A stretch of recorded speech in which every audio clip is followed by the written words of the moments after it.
Ready, Teddy.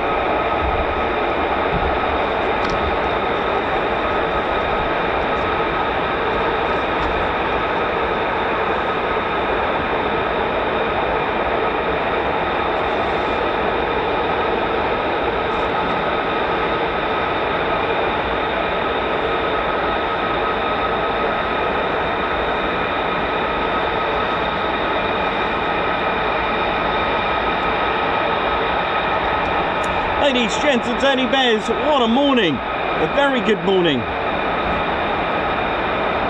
My name's Nick Goss, I'm your cameraman, historian and commentator. This is our squadron leader, Ted Coningsby. And we're here live at a very beautifully sounding RAF Lakenheath. Oh yeah, this is our squadron leader, Ted Coningsby, on the controls. Welcome to RAF Lakenheath, home of the 48 Fighter Wing. And it's sounding good.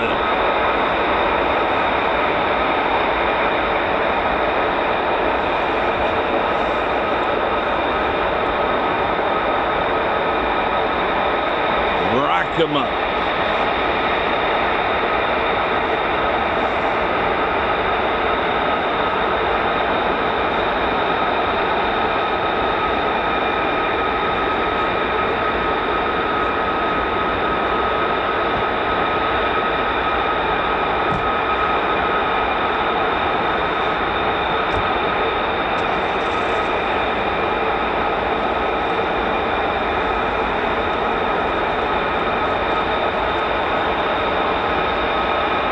RAF Lakenheath, a United States Air Force in Europe base, home to 4 combat-ready squadrons, along with all the other units and squadrons that make up this wonderful wing. RAF Lakenheath's 48 Fighter Wing is the only wing with a name. It is called the Statue of Liberty Wing as well. This dates back to 1952, when they arrived at Chaumont Air Base in France, near the home of the workshop of Bartholdi, who designed and built the Statue of Liberty.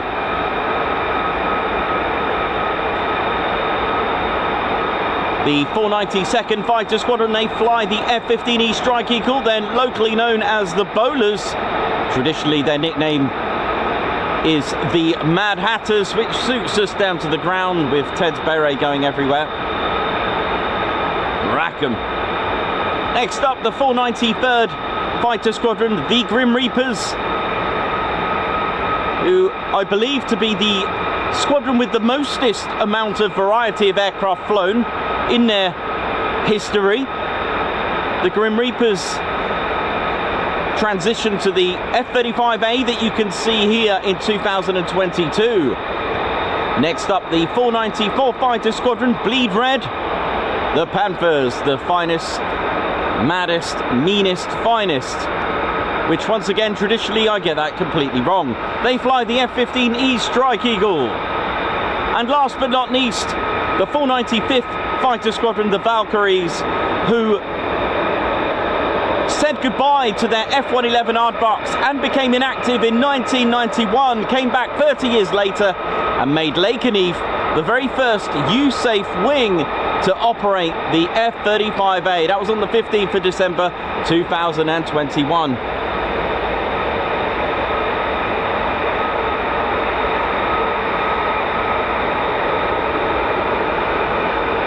It's all go.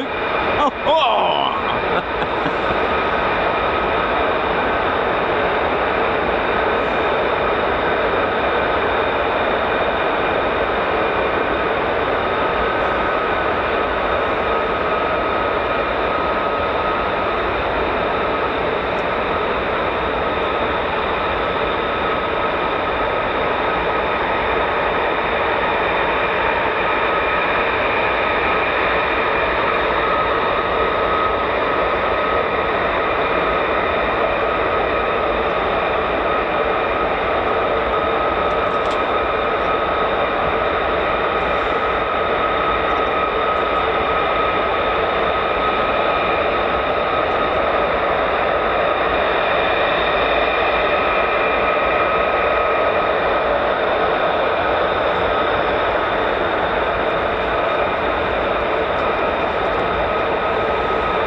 The wonderful sound that you can hear spooling is the Pratt & Whitney's F-135 PW100 engine.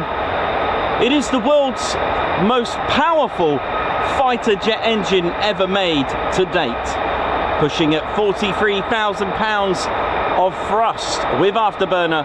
There is nothing that can match it. A single engine, 43,000 pound afterburning, huge turbofan, the largest in the world, ladies, gents, and teddy bears. Oh yeah, for a fighter.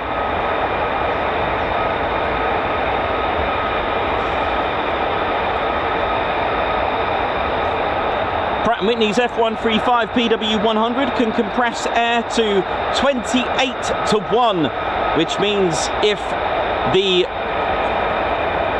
atmospheric pressure at 28 centimeters cubed, it has now been shrunk down to 1.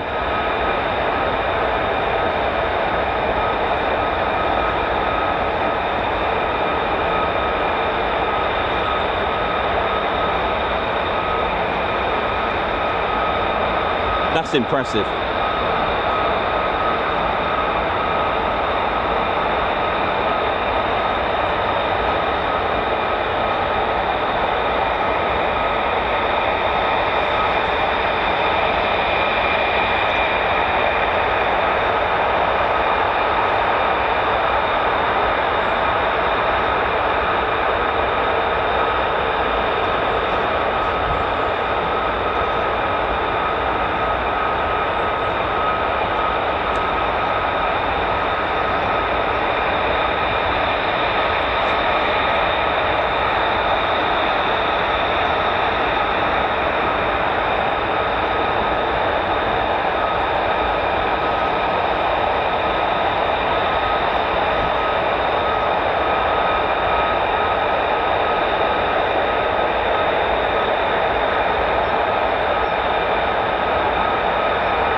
trouble. There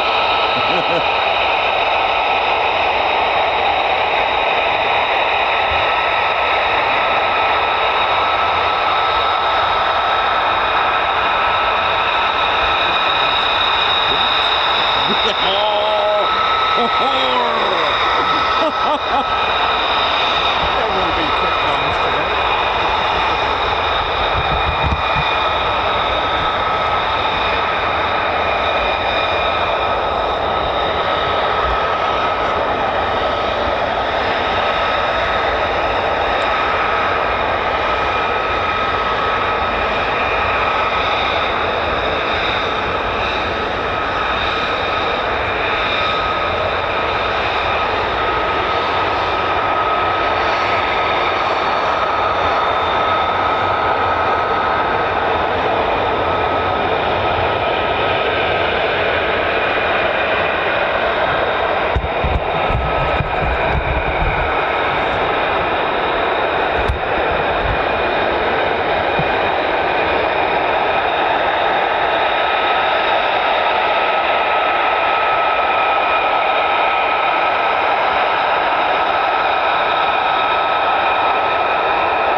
I like this. I like not knowing what's going on. This is great. This is brilliant. Is there two there? Oh. So I've got a new variant of the F-35. Look at this. Nice.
gear.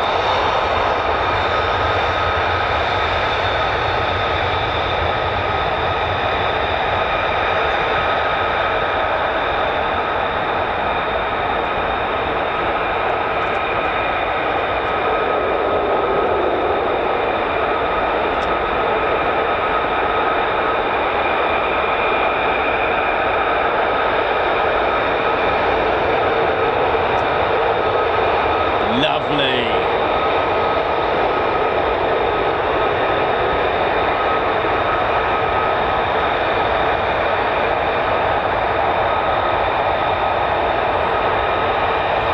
So you may notice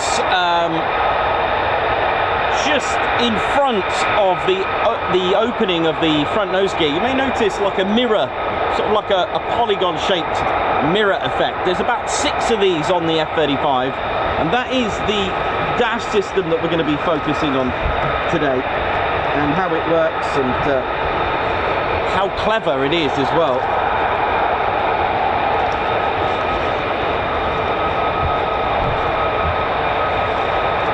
It is the distributed aperture system, the AN/AAQ-37.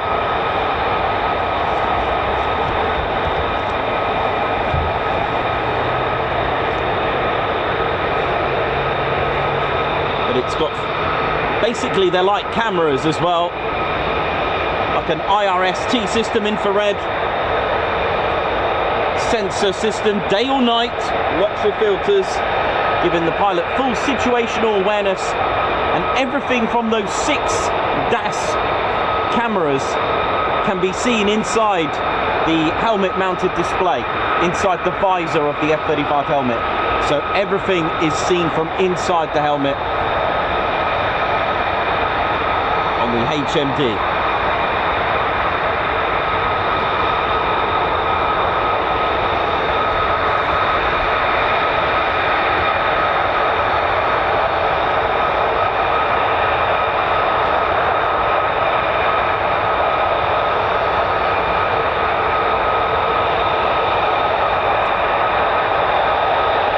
So you can see one of those, appears black, it's about here. That's one of the DAS cameras. Sometimes it gives like a mirror effect. There's 6 in total.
So we're going to look at the DAF system later on, but just to give you an idea of how it works and what to look out for, there's one there that I pointed out. I think there's two here, maybe a couple or one here. I don't know where they all are, and I think there's one somewhere on the top as well, but I'll explain how it all works and how clever the DAF system is. It really is, it's battlefield connector, situational awareness and everything. It's really amazing, like a 360-degree sphere around the F-35. It is all that.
F-15s as well.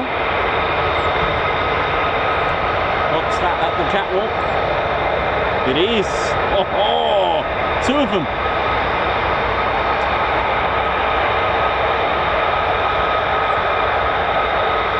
From one generation to another, it's the F-15E Strike Eagle.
They're coming from all directions now.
body sweeps going on there now.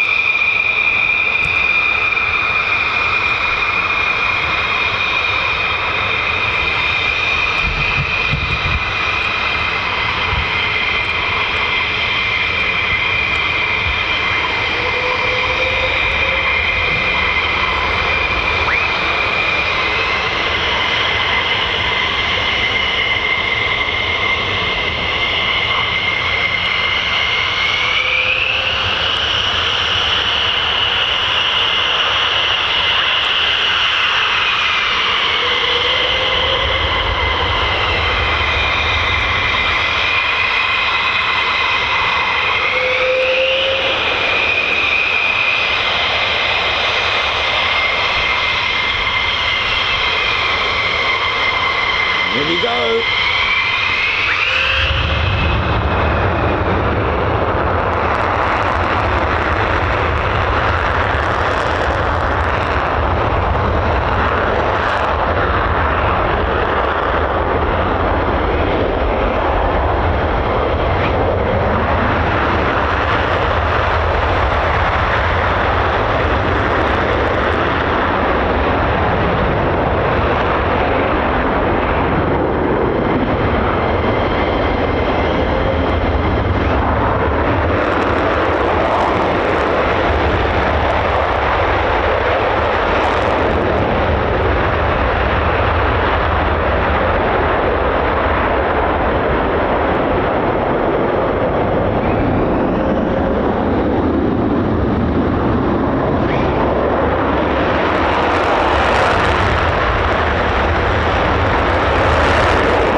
More aircraft unless I've got Lakenheath tinnitus. I can hear something. I can hear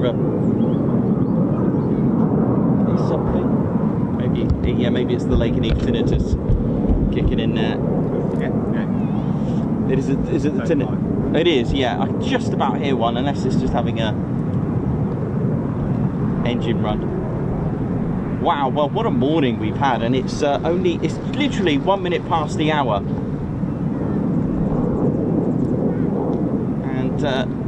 It wouldn't surprise me if there's anything registered on the Richter scale in Suffolk from here today.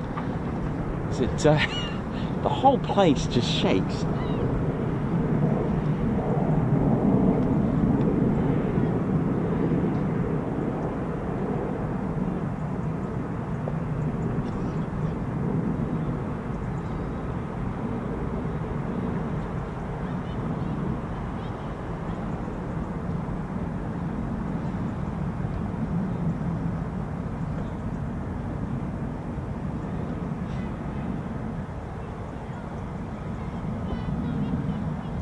How we're doing?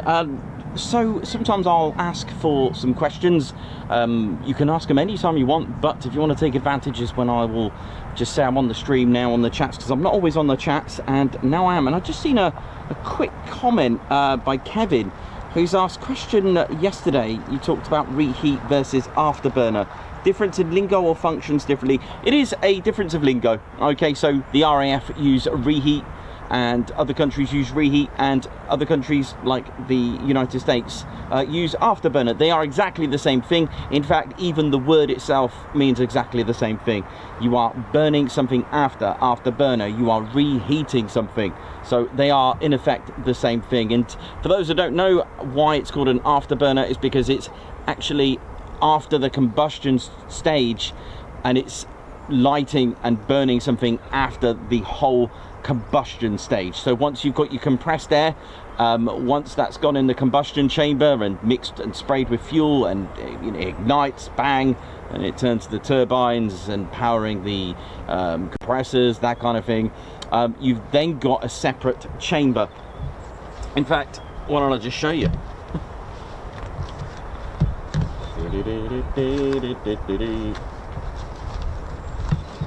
Just in case there are others that are not too sure. Like I said, just to reiterate, reheat and afterburner, it's the same thing, just a lingo. You know, it's like I mentioned yesterday, I will say lieutenant here. When I go to Coningsby, for example, I'll say lieutenant. It's just a change. Also, we have EOR here and the ramp, whereas in the RAF we say platform, that kind of thing, and we have the ORP. It's just a polite way of doing it, really. For me, that's what I found, and it makes sense. Anyway, but I may make a mistake, because it's, you know, it's trying to train your brain to you know, to keep switching like that. But anyway, once you've trained, you're done, aren't you? That's why you keep practicing. So yeah, so there's the compressor stage. There are three, actually this is my generic engine. There are three low pressure stages, and then on the Pratt & Whitney's F-135 there are 6. On the F-15's engines, the F-100 PW229s, it's 3 and 10, I believe. It is a monster engine, that one. Anyway, once you've compressed the air to how it depends on your engine, the F-35 compresses it to 28 times. There is 29, I think there's a bit more on the F-35B, that's the PW 600. The compression's just a little bit more. Sorry, just got to fold that back. Yeah, so here's the afterburner chamber. Okay, so it's got to be insulated, you know, to cope with the extra heat. Don't forget you've got compressed air, which makes it more economical. Okay, you've squashed it to a better atmosphere, you know, smaller volume. To how many times you're compressing it to. All engines are different, and then bang, and that's what gives you the thrust. But the reheat and afterburner section is after all this, hence the word after. Literally spray bars spraying pure fuel in hot gas section. There is no compressed air going on here, which is why it uses more fuel, but it gives you more power because you're just pumping out raw fuel onto non-economical air. And that's why you compress the air. One, it's economical, and compressed air is a lot more combustible. Hope that makes sense. So a very good question. Don't be afraid to ask questions like that. That is all good. Yeah, we do have lovely weather today. Richie Lamb, thank you very much.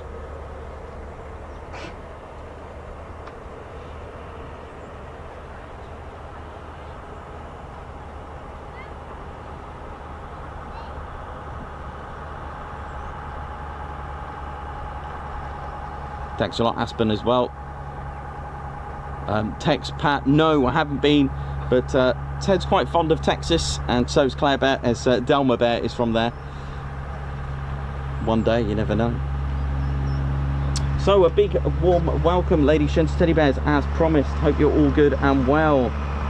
And I've got you the DAS system while I can on the F-35. We can talk about the radar cross-section, that kind of thing. We can do all that.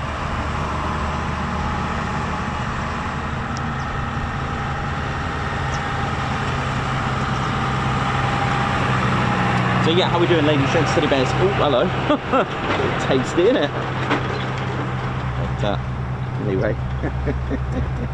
So the F-35A is flown by 2 squadrons here. Here's our F-35A model. Give you a little tour around the aircraft. Okay, so excuse me. So it's a 5th generation stealth fighter. It is multi-role. For those that are new, welcome to the show. Now, just a quick one. Stealth doesn't mean invisible, and I could go into a separate you know, section later on in the show for that. It's basically what comes back to radar. Okay, so just to put it briefly, because you'll need to know this, it's what's come back to radar. You can see I know that's an SSR over there, there's a radar there. If it was a primary radar, that will send omnidirectional radio waves. Now, you can hear my voice if you were to talk down a well or in a cave or in a canyon. the voice bounces back, right? You're waiting for an echo. And that's kind of like the Doppler effect. And you can work out distance, okay, and also your voice is coming back. When it comes back, that's how radar and radio waves work. Now, what's happening is you've got a primary radar that's sending out radio waves everywhere, and it hits the aircraft, and whatever comes back, that's called a radar cross-section, or how much radar profile is coming back. This is the radar cross-section. So for you and I, we're a radar cross-section of 1 meter squared. So if we were to register on a radar, we will come back as something that's 1 meter squared. A Boeing 747 or a B-52 will come back 100 meters squared. That's just for example. This will come back as 5 centimeters squared. What, like a golf ball or something like that? That's impressive.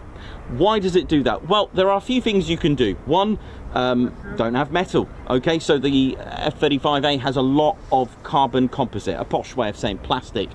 Two, Lockheed have come up with something very nice, a radar absorbing material. It's a special paint which they've patented, and it absorbs radar frequencies from 0.1 megahertz to 60 gigahertz. There are a lot of this is classified, but there's bits that is available that I can say.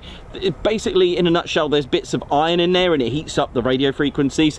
You'll also notice a different color, almost like tape, and it is in fact radar absorbing tape. Yeah, I know, you can buy that in a hardware store, but WH Smith or something like that. But it is a special paint and coating. It is absolutely amazing. Even the panels are done under this special microscope to check for any imperfections. It is an absolutely amazing machine. So you've got paintwork on here that's absorbing the radar frequencies. You've got special radar absorbing tape. You'll notice there's loads of zigzags, serrations everywhere. Now, the way radar works, it doesn't, what you want to do is try to stop it from bouncing back to the radar. You want to scatter it everywhere and give a really weak signal. So I've got a diagram I can show you, but as radio frequencies hit the aircraft, they're just going to go everywhere. If this was all flat, radar loves flat surfaces. Radar also loves a 90 degree. So anything with a single tail can produce a 90-degree angle between the elevator and the stabilizer. So what happens is that like the F-18 as well and the F-22, they have slanted stabilizers so it doesn't bounce straight back. Really clever, right? Absolutely amazing. The canopy, that's made of acrylic, and it's got electro radar absorbing material and a special coating on there. This is EOTS. Now on my F-35B, thank you very much, this is actually clear. It's made out of sapphire, again for a better and a lower radar cross section, but to give it the clarity that it does. You'll notice on stealth fighters, doesn't matter whether it's the SU, JUs or F-22, F-35s, from the nose to the start of the intake there is a ridge, and it's done that way so that radar doesn't go all the way around and come back. So you'll notice the radome, the nose is never round perfectly. It's got a ridge from nose to the intake. And on the intake, now another thing, drag creates a bit of heat, friction. It's called a boundary layer because air is fluid. If you were to pour water on this model, it won't just, just waterfall on the outskirts. It will actually start going underneath. Now, to combat that, there are certain things there are different designs. The F-16, the Typhoon, has a splitter, like a diverter for the boundary layer. It's got like a diverter or a splitter bridge. They're also perforated. I learned this yesterday. I found out for you. The Typhoon, and I'm sure the F-22 has it. I'm sure the F-16 has it. On the splitter bridge, it's drilled, it's actually got holes in it, and it's just to suck up any extra boundary layer. It can actually damage the engine because you're going to get two different pressures hitting the first stage of the compressor. So if you imagine a big propeller and you're getting two types of pressurized air hitting it, it's gonna knock it out. It's gonna really affect it. So the F-35's boundary layer is protected by these bulge design just here and here. To have a better radar cross section, you don't really want your intakes underneath. It's better to have them on the side. Okay, now what else can I talk to you about? Yeah, so the empty weight of one of these on the F-35A is 29 £43,000. The thrust is £43,000. So if you stuck in 50% of fuel in this, it will have a very good 1-1 thrust to weight ratio. But of course, naturally, it is a heavier aircraft. The Typhoon is £24,000, just to give you an idea. All right, even on the weapons bay, even on the loading bay, again, lots of serrations to give it a lower radar cross section, especially when you're opening up your weapons bay. Even the nozzle has serrations. Look at this, just even because you're going to get heat here, you want to scatter that heat, you want to scatter any radar. It's very clever. The F-35A does have an arresting hook. What else can we tell you about it? It can carry, oh yeah, it can certainly carry some 18,000 pounds of payload. The F-35A is boomstick. Yes, so look out for these mirrors. Now, I'd probably tell you there's one there. They look like mirrors. They're random shapes. They're polygon of randomness. There's one here, and I believe there's a couple here. There's one there, I believe. There's a total of 6. Now, this is the DAS system. It is an absolutely amazing system. It really is. And I will show you what it looks like. There we go. Let's turn this way, and I'll show you about the DAS, which is the distributed aperture system. So those little windows are like little cameras and sensors. To put it into perspective, it does a lot of stuff. Now, I didn't tell you how much the radar cross section. No, yes I did. It's 5 centimeters squared. That's what comes back. That's what registers. So that's why enemy radar won't think much of it. It's only 5 centimeters, but we can talk about that. So the DAS system is constantly working. It's given a 360-degree protection and detection. It's already noticed SAM's surface-to-air missiles. It's looking for threats constantly and continuously tracking. So it will have a load of things already tracked. It can choose whether to engage in a dogfight or not. It can send missiles tens and tens of kilometers away, probably over 100, depending on what ordnance they've got. You can have them with sidewinders as well. So, seen you already, I can engage in you. It can also link up and fuse together other F-35s in the system. So it makes it even more of a dominant aircraft in the battlefield. It's almost like multiplying. So if there was a 5 ship of F-35s together, the DAS system will be able to communicate and link them together. It can do tracking, it can do the firing, it can do missile approach warning. It will let the pilot know there's a threat. It's constantly tracking, it can stay locked, and it's constantly searching. All these will be doing the same thing. So it's an absolutely powerful machine. At the time of writing this, they're using the AAQ 37. I don't know, you know, keeping up with the times. They could have changed it by now. I don't know, but it is the DAS system, and it's 6 IR sensors, the infrared, day or night, situational awareness, and it is an absolutely spectacular thing. So when you're next to air shows, look out for those that look like mirror. Sometimes I say mirror because if you catch them right on the light, they can start gleaming like a mirror.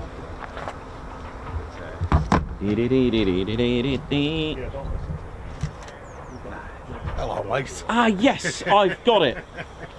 We were just talking about it this Yeah, morning. I know, and I've got it, mate, all safe. And I've even got a little tube to protect the wire, because it was, you know, Bendy as anything, When the so 22s were over. yeah, it's been in the van since the F-22. thank you very much. You're welcome, buddy. You're welcome. I was like, oh my gosh, because you left it on here. Yeah.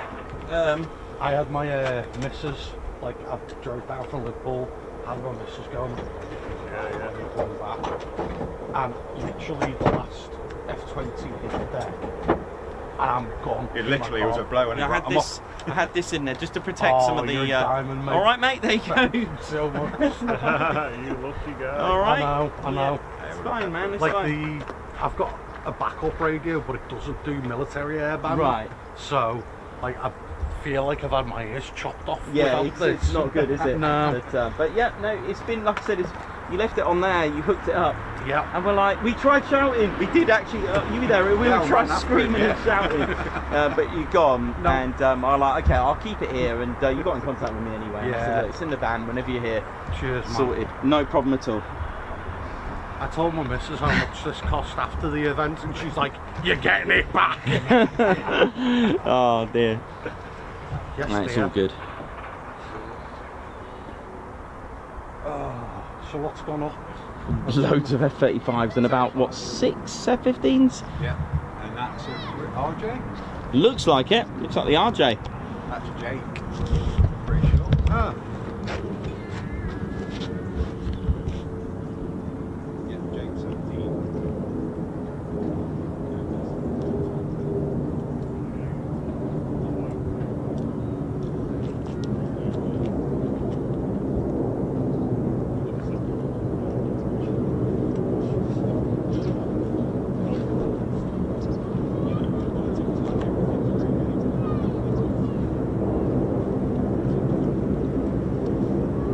Missing from our list from yesterday's stream.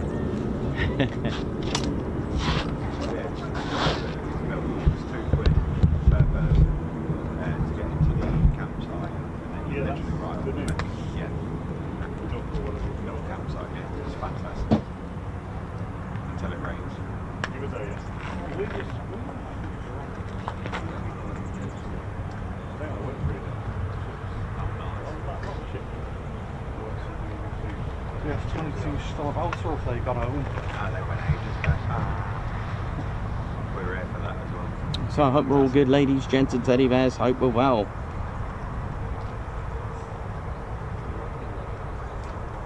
Aspen's loving his new Sweep shirt. Only from whispers and stuff, so we know when to come. Airborne Womble, how you doing? Lorraine, Christine Barnes, Gucci Man, Aspen. Welcome to the Ted Coningsby channel, and we've certainly had our wake-up call here. It's been absolutely rocking. You got enough charge on that, or do you need some batteries? Imagine it's flat, isn't it? I've got one full battery, one's just gone in there to charge, and I'll plug that in a bit. I've got about 5 power banks with me though, so yeah. We've got about 10 batteries for it, so you need some. I brought my I brought my SDR radio down with me in case Nikos wasn't here, so I might stick that on the car. To all of you, Angela Farley, how you doing as well? Leah, who's show me her new piece of artwork. Nice one, Leah, as well.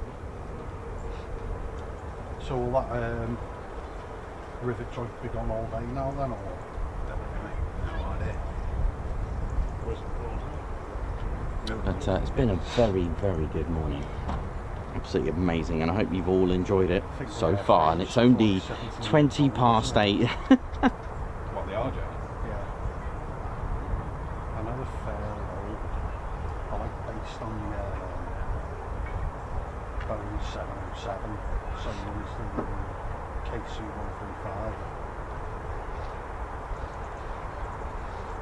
Those flashing lights weren't there last time, were they? They just went on.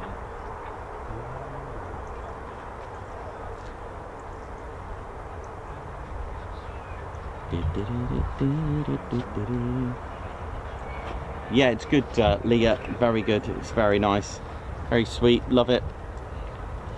Good bit of artwork there. Lorraine, how you doing? How's Orkney?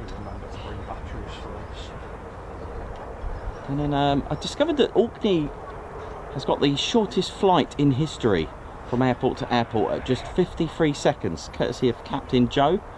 I do like Captain Joe. And it was 53 seconds is the the shortest ever flight from airport to airport. 53 seconds. And that's at the Orkney Islands.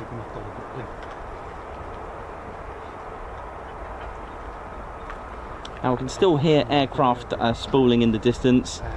Definitely an F-35 spooling. Shanghai, Shanghai, Korea, flight crew,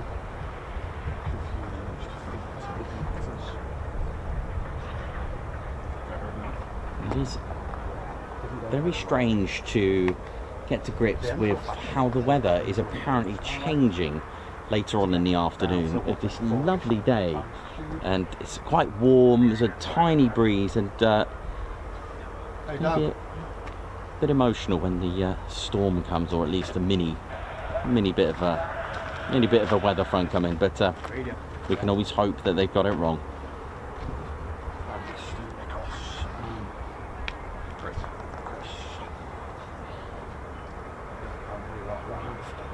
Oh, cool, thank you. From Westray to Papa Westray. And you land on the beach. Oh, do you? Wow. That's amazing. You land on the beach. Orkney waving back. Yeah, so I heard that was they've got like a, you know, recorded official shortest flight. 53 seconds. I mean, there was one in, I thought minutes.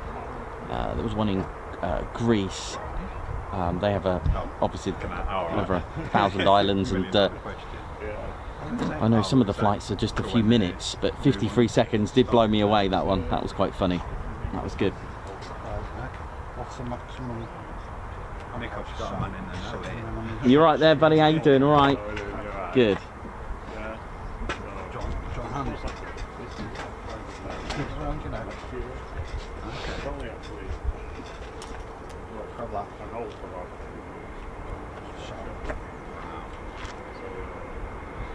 That's your shuttle.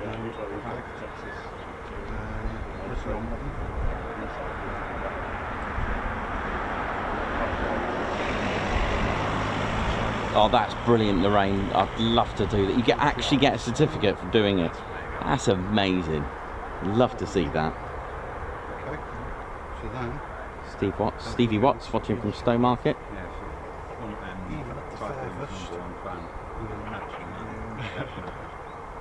That's amazing to get a certificate with that. I might have to another selling point to get to Orkney. I do need to get there. I am just trying to put things together because it's a bit of a trek, as Lorraine would know as well. And for those that have been to the Orkney, anyone visited the Orkney Islands on the chat room, apart from you, Lorraine, you live there. Right, that sounds like an F-15 Strike Eagle on the move. I can hear those nozzles.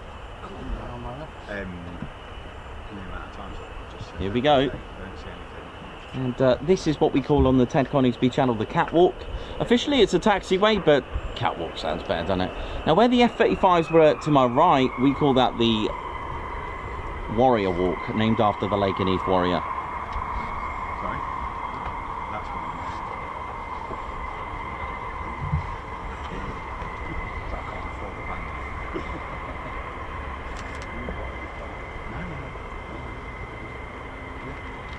Just met.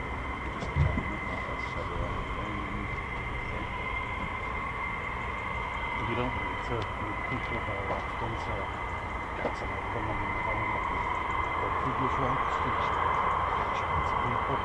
It was for like 6-7 hours, to be fair. Yeah, and to be fair, I think I'm one of those people once seen, not forgotten. Especially when you're chasing after them with a radio.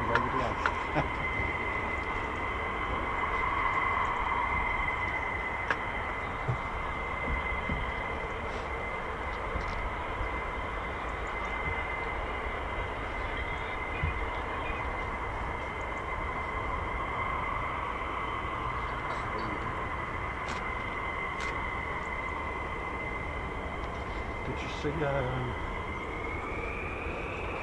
coming after react?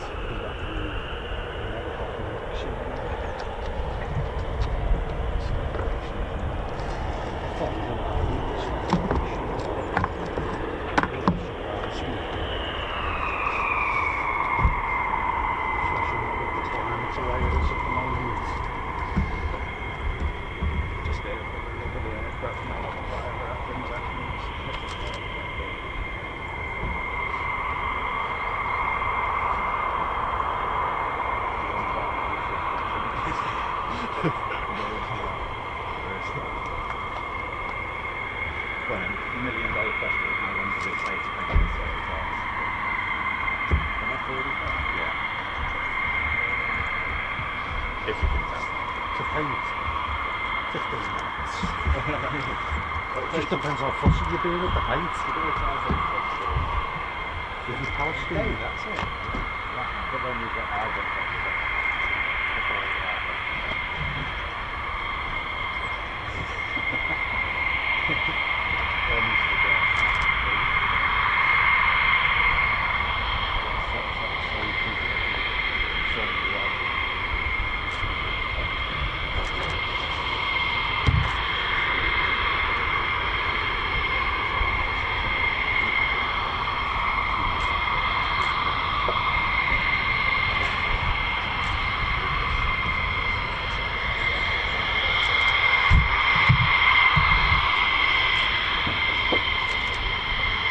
distinctive tall stabilisers on the F-15E Strike Eagle, with over 50 years of legacy from its first flight in '72 as the F-15 Eagle still going. Of course, in different variants, of course. The F-15E Strike Eagle arrived at Lakenheath in 1992.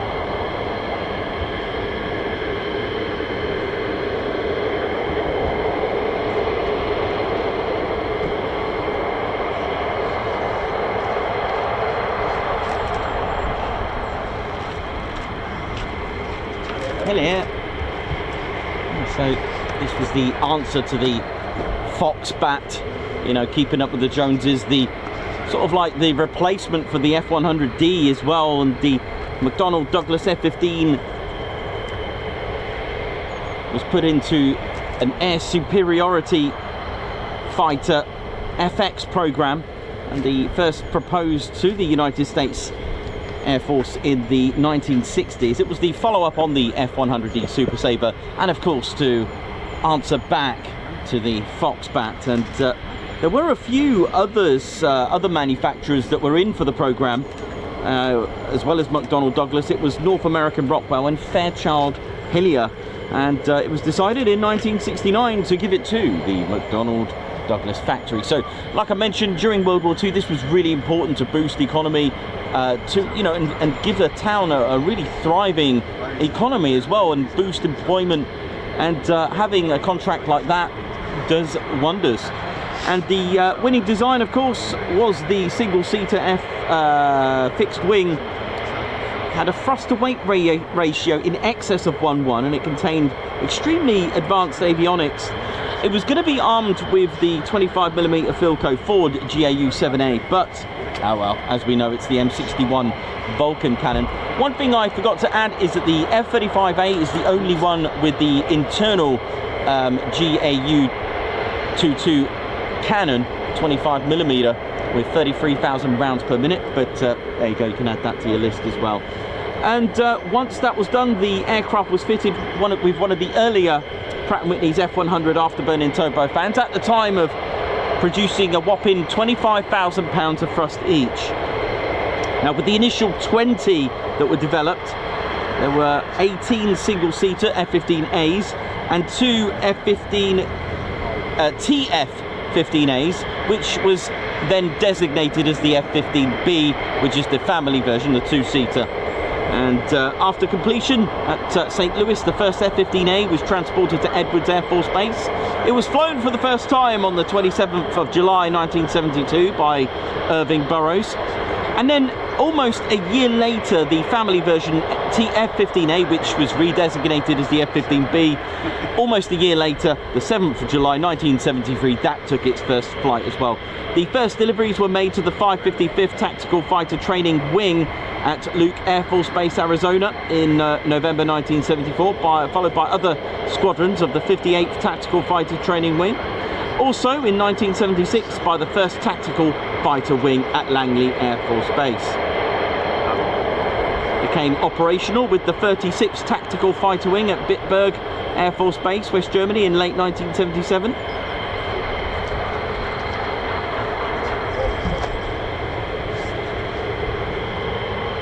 So that was our stories of the F-15 A and B. Now the F-15 C and D models, they came later with lots of upgrades. The PEP 2000, the C and D models entered the Air Force Infantry in 1979. They had increased maximum takeoff weight to 68,000 pounds, the option of having conformal fuel tanks as well.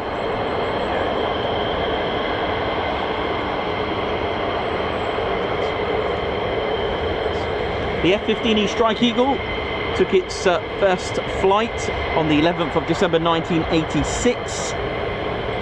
Introduced in 1988, though got its IOC on the 30th of September 1989. Arrived at Lakenheath on February 1992. Also, the F-15E Strike Eagle has an unusual aerial victory, a helicopter using a guided bomb. a GBU-10. That was during the Gulf War. So very unorthodox way of doing it. There was and it saved the lives on the ground. They destroyed the other Hind helicopters, but that one was in flight. So a bit of, you know, a bit of what's the word I'm looking for? A bit of proactiveness, creativity.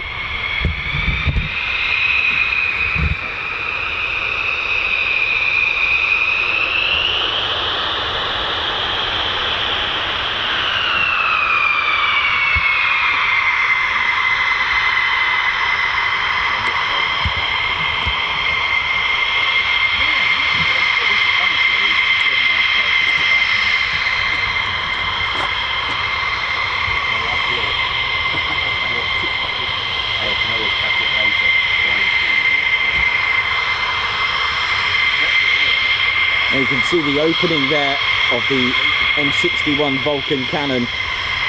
That one fires at 6,000 rounds per minute. Ouch.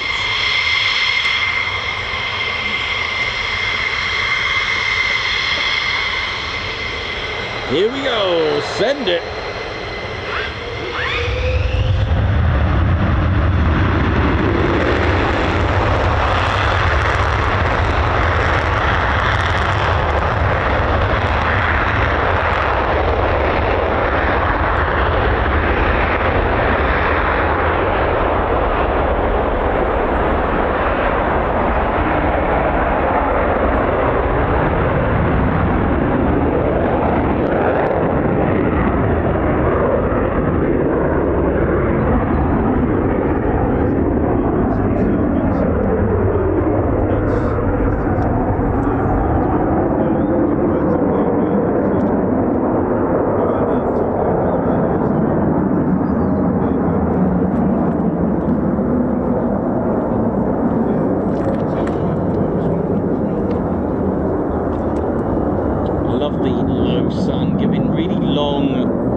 Lovely. 35. If you later on walk halfway down there to where those trees are, you feel it. There's nothing like it. Typhoons are loud, but 35%. But then again, you can't beat it if we come with 15. So the answer is all of them. How you doing? All right. Alright, I want you to feature my lad's Teddy. Huh? I want you to feature my lad's Teddy. Sure. Where is it? Where's the? Oh, all right. Who's this? Who do we have here? Bobby. This is Bobby? This is little Timmy. Little Timmy. Yeah. Just say little Timmy. Where's he from? He's from Builderman. Okay. I've not heard of that town, but that's good. So Timmy, yeah. He's from St Anne's. Live in St Anne's. St Anne's. This is Timmy Bear. Little Timmy, you call Little it. Yeah. Timmy. Yeah. He Okay. watches your channel all the time. He's got autism, so he was like, oh. That's fine, no worries. Little Timmy is about to get broadcasted live on your screens. Little Timmy, here he is, making his debut. All right, little Timmy, how you doing? You all right? Yeah, you good? You enjoying it? You remind me of Lakey, actually. He's got that personality. I love that. Yeah, that's good. And what's your favourite aircraft? Okay, nice. The F-35. Oh, good choice. That's all right, isn't it? That's Bobby's favourite aircraft. That's all right, isn't it? It's pretty good. You enjoying it? Okay. What's that? You smell burgers. Smells right, does it? Okay, mate. He's off. Well, off he goes. There you go, buddy. Thank you. All right. Awesome. There you go. Happy days. Absolutely brilliant.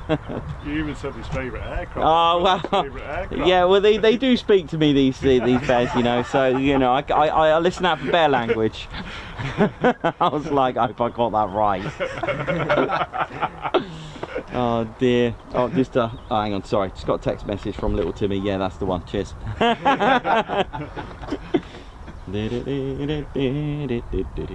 He watches you all the time, so I thought, Oh, nice one. Get his favourite. Yeah, why not? Yeah, that's fun. We have guest bears that come onto the show. Brilliant, thank you. He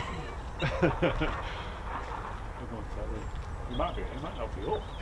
Well, you can always play it back. So it was like about 8:36 he went on the show. Yeah, so All right, so if you want to rewind it, it's got a time on there, so you can rewind it to 8. There's a clock, a real-time clock on there. So if you go back to 8:35 and you'll catch it. Brilliant. All right, yeah, no worries, no worries. Enjoy.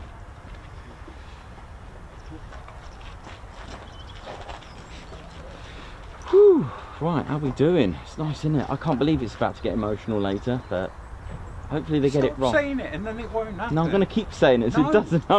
I'm doing reverse psychology on the weather. Oh dear. You better not. I'm going Dogsford after this. It needs to be. Are you going? Yeah. Oh yes. Oh, nice. Oh yes. Nice. I'm not asking you. I'll Yeah, be it's alright. on the way home for me, so when I come here, I'm It's- normally yeah. stop by, see what's Right, I'm just going to go and grab a quick cup of tea, ladies, gents and teddy bears. Be right back. We're going for the finale at Docksford, Oh yeah, I'll be there. 4th of October. Yes. It's the big one. Saturday this time. It's always been on a Saturday. The finale, yes. No, I've always thought it was on a Sunday. Oh, No, that's all probably right. because the Shuttleworth one's on the Sunday. That's the one, yeah.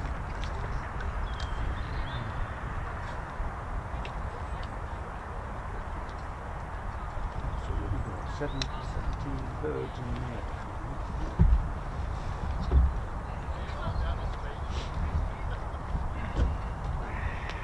Past 9 might get some coming back.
That's cool.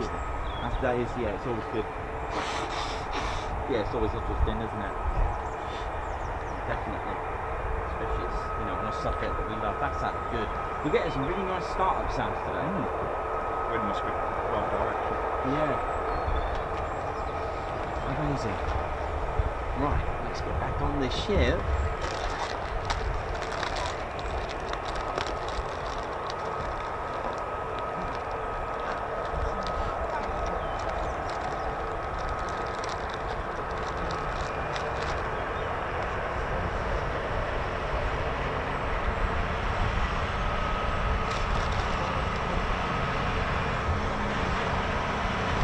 How we doing, ladies, gents and teddy bears?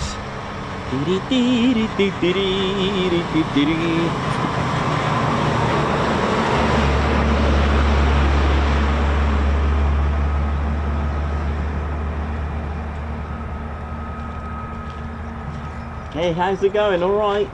Good, thank you.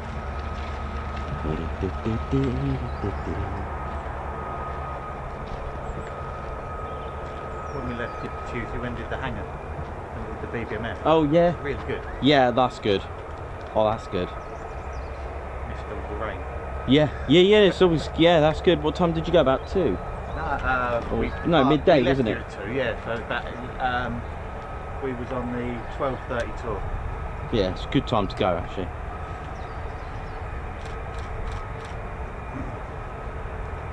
Like how bad it was along those roads. The lorries getting stuck behind the lorries along those. Yeah, no, it's a nightmare.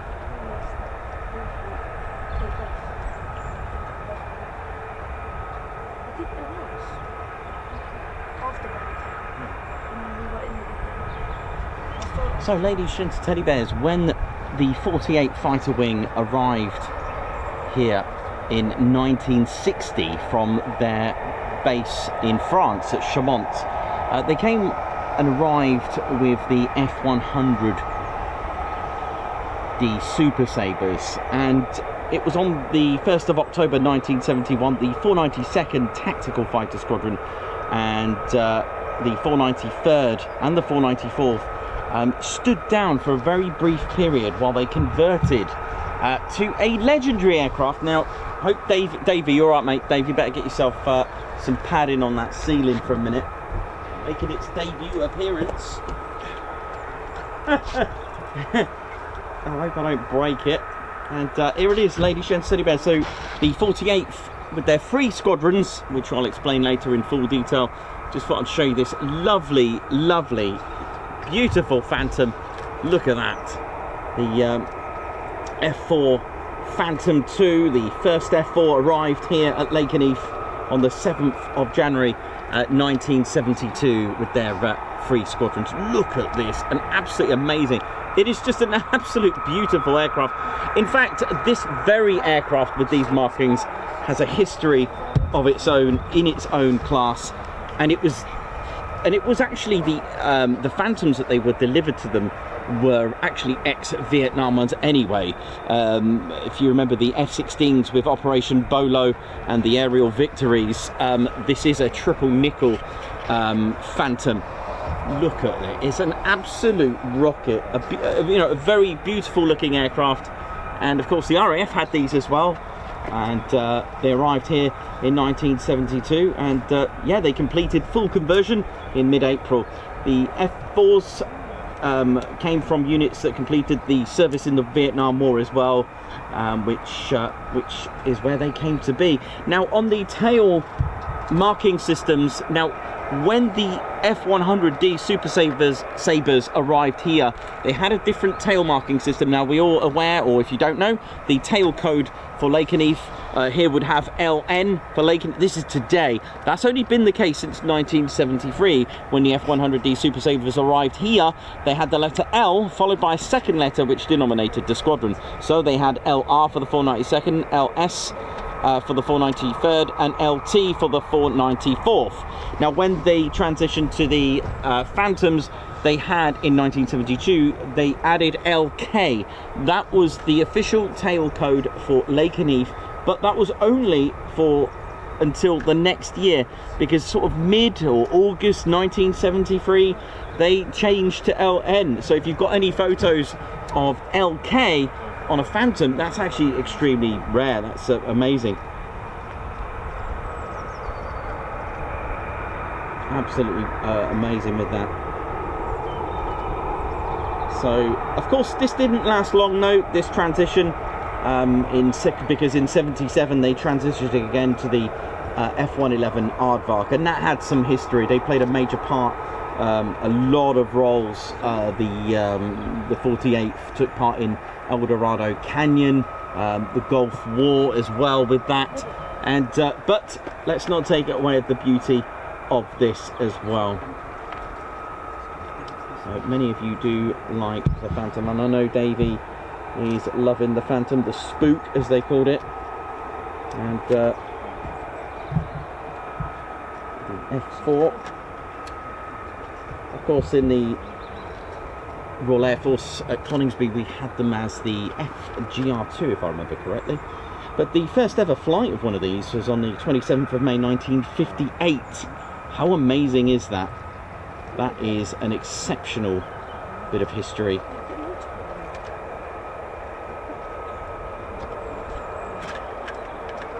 Absolutely amazing. And it was on the 30th of December 1960.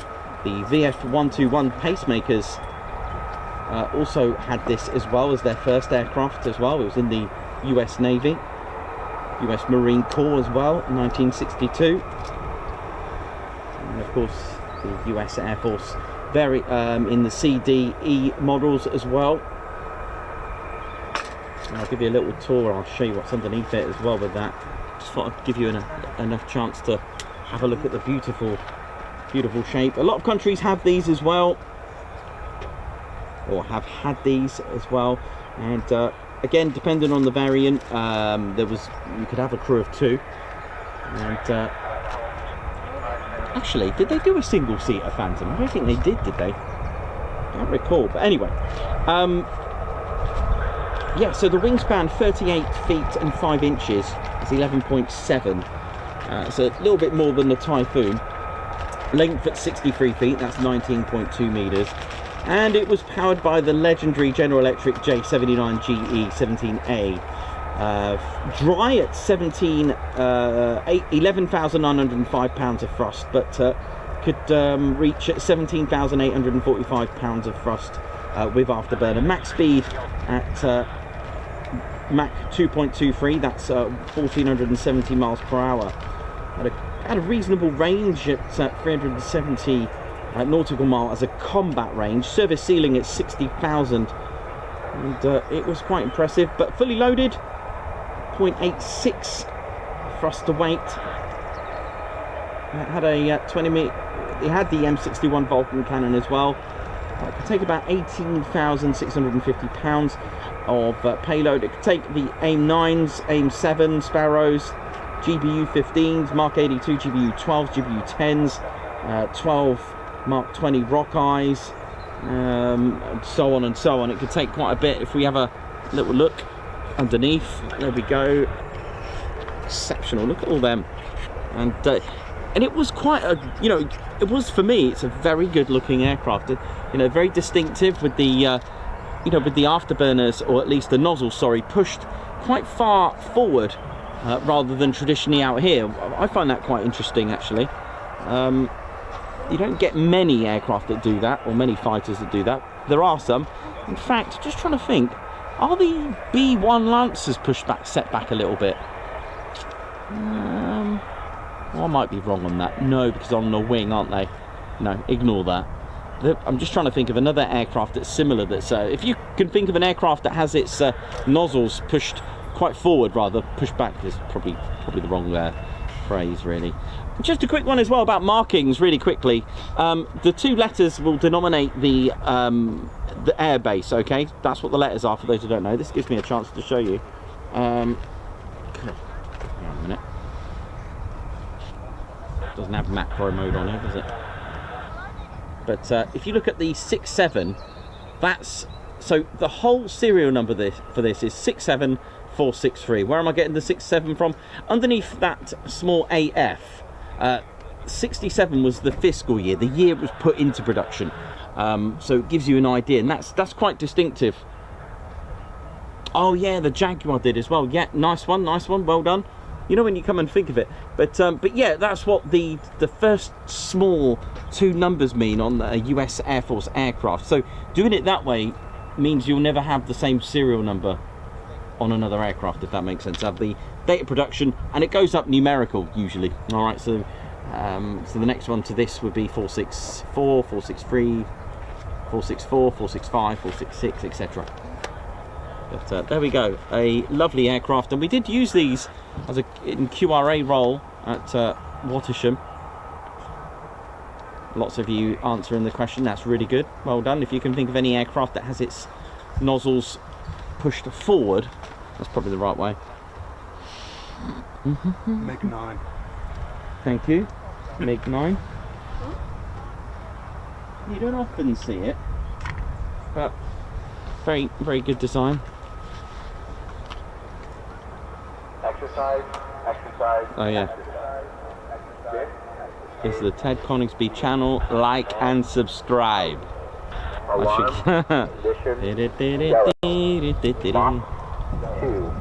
we doing, ladies and steady bears? Hope we're all good.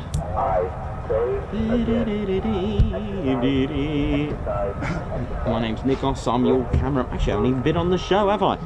How we doing? Hope we're all good, ladies, gents and teddy bears. My name's Nikos, cameraman, historian, commentator. How's it all going? Hope you're all good.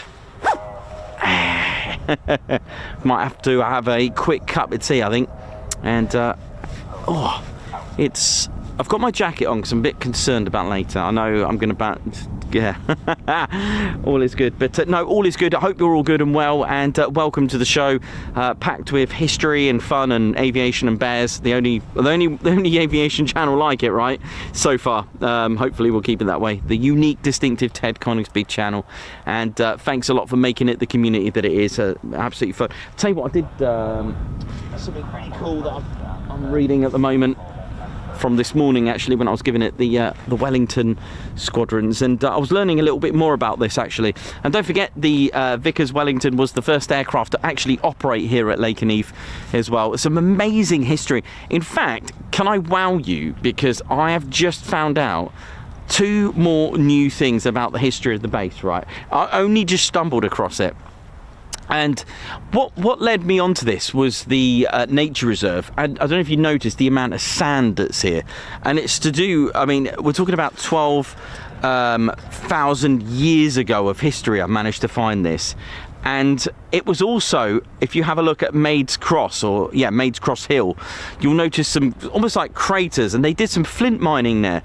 There was also there's some Roman built roads there, which followed the Boudicca's revolt as well, if you don't know that.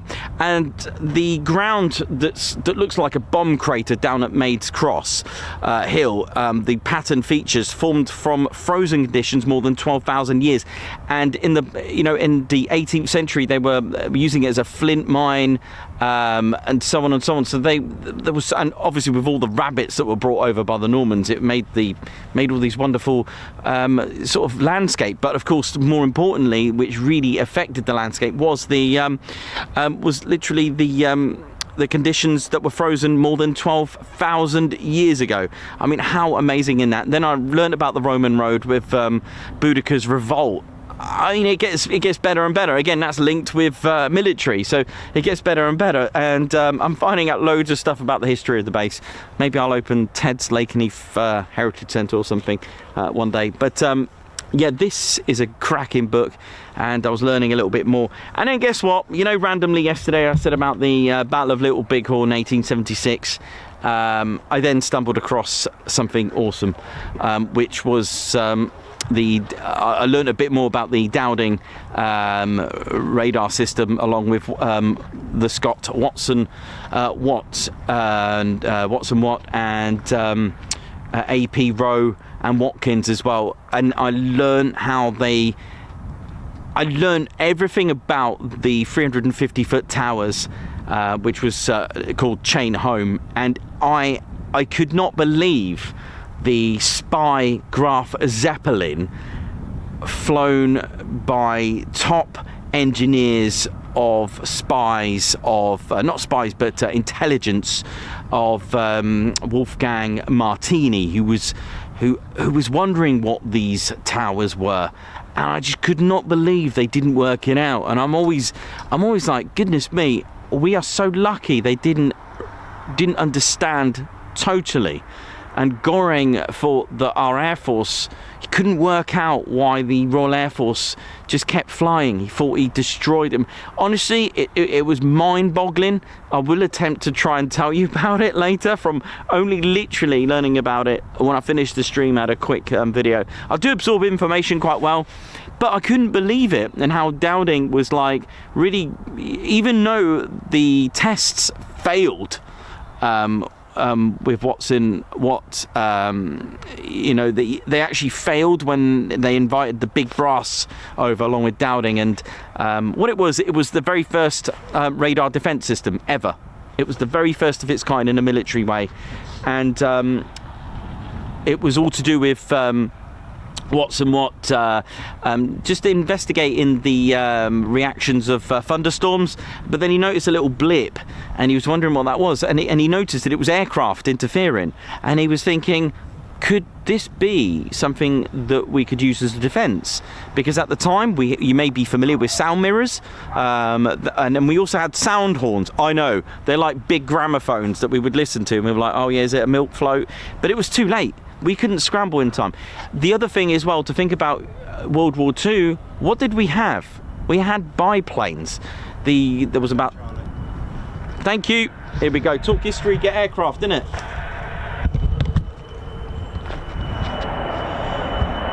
Anyway, oh hello.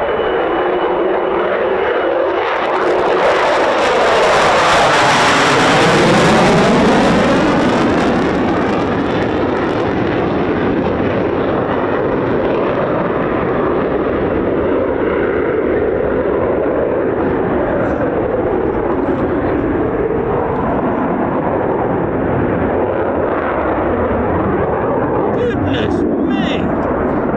Whoa! Did you see that? That was beautiful. Woo! Talk about radar of World War II and you get that. Brilliant. I shall carry on and proceed.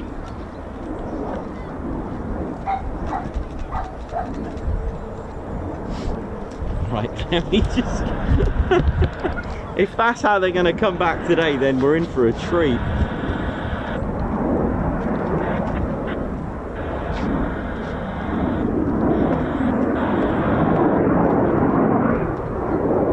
Why not? Whoop.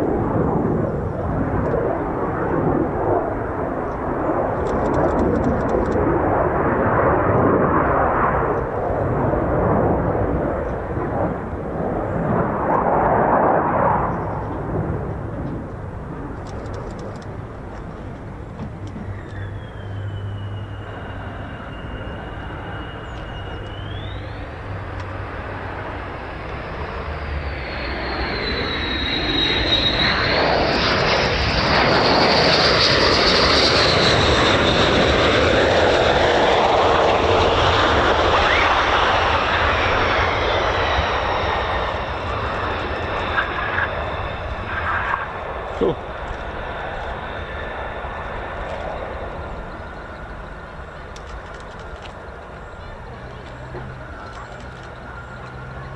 That quick thud that you just heard, that's the sound of the gear going over the arrestor cable. You're just trying to think, is that the same F-35? It's just over there. Or is that another one just about to cross the runway?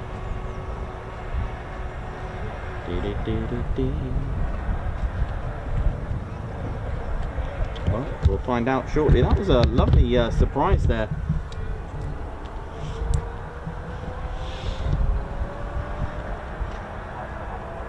Oh, hello, what was that? Okay, this is crossing the runway. I like this. Today's been quite an unusual day, or at least we haven't had one of these days for a long time.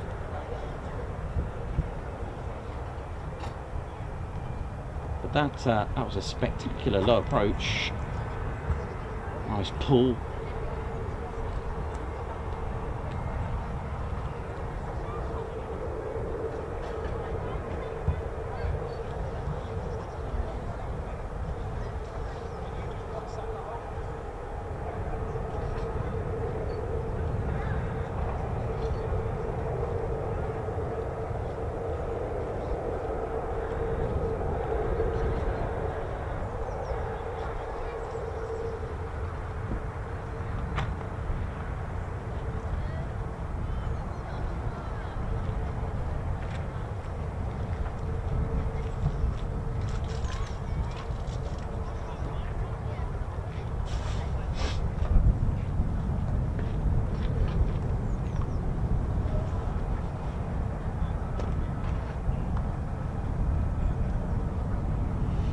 Smell the burnt rubber.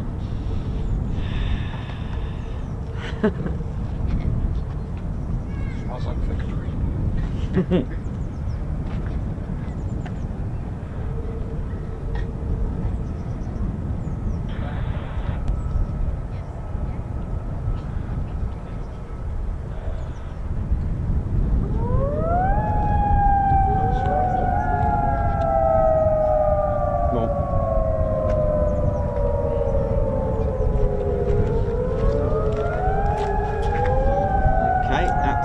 Kind of giving me flashbacks of World War II in some of the history videos that I've been watching. How we're doing? So there is like exercise going on actually. So wow.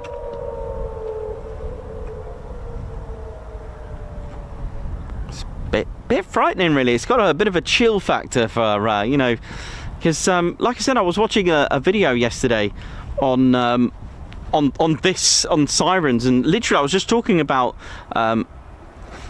is that more, oh no, it's Warrior Walk, isn't it? There's an F-35 coming now. Yeah, how spooky, because I was literally talking about radar detection and defense systems, and sirens were one of the things, and the fear and the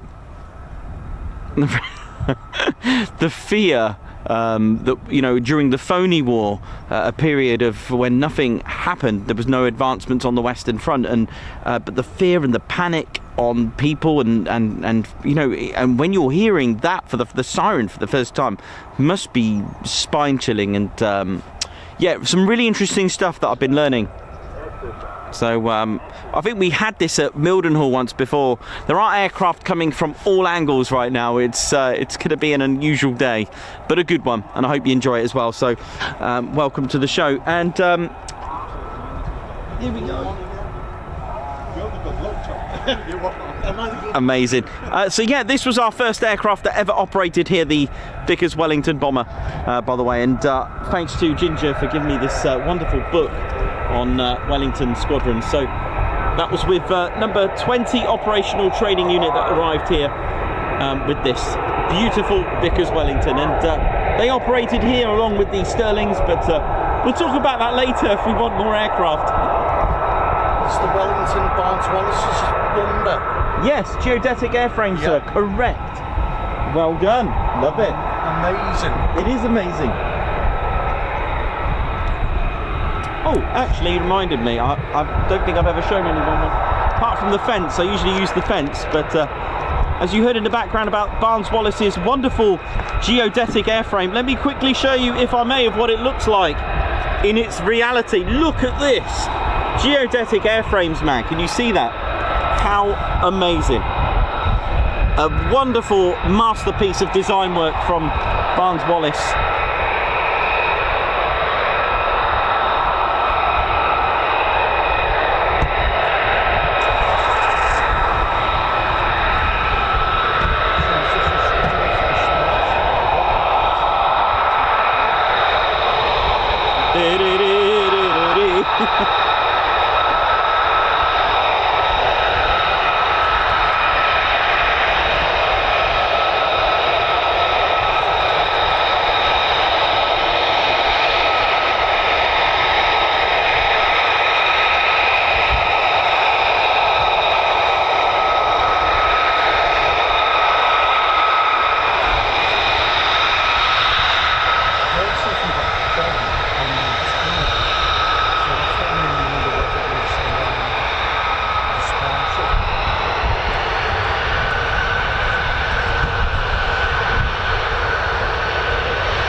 Here we go.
spooky stream, this.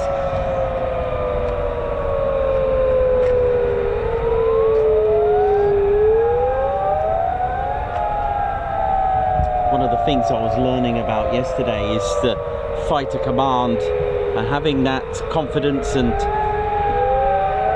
a boardsy manner, and this is really tying in with what I was learning in yesterday. It was amazing.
So welcome to the Ted Coningsby channel. Hope we're all good, ladies, gents and teddy bears. It's been a really... It's only 12 minutes past 9. It feels like we've been here all day because we've had a lot of departures this morning.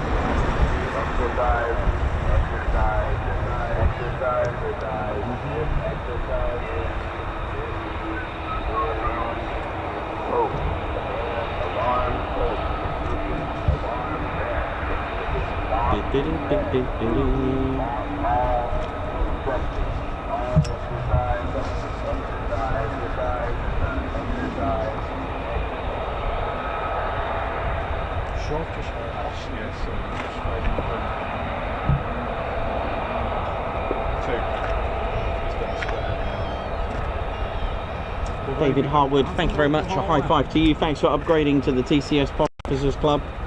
Guards march to you. SHB Motorsports Productions, congratulations on reaching your 1 year milestone, 12 months. My first year of membership complete, so thank you so much for continuing to be a member for a year. Kurt Erickson, high five and a Guards march to you. Thank you for joining the Ted Coningsby Squadron, a Guards march. Margot, thank you very much as well for the super chat, Guards march. Thank you very much. Oi oi TCS for Ted Salmon Bagels. Sharon Chapman, member for 11 months. Thanks for the ride, TCS. Liu Dahan as well. Time flies when you're having none. With 13 months. Richie Lamb, high five, Guards march. Thanks for joining the Ted Coningsby Squadron. Telly Stapely, how you doing? Thanks for your 13 months. Babs Art, high five, Guards march to you. Thank you for gifting a Ted Coningsby membership. Steve Rampling, member for 14 months. Oi oi. Absolutely love this channel. Keep it up, Nikos. Thanks a lot, Steve. Thanks for your 14-month membership. Margot, high five. Thank you very much for the super sticker. Mark Moody, always love you, and Ted's coming in. Nikos, thank you, boss. Thanks a lot, Mark, for the super chat, Guards march. Keith Gregory, congratulations on 24 months. What a milestone, 2 years. Oi oi, Nikos. Can you say congratulations to my granddaughter Rosemary on your on the exam results? She got D in media studies. That distinction, D star, is that right? Distinction. Keep up the good work, Nikos. Thank you very much, because I know they've kind of changed all the system. You know, the ABC and all that kind of stuff. It's all changed now, isn't it? But yeah, what amazing things that I was learning yesterday. You would not believe. There's always something to learn, and like I said about the Dowding, Hugh Dowding as well, Fighter Command, and the chain home system. I just could not believe, and how lucky it was not. It was attacked, these towers. It was like special towers. They were about 350, 360 feet tall towers, and to convince the Air Ministry to do that and to give the confidence of, you know, our defence, because our defence in Britain, we're an island, and one thing, there was just one operation, which was Operation Sea Lion, if you've not heard of it. That was what was going to happen. We were going to be invaded, but and the idea from Goring was to completely annihilate Fighter Command, the RAF. That was the plan, to destroy all the airfields, and a chain of events from like deception and bluffing, with Chamberlain meeting Hitler, and I just could not believe the things happen for a reason, and that is a prime example. And even some of the things that were watched in the cinema from 35, like H.G. Wells's, there was like laser beams and robots. There was like they were scared of these laser rays, and they thought that the Germans actually created this laser beam that could boil and evaporate a pilot. And for some really strange reason, this actually came about as a rumour that this was the case, and it just so happened to end up with Watts, and he had to debunk it. He had to. The Air Ministry asked him, "Is there such thing?" I just could not believe it, and I can't wait to tell you all about it. On either today, if I get a chance. I know it's not really got anything to do with Watts being here at Lakenheath, but the whole thing is absolutely fascinating. And if I get a chance, maybe we can go into detail. But it was Robert Watt, who was a genius, who was studying radar frequencies and radio waves and thunderstorms, and he was chosen by the Air Ministry to have a look. Do you think that the Germans had such technology as a laser beam? Mind you, we got that today. I think the Royal Navy have got something like that, but they were worried about it, and he said there is nothing on this world that you could possibly have that technology. But he was a great man, because he was a great salesperson, and he was very calm and very he was a great salesperson, and it was literally the case of, phoned up the Air Ministry and said, look, the technology to have a laser beam like that, it's not from this earth, so it's impossible. But by the way, I've got something that may interest you. And he was talking about this home defense system which was given the name Chain Home, and it was literally the very first early warning defense system, early warning system from attacks. Here we go. And I cannot believe we've got this in the background, because it ties in with what I was saying. F-35.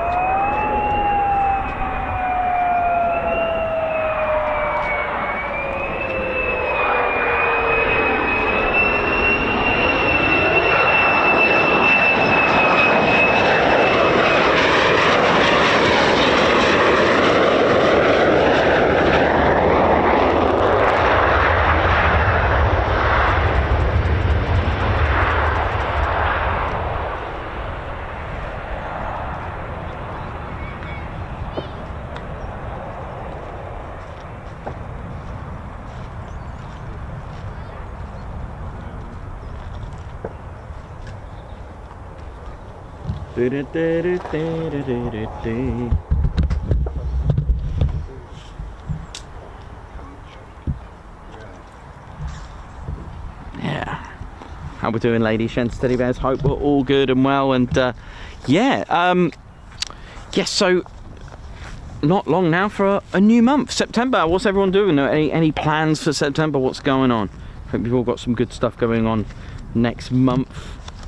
Any nice a nice new month. And and today was really I don't know if you were anyone here this morning early, but it was a nice reminder that autumn wasn't far away, because there was a lovely mist, layers of mist, which is quite nice. But there we go.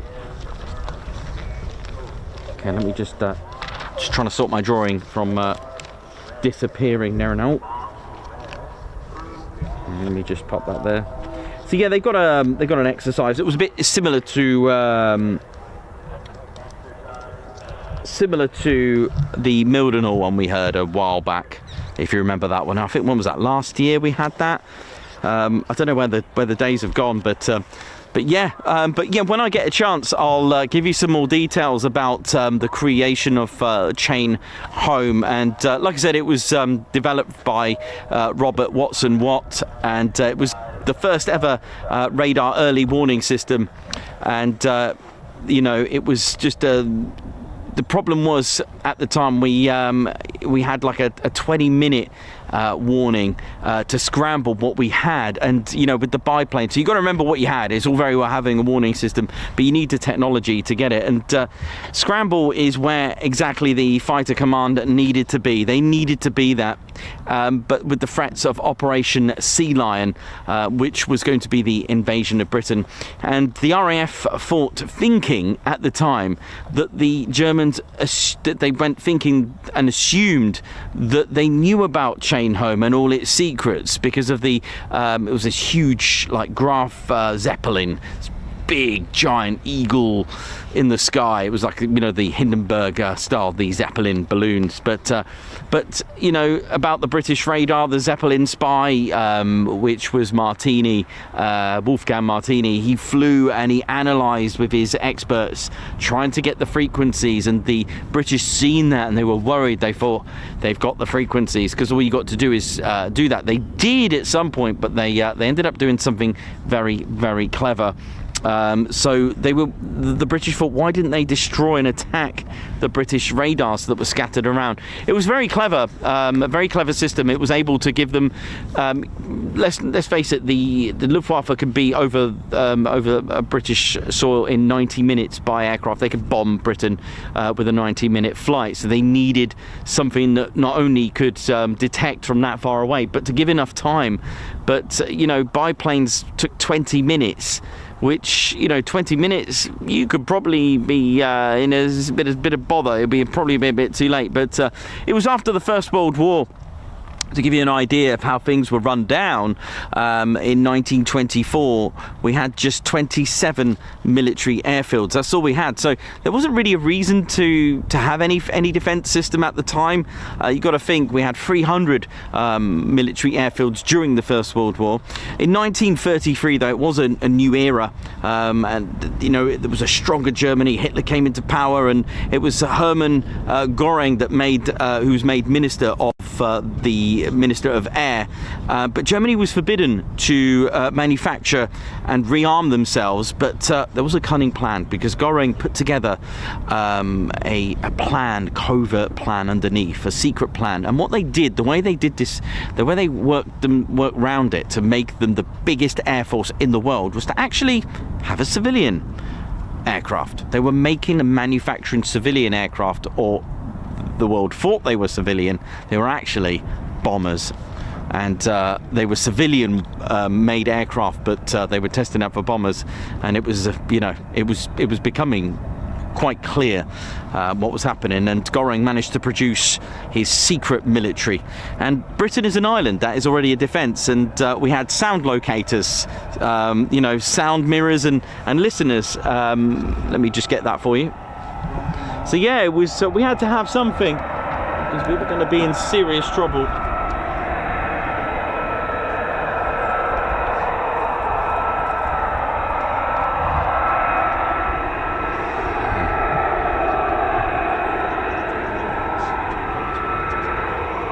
Oh, what? 10. Oh. Nice. It's great. It's like, it looks exciting.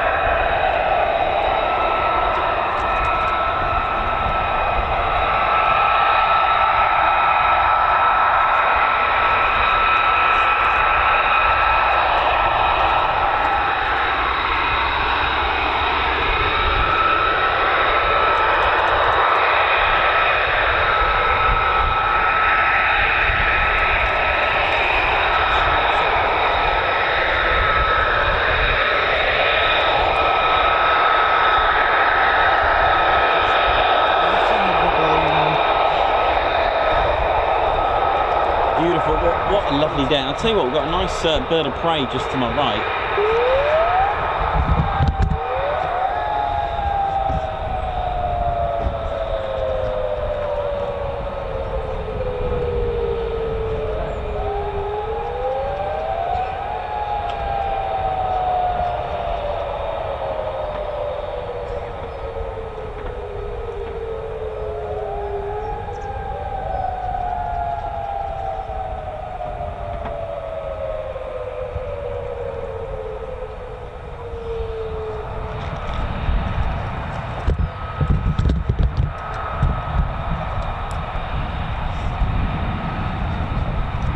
Yeah, so if you are familiar with the sound mirrors, they were quite clever. Amazing. There was even a sound mirror, and they were made out of, like, I don't know, they look like concrete structures. It's hard to explain, but if you go a little search on sound mirrors, they were quite spectacular. Romney Marshes. That's the one. Very wet going across, rather coming back. Oh, fair play. Right, oi, oi. Yeah, right down by the east. Yeah, that one. Did you go right all the way down there? Yeah. Oh, brilliant. Got over in a little inflatable dinghy that you get like down on the seaside. Did you do the tour? Is that right? You take. Oh, right. Okay. Did the unofficial tour. Oh, you did the man-made tour. Love it. Good morning. I love that. Ended up in the drink on the way back. That's amazing. How you doing? All right? Nice to have finally met you, Nicholas. You too. You okay? Your channel, mate. Oh, thanks, man. You good? Yeah. Fantastic work. Oh, good. Good. Really Thank you good. very much. Thank you. Where's Ted? Ted's here, mate. Yeah, he's just enjoying the views and. Oh. Awesome. Can I have a picture? Yeah, of course you can. Yeah, absolutely. Top man. All Thanks right. for all you do. No, Cheers. well, thank you. No worries.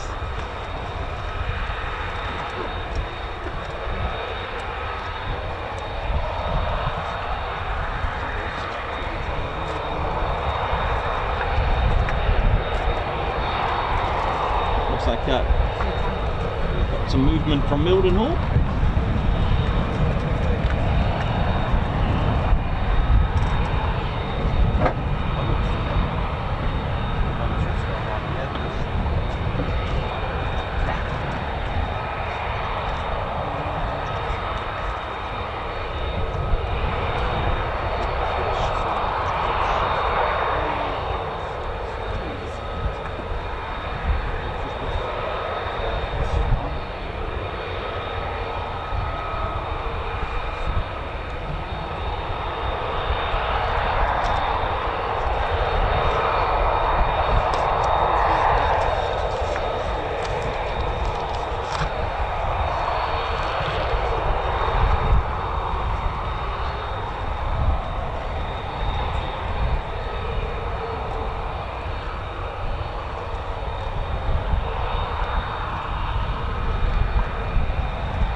slightest diversion there.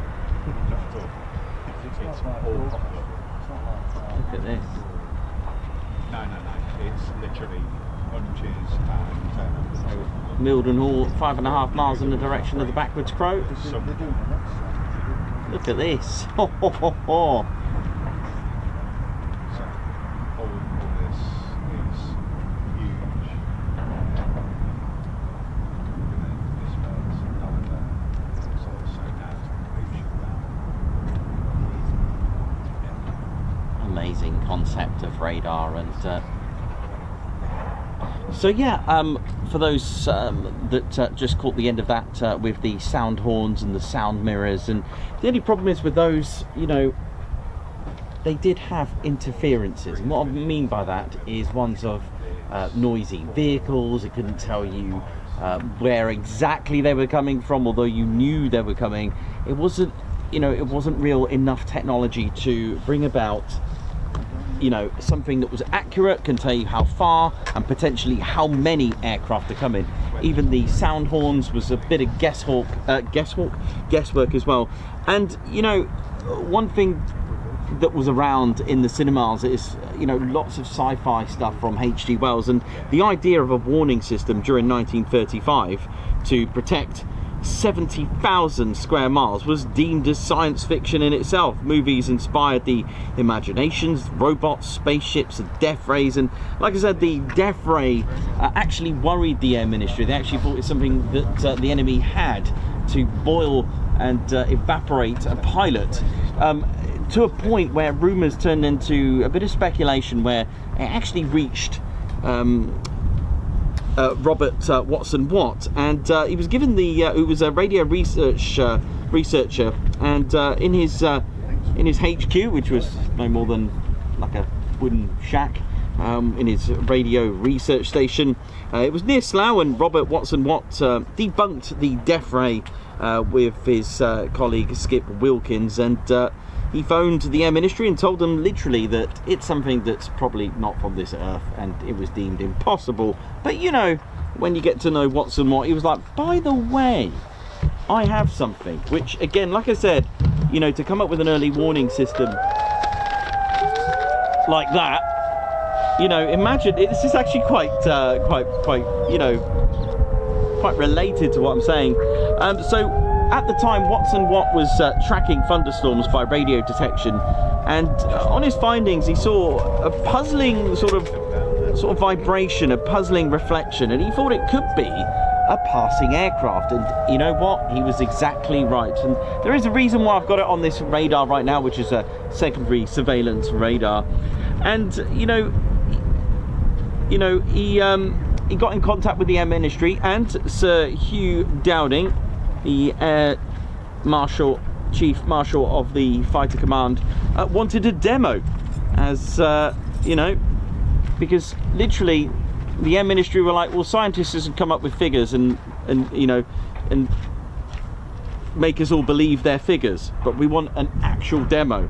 So a few days later, Wilkins put together an experiment, and it was actually an old ambulance that they used for the mobile lab, and they got a boat and packed it with the equipment and filled it up, and they actually used a Hayford bomber for this, and it was supposed to go past a BBC radio mast, you know, to detect the Hayford bomber. And it was with the help of AP Rowe and Watkins and Watt, they waited. And that same day, on that same day, it was that day that the Luftwaffe was unveiled as the largest ever air force ever seen, and it was done in 2 years secrecy as well. So Dowding actually gave £10,000 to fund this, because it worked. They got a little vibration and it worked, and he invested £10,000, which is a lot of money, you know, in 1930s, in 1935, to help fund the future of the defence of Britain. And time was literally running out, and Watson, he could have created something extraordinary, knowing you know, Watson Watt, but he was a type that was very practical, and he will just give you what's best for that time, and if it had to be third best, he would give third best, and he did just that. But he realised, you know, in the end, time wasn't really on their side. Things were really not looking good, and he went with Plan C, so to speak, the third best. This would involve 350 tall towers, and they would link, and they called it Chain Home. That's what they called it, and it was to link these towers across the coast, even to the Isle of Wight. I think it reached from Newcastle all the way down to the Isle of Wight, for example. They would also have receiving towers as well, but this was the system, and the echoes of any aircraft within the transmission area could be picked up, including the direction of where the echo was coming from. So detections were 50 to 60 miles, which is absolutely incredible. That does give the fighter command a great chance, and it was called Chain Home, and they needed a HQ, so it was at Bawdsey Manor that was going to be the HQ. So I think, is that off Offord Ness, I think, Bawdsey Manor. And anyway, because their little hut was too small, so they moved to Bawdsey Manor. They moved there, and but he needed a team of scientists. Now I'm trying to work this out, but I think this is where the word boffins come from, because that is exactly what they were called. He was called, obviously he had Watson Watt, Wilkins and AP Rowe, and the scientists were called boffins, and I think that could be where it originates from. And in 1936 there was a fear of bombing, and those sirens are quite apt for what we're saying, and there was a fear in Britain that you know, this could become a reality, and it was only a year later that this did become a reality for the people of Spain in Guernica. The bombing of Guernica began. The first 350-foot tower went up, and Watson Watts was called up for a demo. Now this was a bit of a problem, because it didn't work on the very most important day. They had all the top brass arrive at Bawdsey Manor, all the Air Ministry, even Dowding, they all came to witness. Aircraft took off from Felixstowe to carry out a simulated attack on Bawdsey Manor. Nothing. Watt was panicking, and Watkins was panicking. They were talking and talking just to, you know, cover time, until the sound of an aircraft. Nothing on the monitor. It was a fail, and the aircraft could be heard, but right on the last minute a little faint vibration happened, a little faint echo, but it was really too late. I mean, you got to see it from the Air Ministry point of view. What good is that? Only Dowding stayed behind. Everyone left and shook their head and thought, waste of time. And Dowding actually asked, what would it take to make this work? And Dowding was a big fan of this. He knew that this is the future of our defence. And there was a meeting at Fighter Command with Dowding, and he threw the question, why doesn't it work? And the scientist said, it's not possible. And Dowding's reply to that was, well, get me a new set of scientists that can make it possible. Those were his words, and they did just that. New scientists came, and he had such confidence in getting this to work. And when it did, the words scramble, angels and bandits were literally a common phrases in Fighter Command. London being just 90 minutes away from the Luftwaffe bomber stations, but with the lack of men, this is where women were recruited. This is why you see lots of women in bomber, you know, in the Fighter Command stations, because men were at war. They were needed. We needed pilots. We needed the resources to build aircraft. We needed them fast, and that was actually a very fundamental problem. We didn't have, although the Hurricane came into operation right in December of 37 into January 38, we only had about, I don't know, about 16, which that's not an air force, is it really? Oh yes, we did have around 400 aircraft, but around in the end we had about, in 1938, to put it into perspective, the Royal Air Force's inventory in 1938, we had 466 fighters, only 70 Hurricanes and 14 Spitfires. That's all we had. In 1938, the South Thames radar stations were installed. Oh, hello, Point Charlie.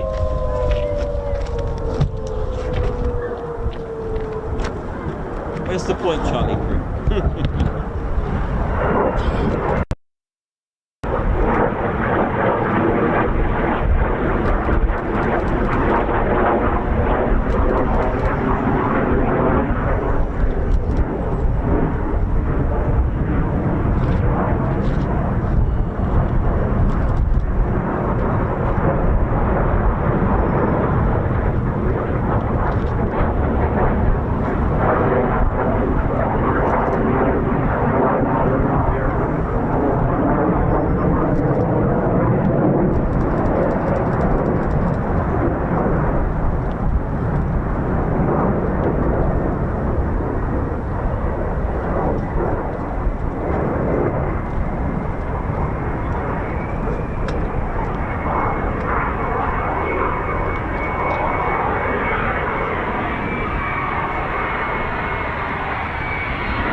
How we doing, ladies, gents, teddy bears? And yes, on that note, like I said, 20 minutes was our scramble time with biplanes, and they had to push the production of fighters, but it just wasn't quick enough.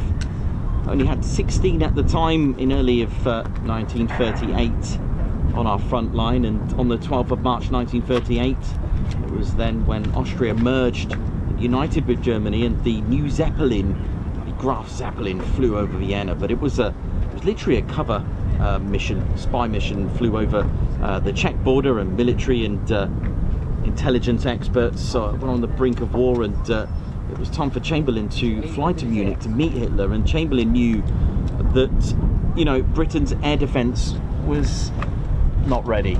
It really wasn't. But the new Hawker factory started to progress, and Spitfire started to progress as well. In August of 1938, we had our first Spitfires, Duxford receiving them with 19 Squadron. We had a total of 5 frontline squadrons at the time, and the towers started to develop right up to Newcastle. Our chain home, it was called, ladies, gents, teddy bears, chain home.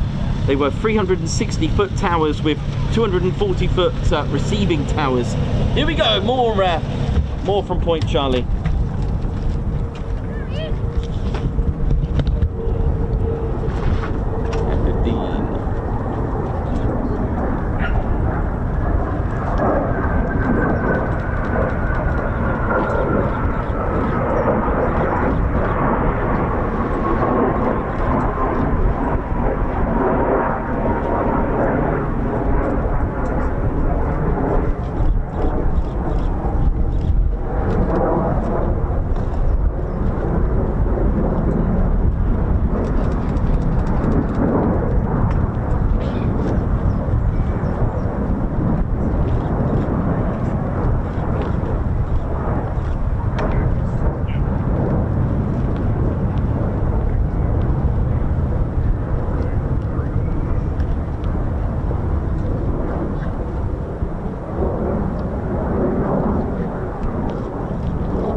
see the trees are not coping well with those gusts.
very narrow landing gear on the F-15. Has a bit of a wobble when it comes in on landing sometimes. If you compare that to the F-35 or the Typhoon, the landing gear is a lot more spread out.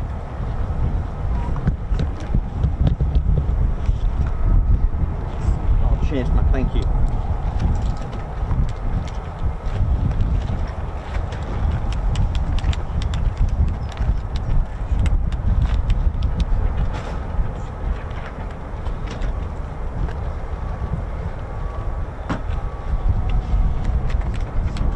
Exercise. Good. Exercise.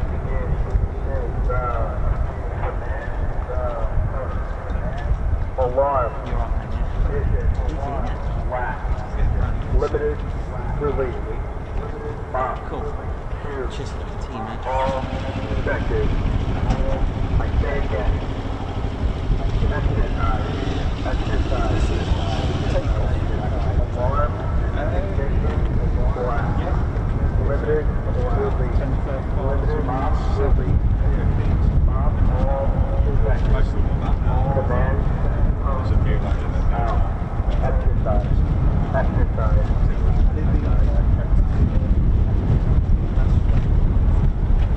I don't know.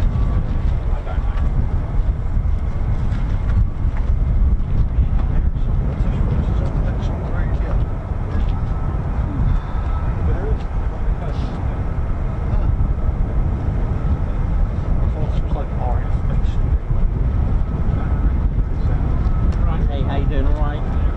Good. How we doing, ladies, gents, and teddy bears? Hope you're all good, and hope you didn't mind the sort of broken sections of the history of the Britain's early warning defence system of the chain home developed by AP Rowe, Watkins, and Watson Watt and his boffins. Amazing. But,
Shelter Teddy Bears. Hope we're all good.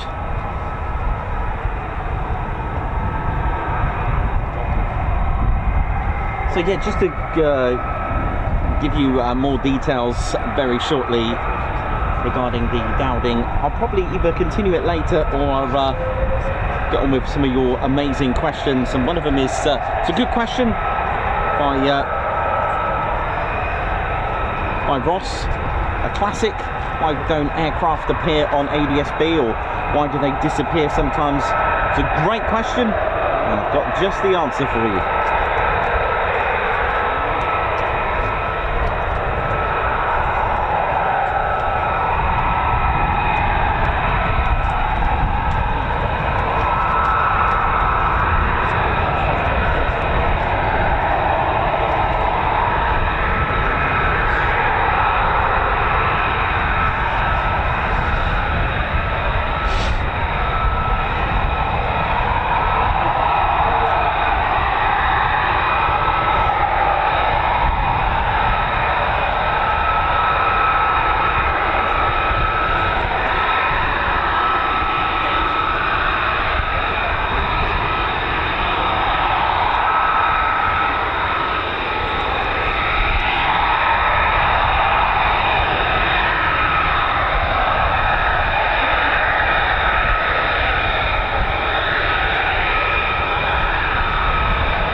How we're doing, ladies, gents, and teddy bears? Hope we're all good. And well, welcome to the Ted Coningsby channel. A classic question that we get asked quite a lot is regarding flight radar and ADSB. Why can't you see it on ADSB? And you will be surprised of the answer.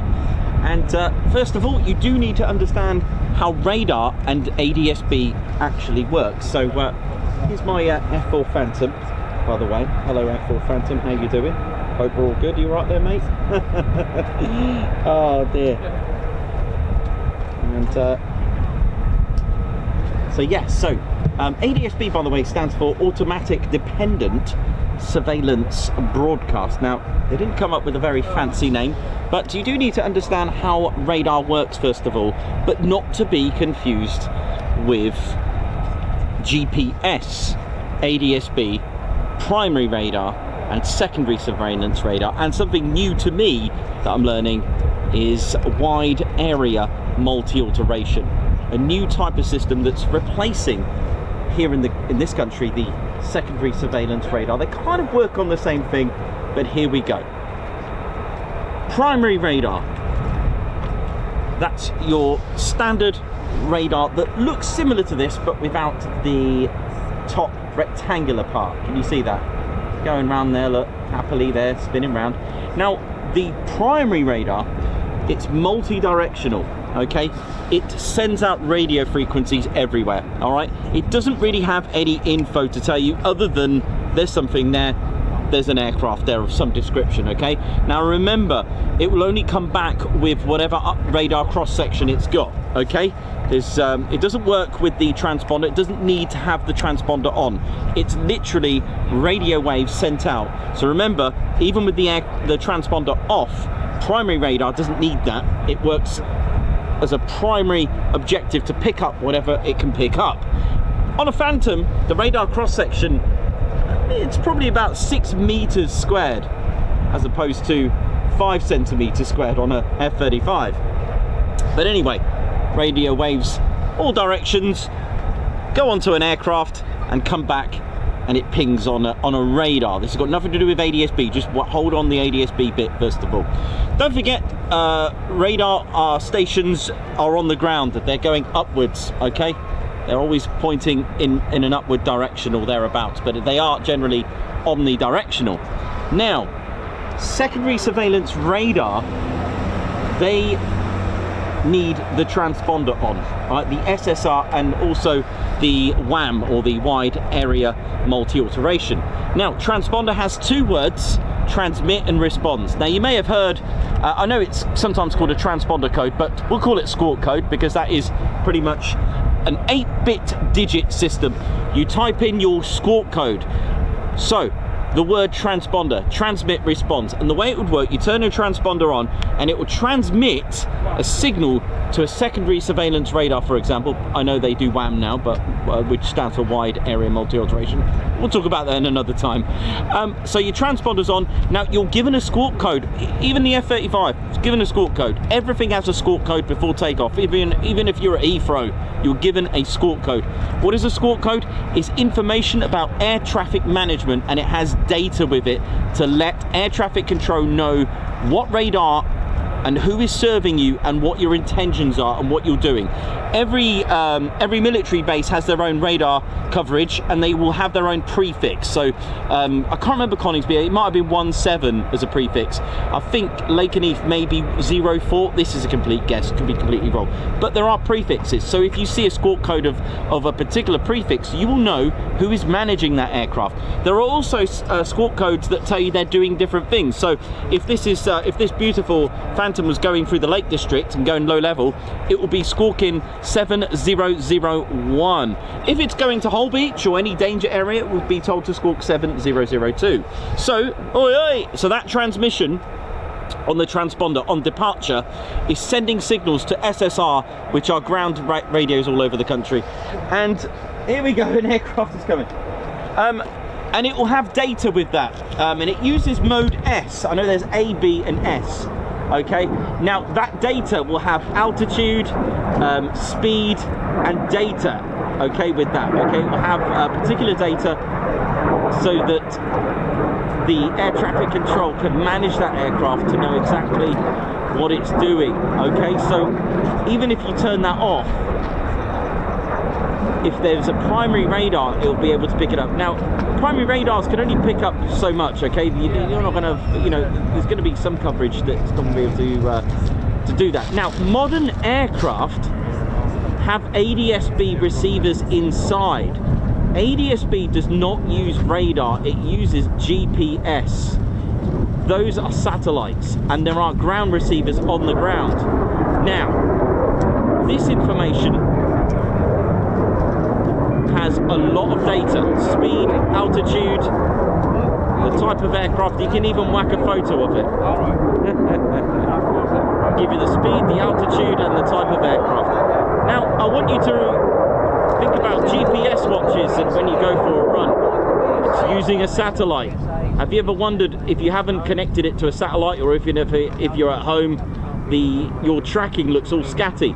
What about aircraft that are pinging on the ground, it looks like it's been for a walk somewhere, you know, like a KC-135. Sometimes it's in a forest because it's in a, hang on a minute, it's so low.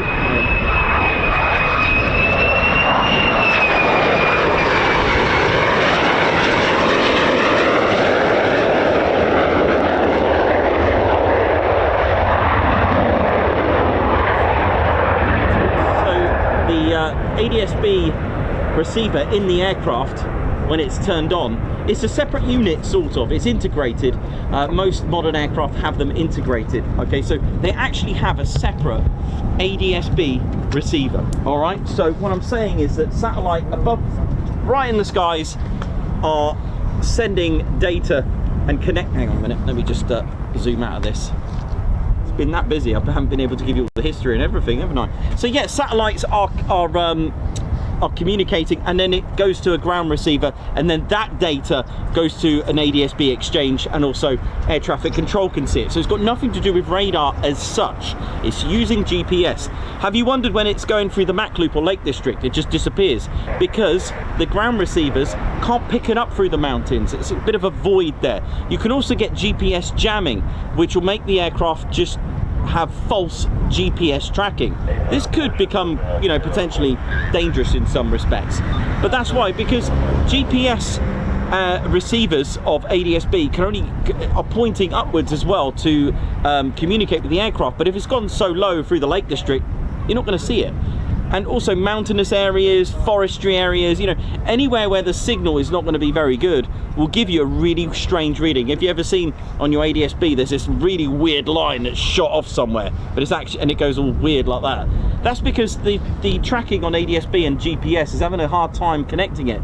So places like, if you ever look at some tankers that seem to disappear across the Pacific or the Atlantic or anything like that, it's because there can only be so much coverage. Of course, they are getting better and better, but that's the reason. And so the ADS-B data, there's an in and out, and pilots can turn that off, not the transponder. If you turn your transponder off, you are then denying information and traffic management, which will then, you know, come up with a bit of an emergency, because you need your transponder on. You can't just fly anywhere you want.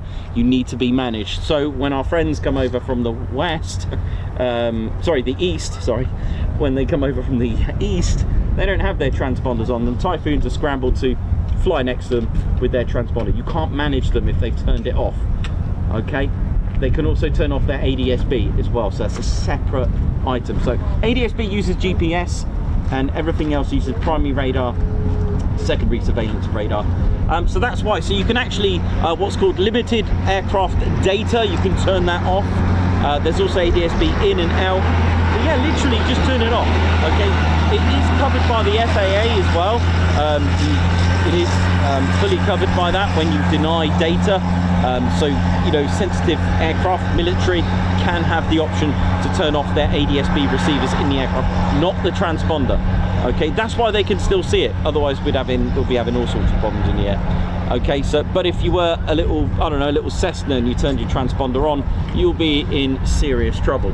You could also cause a collision as well. So there we go, a little bit of info for you, how ADS-B works, as opposed to having satellites point down and then this goes, information is sent to the receivers on the ground. But like I said, there are issues with that. If you're in mountainous areas, it may not be able to pick it up. Like I said, this is why military aircraft practice low level, to avoid being detected by radar. Radar's usually pointing upwards, not downwards, so you can escape that by flying low level, and I'm sure these were very good at it. Military only ADS-B as well. Military only ADS-B. Yes. So you can have different data. Thank you. Oh, thank you. Thanks for that, buddy. I like this guy, very knowledgeable as well, and knew about the geodetic airframe as well, so thank you. Awesome. The U2s only ever show 60,000 feet altitude on the civilian ADS-B. Yeah. They are like way. Yeah, it's limited data, isn't it, Joe? Thank you. Where's he gone? Back at his car. Behind you. Thanks, man. Cheers, Nikos. Have a good day. Yeah, thank you very much. You have a good one. In the trials of coming up for the death ray, which is what they called it, the pilot vaporising machine, Oh, right, yeah. the biggest invention that we still use to this day every day in your household is the microwave oven. Because they went I like to him that. to boil a tin of soup, and that's what they displayed to the Ministry of Defence, and they promptly kicked them out the room.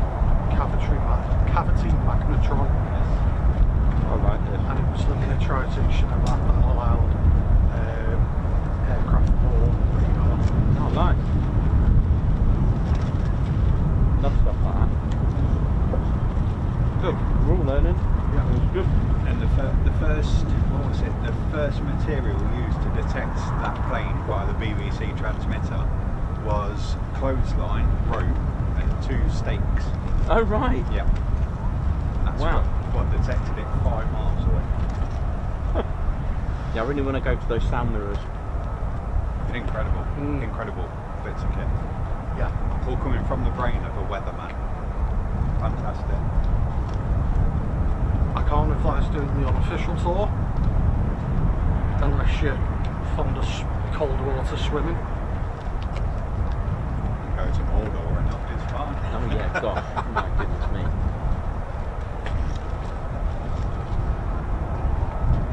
What a fun day, isn't it? It's been very interesting. Don't know where to look.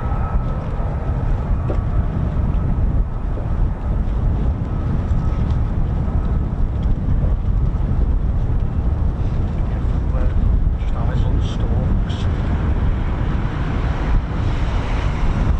First time I've seen it. Have you? Oh. I've seen it before, only a couple of times.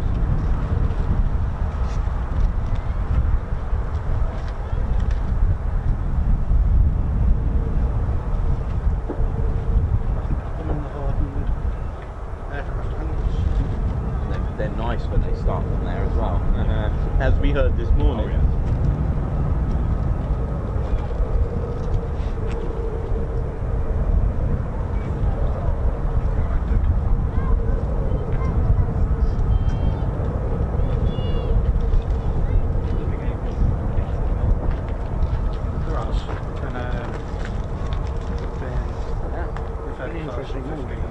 Brilliant.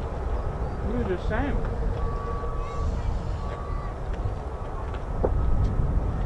Most of it goes all Mildenhall. There was a few. I don't know if it landed. One of them landed. Two F-15s landed. The rest did touch and goes and then come back here. But they were told to hold for 15 minutes out of the way. Some said they couldn't because they were low on fuel. So I think that's why they landed. Very strange. Running fumes coming out, yeah. Yeah, 'cause they're asking if there was a tanker in the area. They said no, it's can't wait. You do. I need to look at it. You got to land.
You should do. Ted told me that one.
That's why it's a goggle.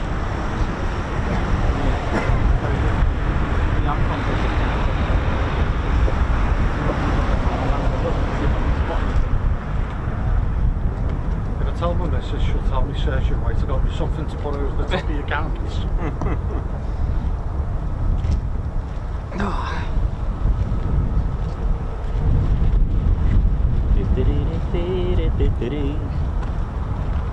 Oh, how are we doing, ladies, gents, teddy bears? Hope we're all good and well. It's been a very good morning.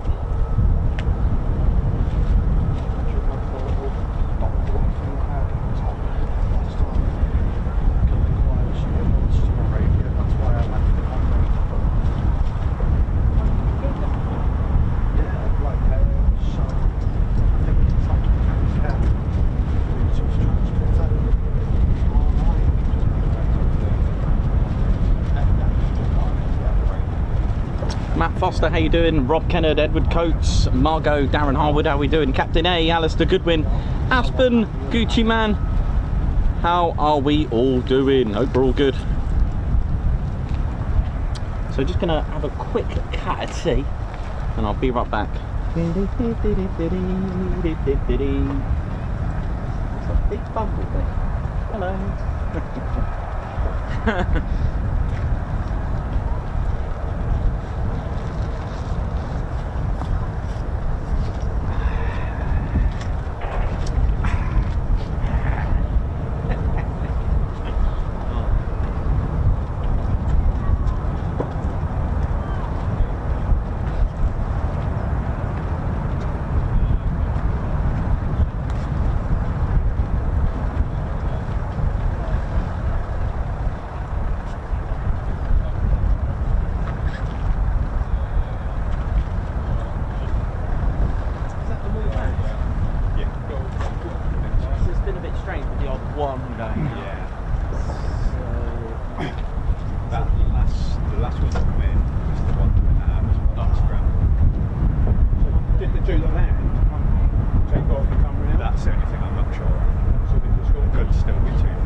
Spotter mass again. 10:35. I'm wondering if it's going to be that 4-hour break like yesterday.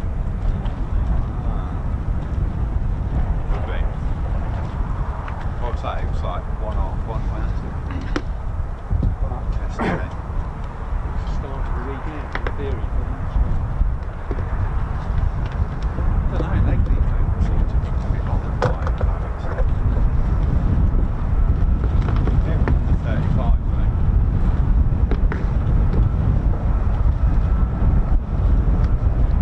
Sounds like it's on its way.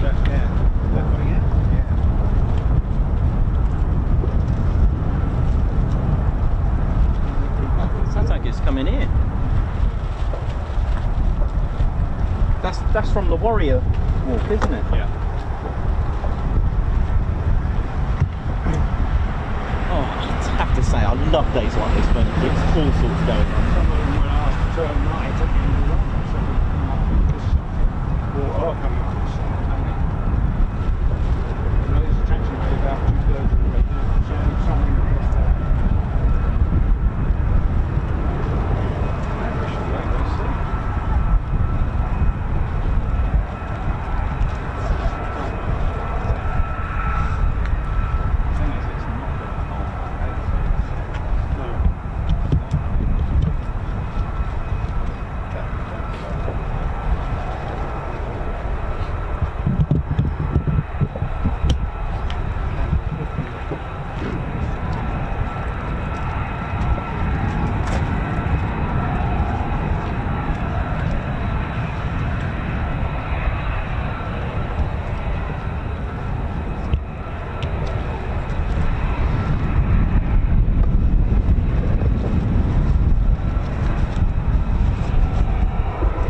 doing, ladies, gents, teddy bears? Hope we're all good. Welcome to the Ted Coningsby channel live here at RAF Lakenheath. Hope you're all enjoying the show. And it's been a very busy and a lovely noisy one as well, just how we like it. It's been incredible, and it's only just gone 10:30 local. It's 10:32 local here in the UK. And a little bit breezy now, but it's not too bad.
Okay, so got a feeling that's all the aircraft back at the moment.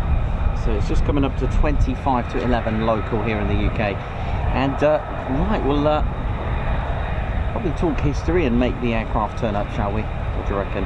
But yeah, so just been learning about the chain home system, the early warning defence system in the UK, and to protect our island, because I remember the words from the video I watched yesterday that it was we're an island again, because that was the reality and threat of things that were looming. And it was thanks to the Scots, Watson, Watt, Wilkins and AP Rowe and all the scientists who got things going with these 350-foot towers were spread out across the Isle, from Isle of Wight to Newcastle, which would be able to detect enemy aircraft from 50 to 60 miles away. Absolutely amazing stuff, it really was. And to do with obviously it's gonna need another drawing, right? But these little echoes is what they were looking for, and they were able to decide how many aircraft were actually on their way. And it was Dowding that really supported it, and he did put some funding to it, and he didn't give up from a failed test, which was quite embarrassing in a lot of ways. But all the top brass of the Air Ministry were there to witness the full rolled out demo, and it didn't work. And like I said, luckily Dowding was like, no, I'm gonna keep this going, because it was all we had. It was all that was all we had. And and with the aircraft really needed a push. The factories needed pushing to get us aircraft that were able to scramble quick enough. It was really amazing. And like I said about the Wolfgang Martini, who made like a little a mission to spy on these towers, and the RAF were really worried, and the Air Ministry were worried that Martini actually worked out what they were. But for some reason he didn't. They could hear these really strong pulses. It was like a real constant, really strong pulse, and they couldn't work out what they were, and they worried. They worked out the frequencies, but they still went with it. The Royal Air Force were like, it doesn't matter, this is all we've got, it's the only thing we've got. But they were in their minds worried that these towers were going to be destroyed, and that day did come, but luckily they had these mobile backup ones, and that deceived everything, and it was deemed as a waste of time. And Goring was like, waste of time, Martini, just get on with bombing London. And that is, as crude as that sounds, that is exactly pretty much what happened. And he came over, and it must have been quite scary to see this RAF Zeppelin. It was LZ 130, and it was on it literally, they spotted it at the coast of Essex, right up to Scotland, and Martini's experts were literally just analysing the frequencies, but luckily they didn't really understand what it was. And the pulses, well, it was actually, these towers were actually connected to the national grid, which is probably what the pulses were they were hearing, but they couldn't work that out. They really couldn't, so that really threw them, that did. But although they were worried that the attacks would come, they really put some I was going to do a little drawing for you. I was going to show you what it's quite a simple drawing for me to show you what this would have looked like at Bawdsey Manor, but yeah, so Martini and his experts, they were investigating this radar, listening in, and Britain thought the rest of the war was thinking that, you know, they'd work it out. And then on the 1st of September 1939, Poland was invaded, and for safety, Watson Watt and his crew were evacuated from Bawdsey Manor and left and went to a new place in Scotland. In fact, they went to Dundee for safety, because they were worried, this is it, we're going, you know, Bawdsey Manor would get it, because they were exposed. Martini in the RAF Zeppelin spotted him and seen what he got up to. So but they didn't work it out, and this is the thing. And they carried out electronic jamming, attacks on the radar towers, and it was Jimmy Atkinson who developed a display to confuse the enemy when scanning. And AP Rowe said to use initiative. So when they left, when it was Jimmy Atkinson, one of the scientists, developed something to give a different frequency reading out. Okay, he come up with a I forgot what it was called. It was something like signal jamming, but you got to think there was a lot of towers all around the coast. Now they left, but the job was given to Jimmy Atkinson. And when they all left Bawdsey Manor, they said, "Jimmy, you're staying beyond." And Jimmy was like, "What do you mean? You've got to install these signal jamming frequencies." And he was thinking, well, how am I going to do that? And literally, they just told the man. AP Rowe just said, "Use your initiative, man." And then he used his Austin car along with his wife Mona, and they covered some 2,648 miles, going to each of these towers to install this radar jamming frequency technology. So it was from station to station, and they did it, and it was his Austin that was part of the kit. And it was quite a funny story to write that. I mean, all this I learned literally really quickly from yesterday about Chain Home. And of course, on the 3rd of September 1939, Fighter Command, you know, was it ready? Was it ready? They were ready, but nothing happened. The declaration of war, Britain declared war, nothing.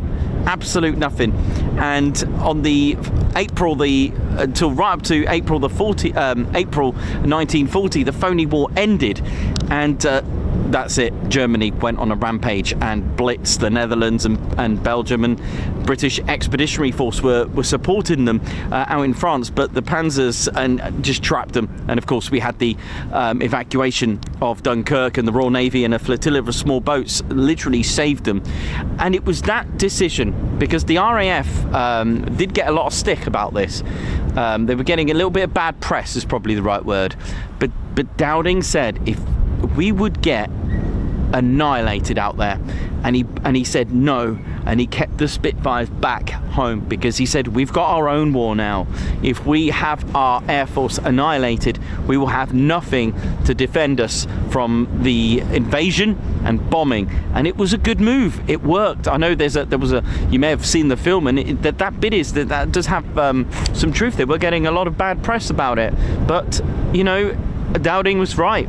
But at the end of the day, whatever events happened, it worked in the end. And the problem was, Germans, they found there was a bit of a problem when they evacuated the World War II. Germany found all the equipment that was left while they all evacuated Dunkirk. They found all the British radar equipment. But do you know what? The boffins, as so to call them, lovingly, they were like, oh no, they found our technology. But for some random, strange reason, the intelligence of Germany thought, this is like old technology, we got nothing to worry about. But Watson Watt and his men were like really worried they would work out. And again, don't forget about that Graf Zeppelin spying and tuning in. And the British went in thinking throughout the whole of the war that Germany knew exactly what these towers were, but it wasn't to be. And did you know they only found out by a chance encounter in 1950? I know, right, at Farnborough, but we'll talk about that in a moment. And Göring was excited, and he claimed he could destroy the RAF in 4 days. And Göring was an ex-World War I fighter pilot, and but he found out the hard way this wasn't the case, and he was, you know, he claimed that in 4 days it would be gone. And the Luftwaffe started attacking shipping yards and ports, and it was losing, but it was losing because Göring couldn't work out. He was like, I thought the RAF was small, because they kept coming. And this is the beauty of the Dowding radar, or the chain home system. It was able to alert, because Göring was like, where are these, he actually underestimated the power of the Royal Air Force, not by numbers, by the tactics. Instead of sending out, because there was a method during the Battle of Britain where Göring thought, he thought all the RAF, every single fighter will just pounce and attack. But the beauty of the chain home was able to have a structured area of who and where to scramble, rather than sending everyone out. Dowding said that no, we do it little by little. We don't just send your whole fighter command out there, or your Spitfires and Hurricanes. And this was crucial. And according to the German sources that I've read, for them it looked like the RAF were bigger than what they thought. And that's the way it was done. It was done little by little, and that played a major part. And it was on the 11th of August 1940, the Luftwaffe mounted 3 wide large raids over southern England, and this literally shattered Göring's confidence, because they were all intercepted. And on that day, it was a crucial victory for the Royal Air Force. Göring was like, yeah, let's get the shipping yards, and the system was, you know, the system worked. It would spot them, and they made the calls. They organised who to scramble. The women there, you could see, you must have seen it in the movies, pulling all these, you know, little models of and numbers of the squadrons. You know, just listening as well. Listening was a major thing, and looking at the little echoes on the system. The Luftwaffe that day, on the 11th of August, lost 45 aircraft, a massive blow. And Martini was suspicious of this, and he thought, it's got to be radar, because he didn't quite work it out. And Martina was like, it's got to be radar. How are they knowing where we're coming from? Because this was the key. You know, we didn't have sound mirrors anymore, man. We had proper radar. but you know, Martini went on another mission to try to find out what was going on. And on the 2nd of August 1940, 12th of August 1940, he sent a mission, and he actually got a go-ahead to actually, he convinced Göring, Göring was quite, I'm not going to say a basics type of guy, but he was more crude. He was like, don't worry about technology. He was more of like, get in a battle, get the job done, and get on with it. Stop messing around with all this technology. He was that type of guy. And but he did convince, Martini convinced Göring to at least give it a go and give it a raid. because the RAF were really worried about them being attacked, they had mobile radars next to the 350-foot towers. The Stukas were sent. It was a direct attack on the 12th of August 1940, and it caused major damage. And the attack came day after day for 3 days continuous of bombing our towers, our defence. And then suddenly, on the 4th day, nothing. Martini was shocked though. Do you know why? Because he went out on a little mission to listen in, and to his absolute horror, although it was faint, he could still hear these frequencies, and he still couldn't work out what they were. Some sources suggest that he probably thought it was a way of listening into what the German radios were saying as a form of intelligence. The signals were actually from the radar vehicles that were put there in an emergency, and Martini didn't know that. So he thought it wasn't the towers. So they still didn't know what these towers were, and Martini thought radio direction finding is what they were. That's what he assumed. And you know, they just couldn't believe it. And in the end, Goring told him, "Enough's enough now. Get on with bombing London." And you know, it was absolutely ridiculous how they didn't work it out. But anyway, sadly though, Goring literally said, "Right, get on with your mission." And the first mission was to absolutely annihilate the RAF's airfields, and they did. It was called Eagle Day, or Alder Tag, and it was to destroy airfields, then the communications, and then invade. That was the structure.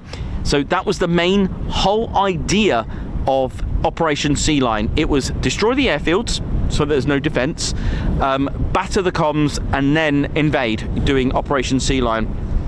And that was between August and September, and by 24th of August 1940, the Luftwaffe attacked oil refinery on the Thames. The raid went completely wrong. They lost so many crews. Bombs fell on London, and they just couldn't believe it. But again, another mistake from Goring. He did carry out these attacks on the RAF. They couldn't keep up of actually building back the aircraft that were lost. So factories had to get men to try to, you know, and women to build new aircraft, and Goring didn't do it. He didn't continue. It could have changed the whole thing. Goring just continued to bomb London again, and a railway refinery, but the radar system worked, our early warning system worked, and they lost many aircrafts, and the bombs just fell on London. Hitler went mental at that, because he did actually say not to bomb London. He wanted it because he was worried about a retaliationary. Sorry if I give you misinformation there. It was to bomb the airfields, not London. It was a specific thing. Hitler was worried that if you bomb London, there's going to be consequences, and it did just that, because 24 hours later, Bomber Command sent an absolute 370 aircraft headed straight for Berlin and battered it. Things were shifted, but the airfields was a massive tactical error from Goring. He'd stopped, which gave the RAF and the Air Ministry and the factories a chance to rebuild. And Dowding again used the small formations in his defence. And you know, that was literally the chain home system. It's my first time I've ever talked about it in full detail. Inspired by someone's question, of all things, I was asking about structure and numbers of squadrons, and this is why I came to find this whole video. And it was only a chance meeting by one of the scientists who met Martini in 1950 at Farnborough. And Martini, the scientist, said, "Why didn't you attack why didn't you attack all our towers?" And Martini said, "Because they weren't doing anything." He goes, "You know, they were the early warning system." And he said, "You didn't have an early warning system." And the scientist said, "Yes, we did." And it was only in 1950 that they only worked out exactly what those towers were and how they were powered. And those little pulses, or strong pulses, sorry, they were actually powered by the national grid, hence all that interference. But hey, how cool is that though? And it's one thing after another, and mistake after mistake, and it's amazing how things of all sinister acts. War is not a good thing, it's a bad thing, and yet how humanity copes with trying to defend or attack, make mistakes, learn from it, and it's almost like deceiving each other in some ways, but it's the way it is. And although that sounds kind of contradictory, because we're at a military airfield, you do need defence at the end of the day. Without defence, you know, you need to protect your airspace, hence why having a military is so important, you know, and how promoting all the roles of, you know, you should be proud if you serve or have anyone in your family that serve, or thinking about you know, those that have served before, veterans. You should be proud, you know, if you've got a son, daughter, relative in the army, military, air force, navy, commando, Royal Marines, special force, you should be proud. They're serving the country, and it's a really nice thing. It's amazing. You should be proud, because that's a legacy that's been passed on through generation and generation, because it ties in with the freedom. And if you're serving today, thank you very much for serving, because it is an absolute true proud moment for me to you know, to remember. And that's why history is really important, because it plays hand in hand with what we have today. And today is a wonderful day, because we're here today to enjoy the men and women doing what they did in World War II, so to speak. So, you know, you've got people at ATC, got people in radar, got Bulmer, Swanwick, High Wycombe, all these looking after our skies here. And then, of course, the US Air Force have NORAD doing the same thing that our QRA and NATS do. It's amazing. There's so many roles. Have a think about it. If you maybe flying's not for you, maybe you want to be ground crew, special forces, security forces, LE, OSI, ground crew, armourers, technicians, electricians, tools, communication squadron, chef, and fire and rescue, you know, communications, and all that kind of stuff. There's so much that you could do, and that's part of a major thing. And of course, RAF regiment as well we've got, and those in the cadets, joining the cadets, will teach you all the basics to lead on. You know, the channel does promote recruitment. You know, I'm not associated, you know, directly, but it's a proud thing for me to do, because I'm proud of it. I'm proud of our Air Force, I'm proud of our history, and I'm proud of our fellow United States Air Force as well, because, you know, the history with that, the history, should never forget it, because it's a major part. And let's not forget all the other countries: Canada, Australia, New Zealand, Poland as well played a major part at Norfolk. 303 Squadron, they were the highest scoring, even in a short period of time. So many countries. Marmaduke Pat Powell from South Africa, the #1 RAF ace, with the most victories. You know, just amazing. It just fascinates me. You know, the passion and enthusiasm. But the channel's not just about history. The channel's not just about aircraft. It's also about all the fun stuff that goes with it. We like to learn, like to have history, and this is what it's all about. And like I said, never forget, ladies, gents, neighbours, never forget. And it's something that I would love to make sure it never gets forgotten. Pass it on, pass it on, pass it on, because you never know. Then I wouldn't want a scenario one day when I'm up there knowing that there's been a generation that's forgotten it, because we shouldn't. It's amazing. And I've always said that it was always a people's war, the Second World War. You know, people raising money at Lakenheath. It's a true story. In 1939, raising money for a Spitfire. I mean, people chipping in, men and women.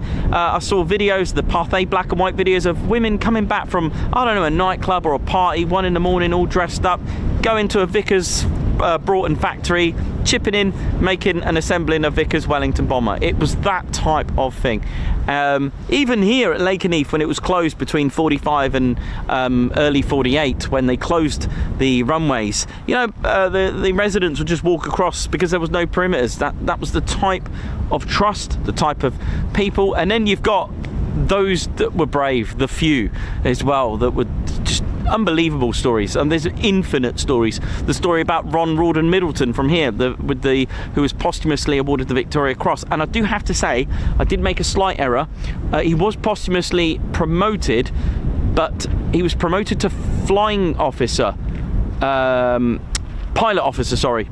Yeah, pilot officer. I actually thought sergeant was higher. It wasn't. It was yeah, I'm pretty sure. Forgive me if I got that completely wrong again, but I'm pretty sure he was promoted to pilot officer, which was higher than the sergeant flight sergeant or flying sergeant. So again, forgive me for that, but I know he did get posthumously promoted. I will double check when I turn the camera around just to make sure, because I do like to get that bit right. But on my last stream, I got the promotion back to front. But yeah, he was posthumously awarded the Victoria Cross for his absolute just unthinkable bravery. And I love, I like the words on his, you could see his gravestone along with his brothers that perished during World War II at Beck Row at St John's Church. And I loved it, what it said. It really hit me, because it just says true to the end. And it was literally unbelievable, just 26.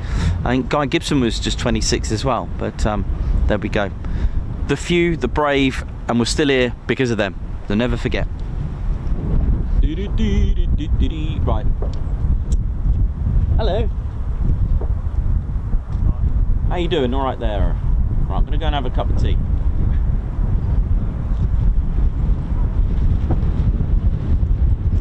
Time for a cuppa. Hello. How's it all going? Oh right. Okay. Give me a sec. Let me just grab my tea. Just give me 1 sec.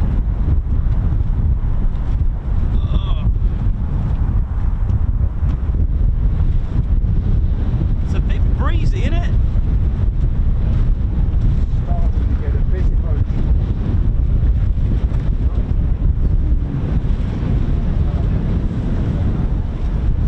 Yeah, for some reason in my head I thought sergeant's higher than a pilot officer. Because Ted started off as a pilot officer. Oh, right. Got that bit wrong.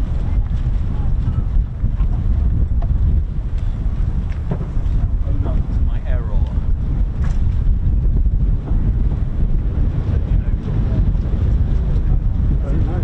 You alright there, buddy? How's this? This is Cappy. Cappy going on, is it? Let's get Cappy on.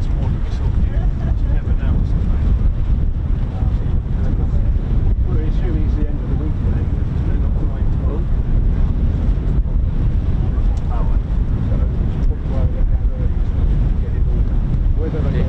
Got another guest bear lady, shirts and teddy bears, RAF Cappy. They have been going up during the week, but because it's the weekend, they're not getting there. There you go.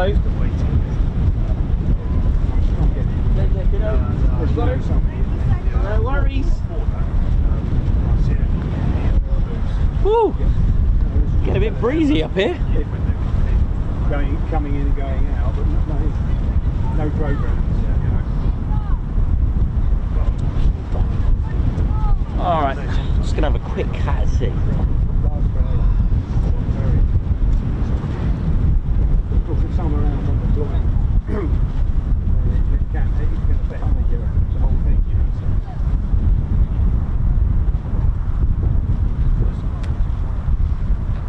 Ground through and that down once a week, or sometimes it's not ready though. Normally come on Fridays.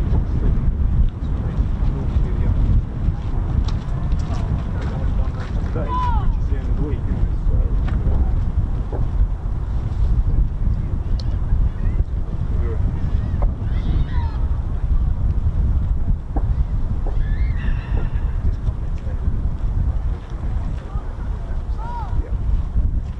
whereabouts are you?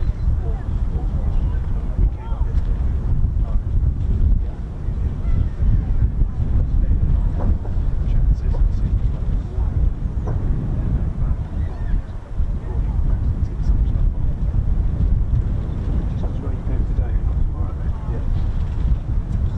Officially, what they call a family day, they tag on an extra holiday. It'll be an American holiday on Monday, and they normally tag on the Friday before. Right.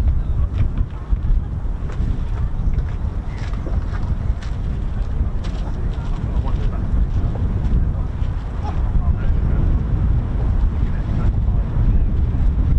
2-15s went into Mildenhall. I don't know whether they came back.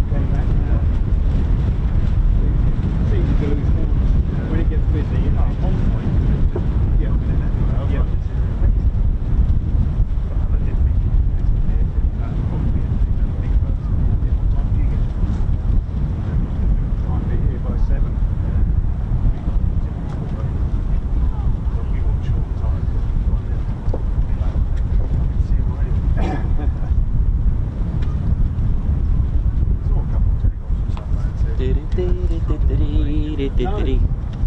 How we doing, ladies and teddy bears? Hope we're all good and well. Welcome to the Ted Coningsby channel, live here at RAF Lakenheath, and got a bit of a break as all the aircraft are back. Now it's just that that moment of do we, don't we? Do we, don't we? Do we, don't we go or stay? That's what it's all about.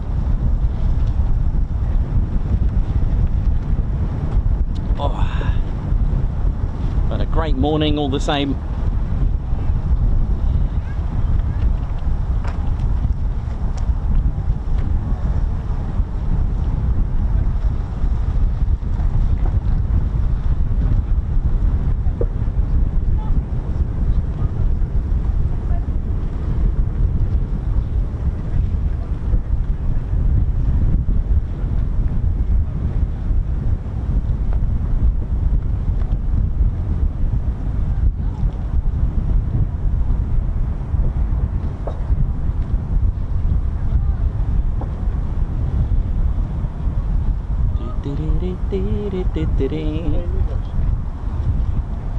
You alright there?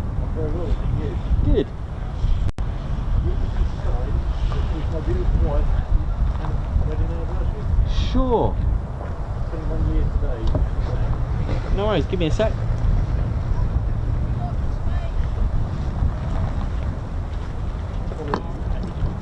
Who is it, sorry? Sorry, Suzanne. Suzanne, Yeah. 21 Yeah. years. Ah, and your name? Andrew. Andrew. And let me get Ted. So where is she? I was going to say she's let you come out. So Ted's got a guards march to do, and Ted would like to do a guards march for a 21 years wedding anniversary for Suzanne and Andrew. Thank you very much to the both of you, and congratulations.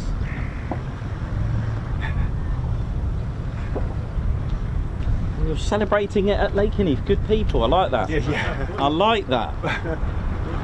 Why wouldn't you? 21 years. Wow.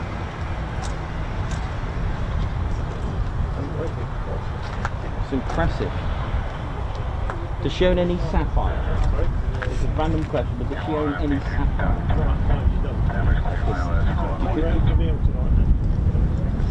It's alright, because the F-35 has sapphire on it, so if she does and you did buy it, you could say, let's see, 35, yeah, it's this bit here. This part here, the EOX, that's made out of sapphire. On my other model it's clear. So if you have in the past, it says piece of F-35. I love saying that, because it always cracks me up. But yes, sapphire of all things, clear sapphire. Yeah. Your idea. She's probably now, no, if she hadn't, she's probably tuned in. Yeah, she has. Oh, bless. It's funny that.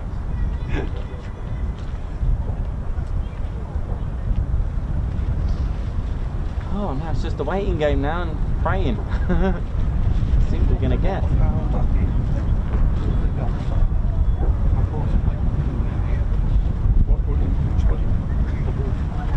Well, that's been around recently. You're welcome, thank you.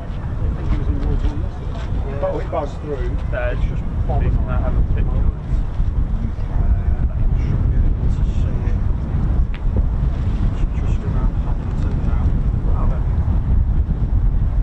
Yeah, no worries. Give me one. Just as plates can fly in. Sorry, I missed that.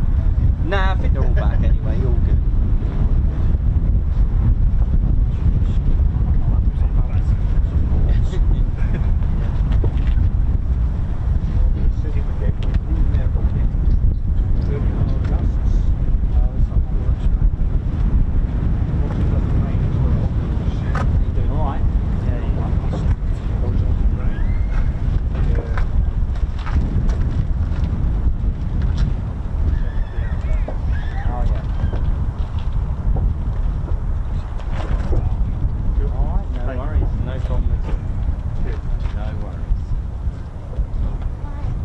Yeah, of course you can, mate. Yeah, no worries. Yeah, let's go. Where are we going? Just here?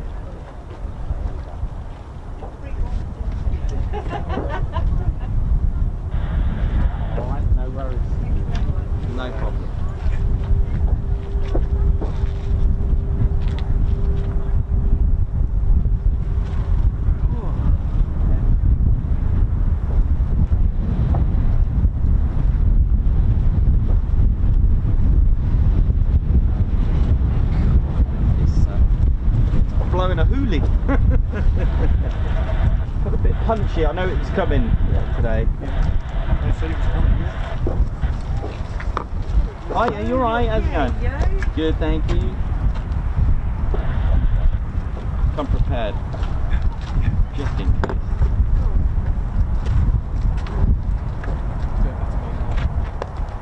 Just.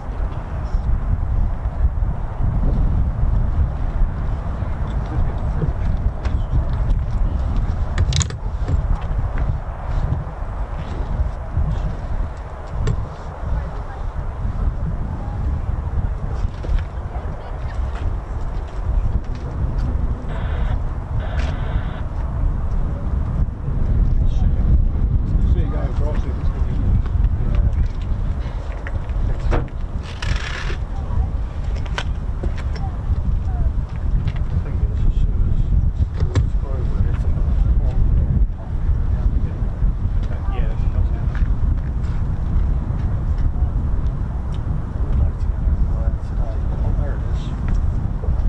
Yes.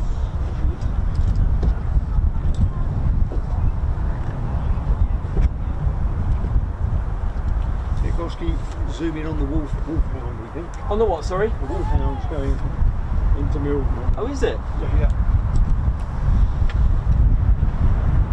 All right. Yeah, I see it. Now I'll see if I've probably got it naturally in the shot from where I've got it. No. It's not that low. If it was that low, I'd be a bit worried.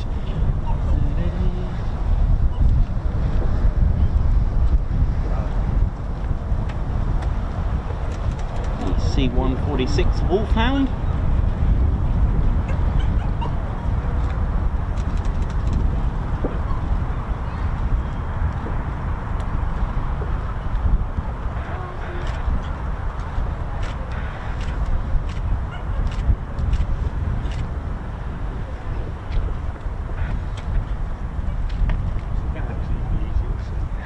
Just a little bit.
Lovely bit of memories there. 3K subscribers. It's wow, seems like yesterday we got 100k, and a big shout out to everyone who's supported the channel.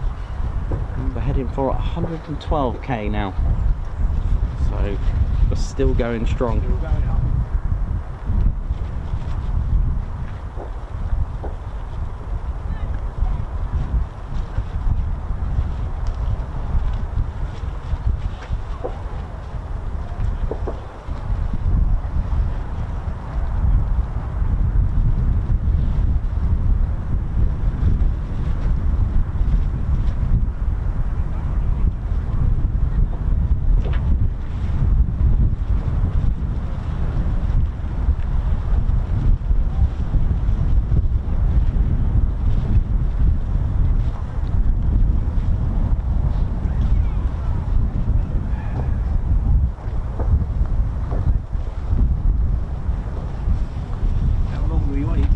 Yeah, it's going to be one of them waiting. If I remember yesterday, they relaunched around about 1ish, 1:30.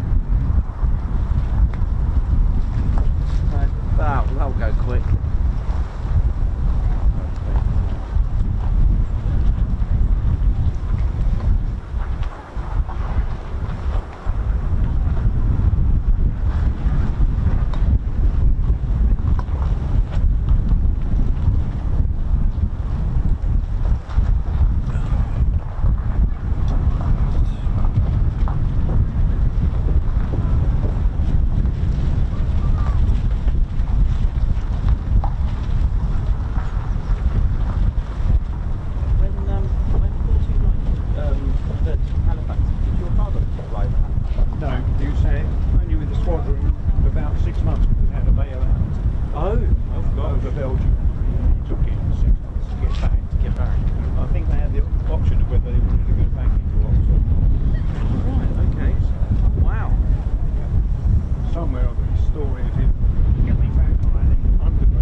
good reader, that book.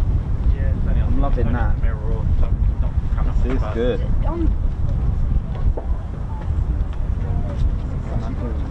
Hello. No, I do have some. Yeah, I do. If you come around the other side, I'll show you.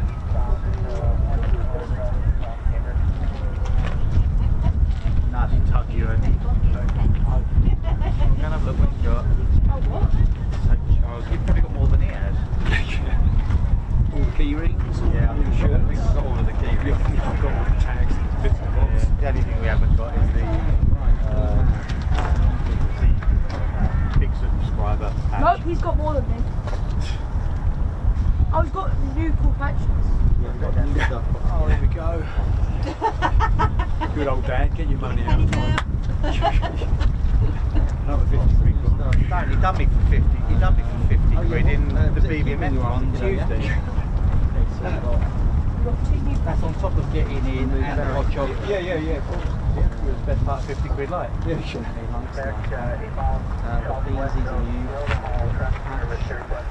Key ring. Yeah. Send it.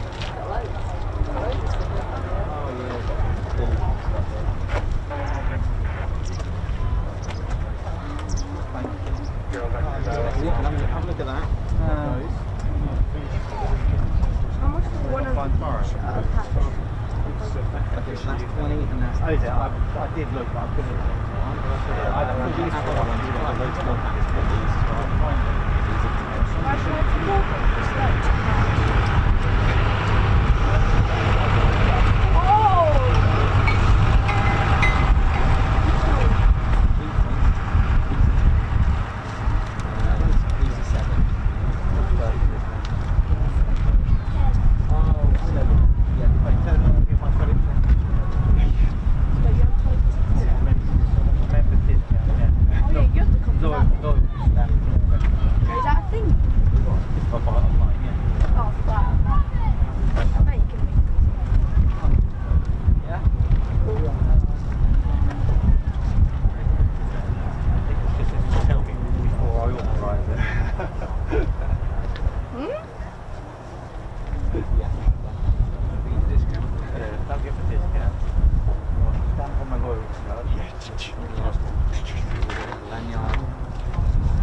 Wristbands are fine.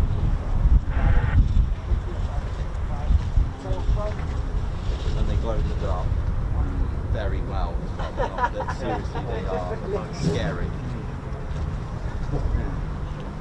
What would you like? Wristband. Just take them. Yes, Yeah, but it's the silent part. Yeah. Alright, couple of days. Really nice one.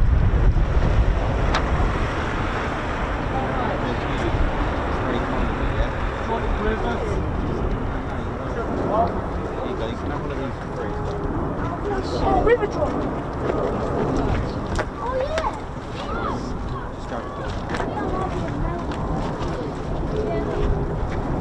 You're just going to get a little shot. Hurry up, focus! Earlier, didn't it? It's a regular. We've enjoyed it all down Mildenhall yesterday. I might be a bit late for it, but... Well, it should have appeared at Mildenhall yesterday then. Exactly.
what else is going on in it.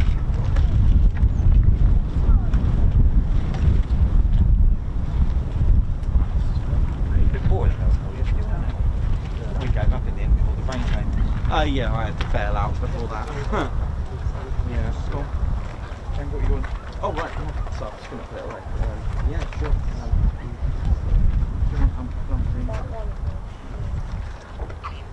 Okay. 32, call it 30. Oh. That's the new one. They're both the new ones, that's probably why you haven't got these. The only thing is I bought the PVC one, the new one's way too good.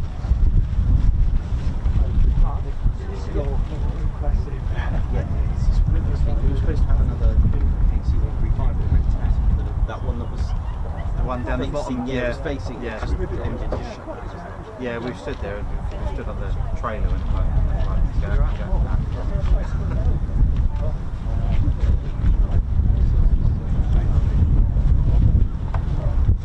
Zeros on there.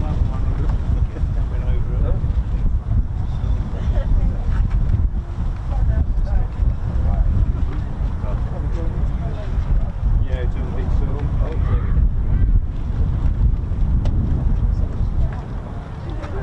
sometimes they do a fine See, that's I don't know why Oh yes, sorry. I didn't see the word pin. I was like, yeah, I know. It's done, thank you. You're supposed to be text them, aren't you? No, because why would I? Where would the card go exactly? I'll laugh if it said insert card. I mean, right, it's all gone through. Okay. Put it into the Yeah, that would be weird. Enter card. That would be weird. How you doing, Ryan? Can I have a photo, please? Yes, you can. I love your content. Thank you very much. get here as early as you can. Stay here. Oh, wait, no, we haven't. I'm sure there's another role in my head. What sort of story is there? Oh, I'll bring it out.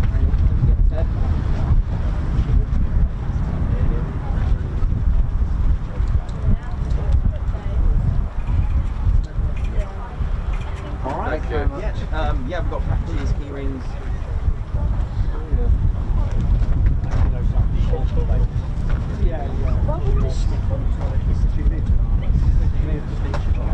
That's the back. Stitch onto No, it. Yeah, sure.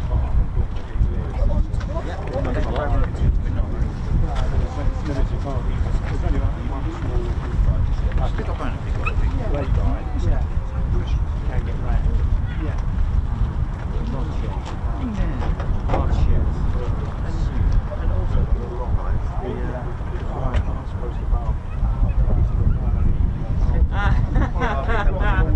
Oh, that was me. Yeah, I picked up on that the other day. It's like, oh, yeah.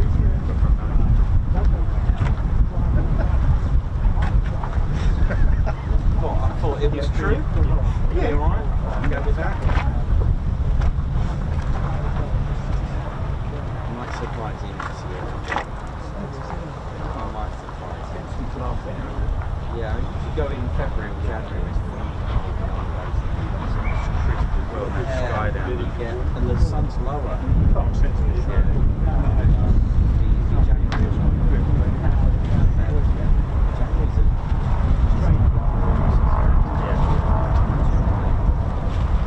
I'll let you know. I'll let you know. Yeah. It's never warm. What was last year? It was like 5 degrees. What are you into that? You've got 80 something. Check it, listen.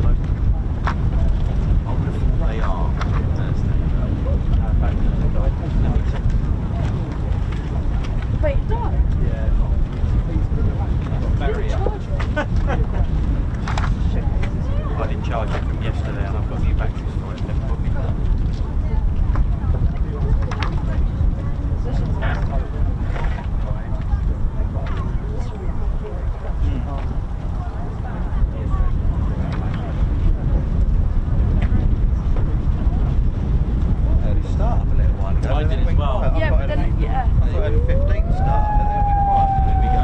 Yeah.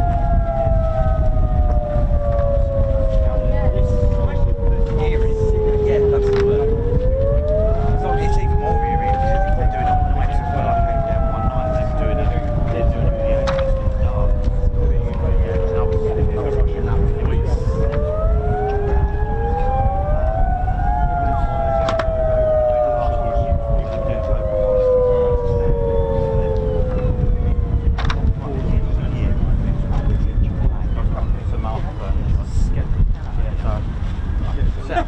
Set up a tripod there for long exposure. Yeah. And then they started that. When it first come on the show last week, I was scared the life out of me. I was like, what was that? I thought it was someone like with a scanner, like mega loud. I was like, God, turn that down, mate. Oh yeah. Oh, how's he doing? Yeah, I haven't seen him for a while. Alarm conditions red. Mop all sectors. I say again. How we're doing, ladies, gents, teddy bears. Hope we're all good and well. And we're just going to wait till we'll do another. Wow, it's only half 11. All sectors. Just one of those things. How long do you wait? Exercise.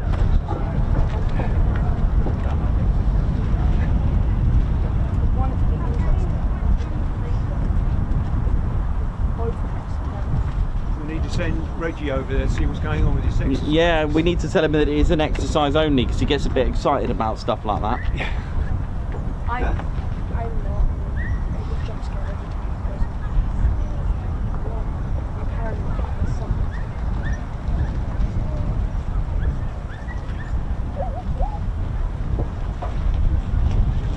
Let's see how much.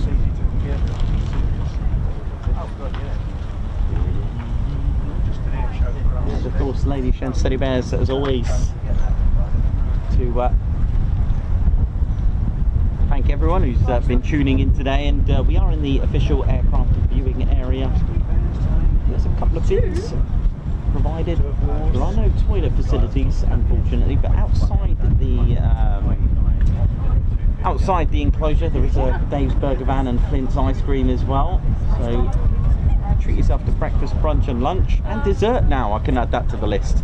There's Flint's official ice cream and Dave's famous burger van as well. Unfortunately, like I said, there's no toilet provided nearby, unfortunately, so you will have to improvise on that one. Oh wow, nice shot of the rivet joint just going over. I think it was a rivet joint, I'm not sure. Was that it? Was that Casey? Casey, yeah. Check on radar. What is it? No, that is really good. Boy.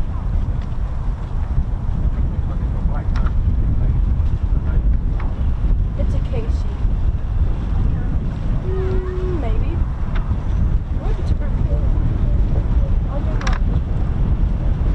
It's a rivet joint. It's a. It looks like a Casey. I was right. Was it the rivet joint? Yeah, it was. Okay. I was right.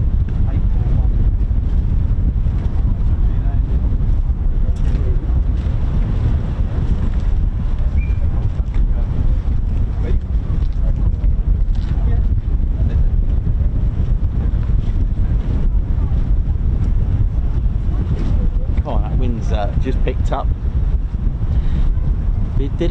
So let's have a look what we got left.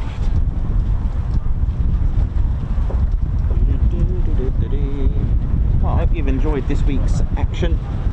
It's been great. There's probably not going to be a show tomorrow.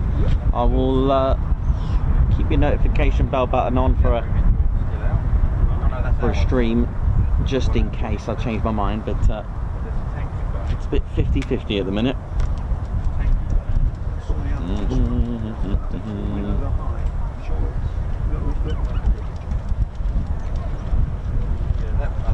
That one has landed. The American one landed. Our one's still.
going in 20 minutes. Nobody's going to Someone's gonna like sit. sit in and I'll charge. Tank is start the house. All up built.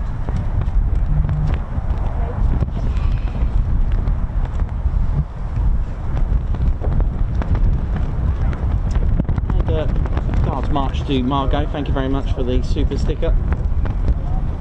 And another super sticker. A second Guards March and another one from Margot as well. Thank you very much. A triple super sticker, Guards March. And Wee Stevie Boy doing the same. So Guards March number 1 for Wee Stevie Boy. Number 2 for Wee Stevie Boy. And number 3. Thank you very much for your triple super stickers. Rob Kennard, thank you very much for the super chat. Oi oi Ted, Nicholson, Claire, Spanners and TCS, thank you very much. Paul Mayers, thank you very much as well. Guards March to you for the super sticker. Brian Acosta, thank you very much for the super chat. And Alistair Goodwin, high five and a paw pump. Thanks for gifting 5 Ted Coningsby memberships. Guards March. Alistair Goodwin, high five. Thank you for gifting another Ted Coningsby membership. Guards March. Border Raider, thank you as well. High five and a Guards March to you. Thank you for gifting 5 Ted Coningsby memberships. Nice one, everyone. Thank you so much, all of you who are gifting memberships to others to give them a chance to experience the Ted Coningsby channel as a member. Gary as well, high five and Guards March to you. Thank you very much. We're going to have to do that again, Ted. Hang on, we've got to rewind. Oh, yeah. High five, paw pump for 5 Ted Coningsby memberships from Alistair Goodwin. You get a paw pump from 5 memberships, and Border Raider as well. High five and a paw pump for gifting 5 Ted Coningsby memberships. Thank you very much. Well remembered, Ted.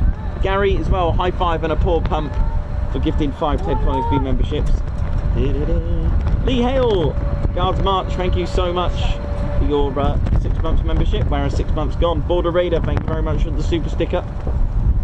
Michael Woodringe, for doing your best not to forget Hawks. Guards March, thank you very much indeed.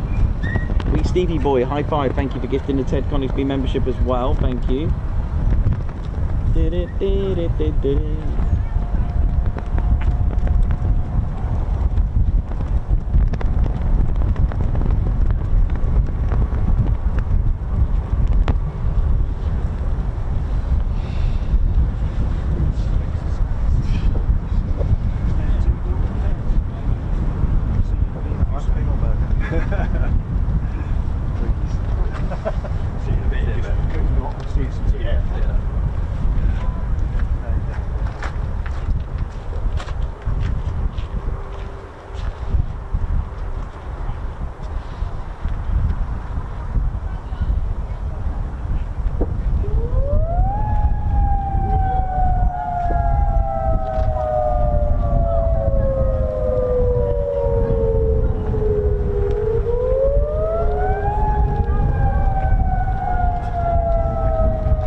See you later.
approach. Alarm condition red. Mach 4. All sectors. Exercise, exercise, exercise. Command, post, out. Post, out.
How we doing, ladies, gents, and teddy bears? So we're just waiting and waiting. Yeah, tomorrow doesn't look that great tomorrow weather-wise, so we're not too sure. So just treat it as though we're not giving a show tomorrow.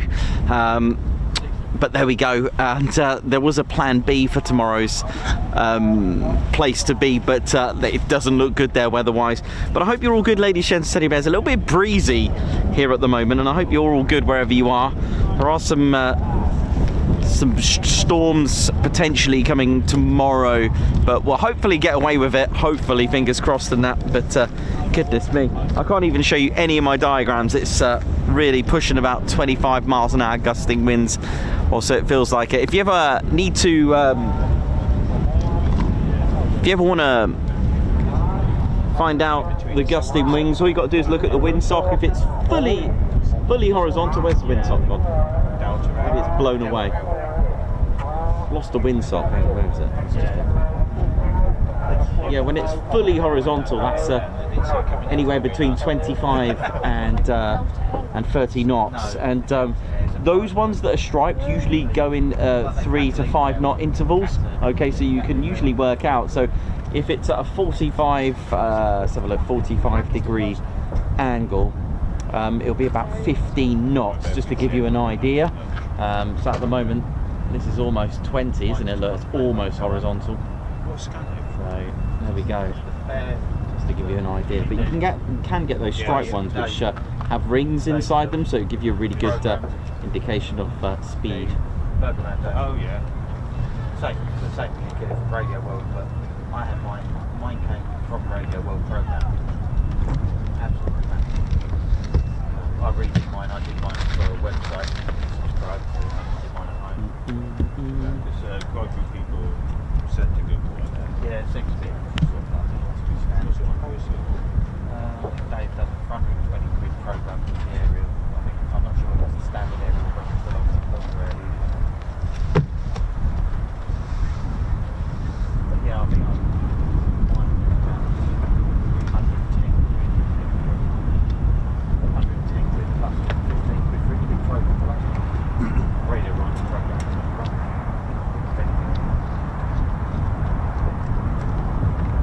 Here one day, mine is losing everyone and everybody else is banging off left, right and centre. Yeah. Oh, yeah, you're right, how you doing? Okay. It was. Good, thank Wasn't you. it like the guy yesterday? Yeah. That name's the guy Mildenhall yesterday. Program. I'm not picking up anything like that.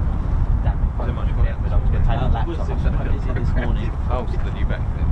We went over back. the Oh, was that? Yeah, so just waiting game now. Yeah, we went to them, yeah. The little campsite, Yeah. far end. That's basically really the old way to go and see anything other than there's a couple of other odd spots we can park at the industrial estate and walk through.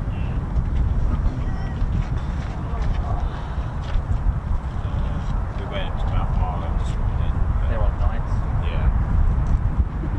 Yeah, we thought about that too. I was going to do that Tuesday. We went to Coningsby Tuesday. And at one point, we'd been there, there'd been loads of take-offs on drivers. That Mara, and I looked at it, I was like, what's that anyway now? Yeah, I saw it come up on nights, but I just went up there to see where would be the best place to park as well. Just to Either chalk lane Yeah. or we could go on Thunder and Lightning. yeah, they sell their back parking on Chalk Lane and up on the Yeah, hills. yeah, white lane. Yeah. Up on the old silo. Yeah. That's good. You can actually see all the way down the runway. Regardless of what way they're taking off, when they come into the verticals, they're there. You can see straight down the pad. Whereas chalk lane, you're looking sort of across that. Yeah. Never seen the other one I went to as well.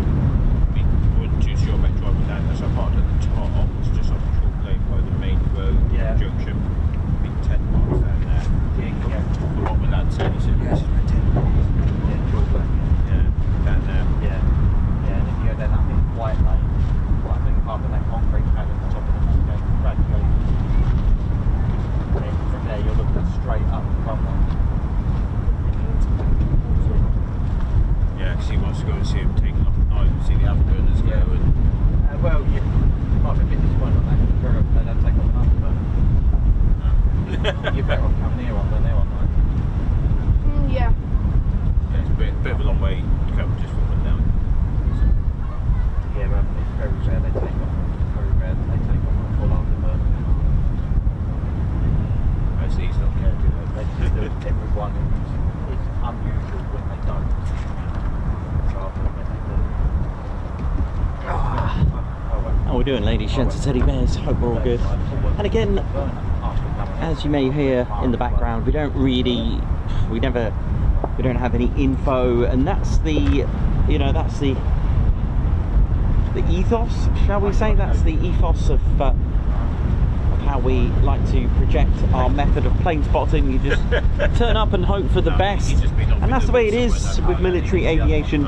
It is potluck and a gamble. You could come here and see nothing. It's just one of those things. So, you know, just do that and just enjoy the day, and try to pick a nice day, as in weather-wise. Just see if you don't get anything. At least you've had a good time out in the lovely sunshine.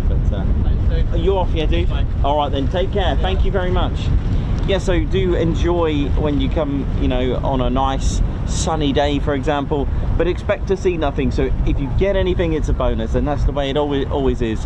And there are no publicly announced departure details or anything like that. It is military, and to be honest, that's the way it should be, for protection and security. So we always practice that. Just turn up and hope for the best, and you know, you will come across rumours. We're not going to just deny these sorts of things, but we don't allow them on the show, just to, you know, because they could be from any sources. We don't, you know, and then I don't want the channel having that issue where, oh, we heard it on the channel or that kind of thing. So which is why any officially announced stuff, like you can get like on the, let's say, an official RAF page if they're on nights, then so, you know, that's fine, it's officially announced. But as far as actual takeoff times and departure details, we don't allow that on the show for security reasons as well. It's something we have always been proud of. You know, no faces, no places, right? So that's what we always do. What is this coming down the runway? Is this, we got Reggie coming down the runway, I think.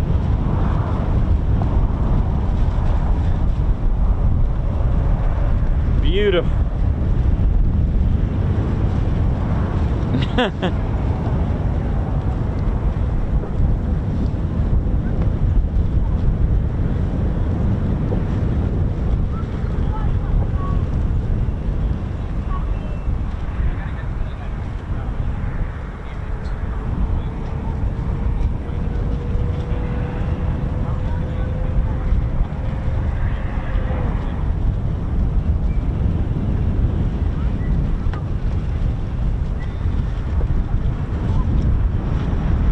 So yeah, I've been having a look at some of the history, and I found even more exciting stuff. Really, really amazing stuff dating back 12,000 years. I know, can you believe that?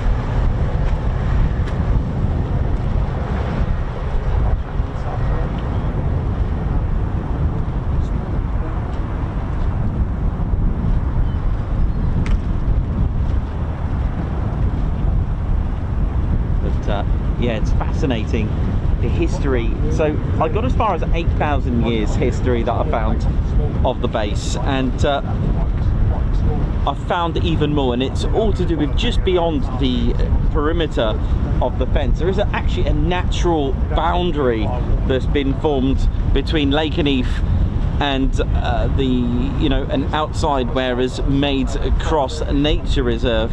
And it's a great place for you know, an ideal place to walk in, and it's home to, this area is home to a number of rare plants and animals as well at Maids Cross Hill, and it is a local nature reserve, and it covers 370 square miles of countryside that stretches around the side of the base with clear visual as well. And it's amazing the fact that you'll notice a lot of sandy trails. There was historical evidence of gravel pits as well, and these craters that you see on the reserve are led to believe are remains of also ancient Roman built roads that followed Boudicca's revolt as well as a patterned ground feature which formed from frozen conditions more than 12,000 years ago. Now, on the base itself, where the old control tower used to be, so opposite the new one, there is a natural spring there, okay, and of course water. Water would obviously provide, you know, a place to settle and a place to survive, of course, being natural. But it's amazing with the flint mines that were there, 18th century, and all sorts of things, and there's surrounding pits with various species of, you know, rare plants as well. It's amazing actually how much you can find, and all this history of finding out sort of prehistory in some ways, well, not totally, but well, I guess, yeah, Bronze Age, 12,000 years ago, that'll be prehistory. It was inspired by a sign that I came across when I came to the enclosure, and it was literally a sign in the enclosure letting you know that this was built on a medieval earthwork, and it's amazing how I dug up, sorry for the pun, I dug up and had a look at historical content. I tried to find what sort of historical findings that I could I could, you know, find. And of course I did find stuff as well, and with the help of an email as well that was sent to me regarding the Anglo-Saxon period as well. This really homed in on a military connection with Lakenheath, dating back 1600 years of military. I know, not aviation, because that didn't happen then, but at the end of the day, how awesome it is to find a connection with military and Lakenheath. And it's been dating back since 1600 years ago, from the medieval period of the Anglo-Saxons. So with a natural water supply and forests, you know, natural woodlands to create, you know, housing and buildings as such, and farming, you know, to have livestock. I did some even more research, and like I said, I cannot believe I found something from 12,000 years ago to 8,000 years ago, some settlements of Bronze Age here, right up until Anglo-Saxon period. Behind me you can see some real what are they, tumuli, burial mounds, round barrows, bell barrows, and we are on an earthwork. I'm not actually sure what it was, but if you have a look at Stonehenge before they put stones there, did have a sort of like a ditch, and a lot of stone circles during the Bronze Age had this. In fact, pre-stone circles, from what we think, they had this earthwork, almost like you know, an earthwork, like a ring, a raised mound, or at least we don't know why they did that. But you know, when you have friends round, or if you meet in this car park, have a look at everyone, because you will notice that people congregate in a circle. Is a circle a human connection? I don't know. Where's this conversation going? I don't know, but it's always fun, isn't it? But you can see some earthworks, and if you go, well, probably Google Maps, you will notice that there is. And of course, if you use OS maps as well, have a look at some of the Anglo-Saxon and Roman roads. There was a lot here, and luckily we had some archaeological evidence here. In fact, it was the very lady that founded Mildenhall's museum, by the name of Lady Briscoe, and the digs and the excavations began in 1959, and with the help of the Suffolk County Council Archaeological Unit, they found some remains. They had a look and excavated some of the burial mounds that were there. Burial mounds and long barrows are a little bit different, and an F-15 has just taken off at Mildenhall. So I think they're coming here. So you talk history, you get this. Anyway, long story short, so the finds can be found at Mildenhall Museum, but wait, in the late 90s, as you're coming down the A1065 along this road here, by the main gate, just before you get there, you'll notice these sort of, not new now because they're like early 2000 build, you'll see some dormitories, you see some houses, and that look a little bit new, not quite World War II, 1950s, 1960s build, right? And that's because they had the wonderful opportunity, with the help of Suffolk County Council Archaeological Unit, to, once they were doing the groundwork, they could do the excavation. It was perfect timing. And guess what? They found a total of 427 graves, 6 men with swords, 2 with horses, 3 minstrels, that's men buried with liras, 1 man buried with a quiver of arrows, 96 females, 2,500 glass beads in these, you know, and it was where the dormitories are, along with the baseball stadium as well. It was unbelievable what that, you know, what we found, what they found, and what I discovered, and a lot, and the and one of them in particular, burial, was a man 5'10", buried with his horse. He was all kitted out with jewellery, his sword, shield, his horse, offering. F-15's just taken off from, oh, you've got it. I wonder if it's coming straight here. Coming back over Charlie. Is it? All right, we might have to go and get this.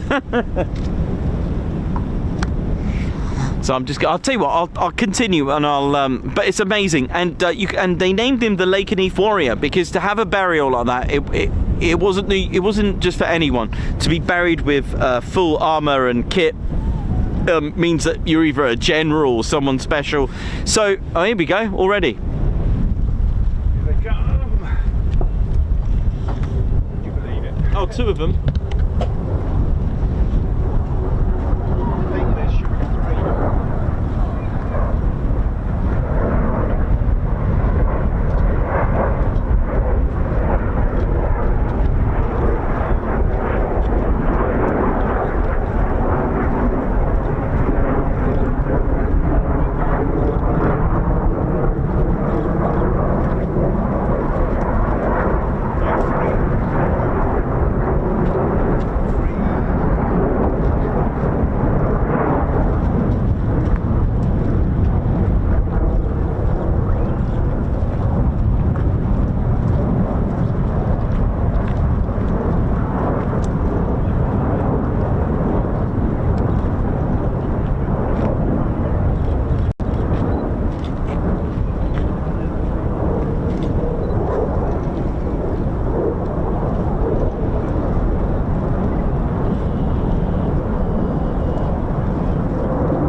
free it is.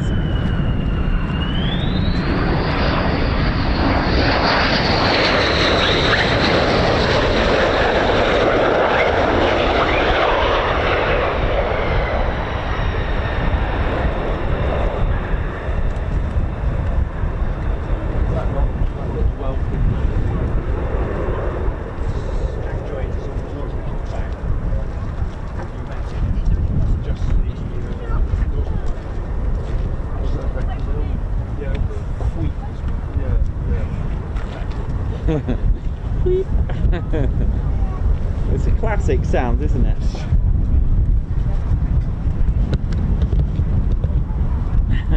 Shortest flight ever, but still doesn't beat the Orkney flight at 53 seconds. Didn't think you were regulars here. Sorry? No, we're not. Is this your first visit? Excuse me.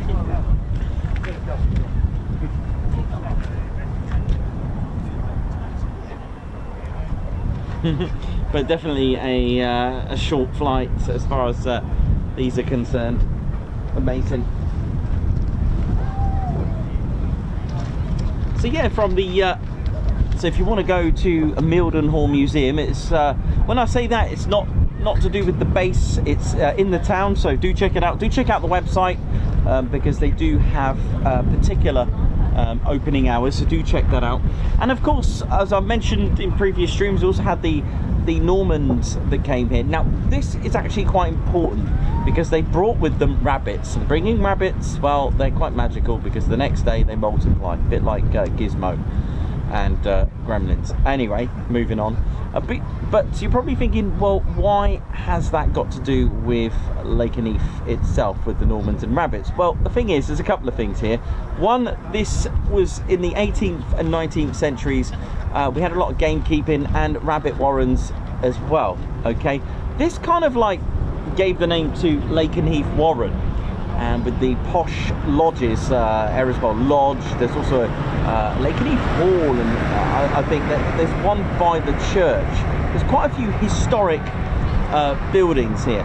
Now, this, you know, rabbits, they make their own structures and things like that, and gamekeeping, and you know, the rabbit felt used for making hats, and the hats were made and bound with mercury, and mercury goes into your bloodstream, and you become mad as a hatter, hence the Mad Hatters. Although it's not connected directly with the actual 492nd, I find that quite a nice story to connect something local to here with the squadron that's here, so I kind of like that one. And in this area, it was in World War I, this was used as a bombing range in this vicinity.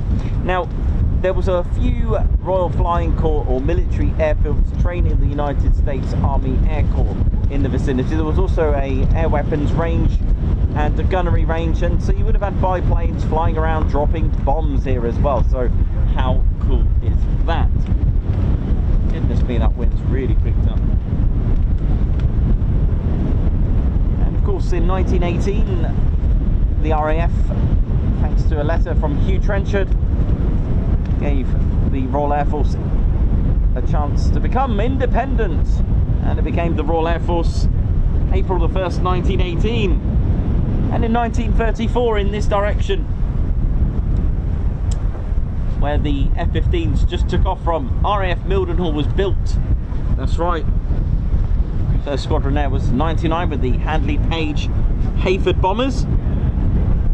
That was on the 16th of October 1934. 149 also operated there as well.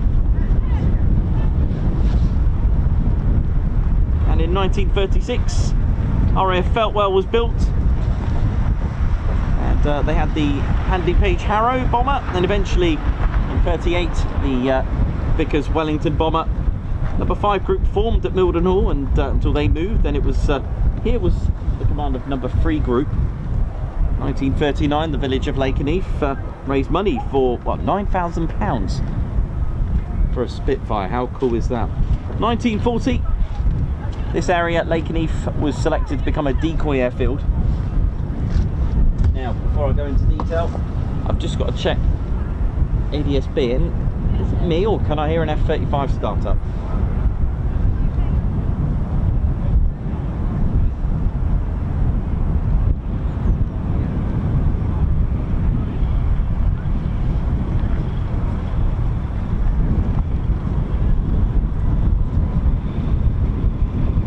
Yeah, so in 1940, as I mentioned earlier, the phony war and the preparations and the radar system chain home, the phony war, everyone ready, and nothing happened. But a lot of defences were put up, and even trying to protect our airfields, because Goring said, just 4 days, I will annihilate the Royal Air Force. So what they had to do was come up with decoy airfields, and they did just that. They made decoy airfield. They made a fake RAF Mildenhall, and that was here.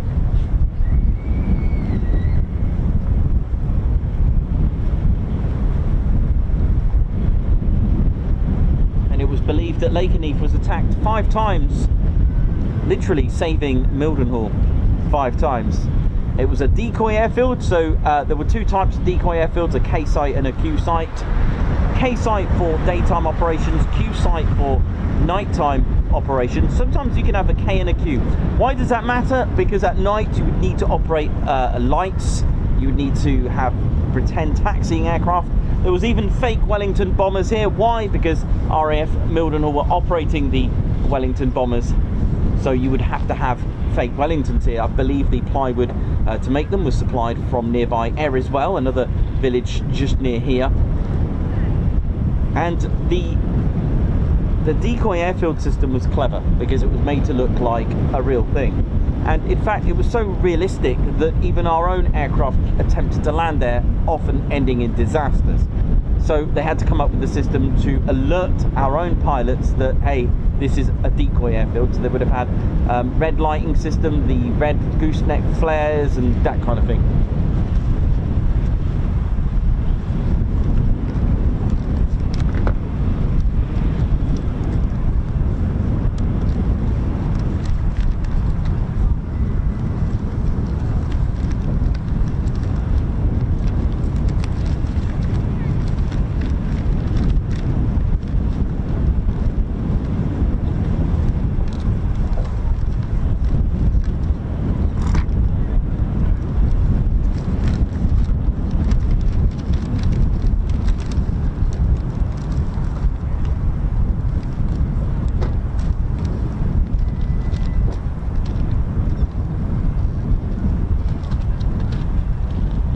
Show you, sorry, I've just been trying to protect this, and that's what the ops room looked like.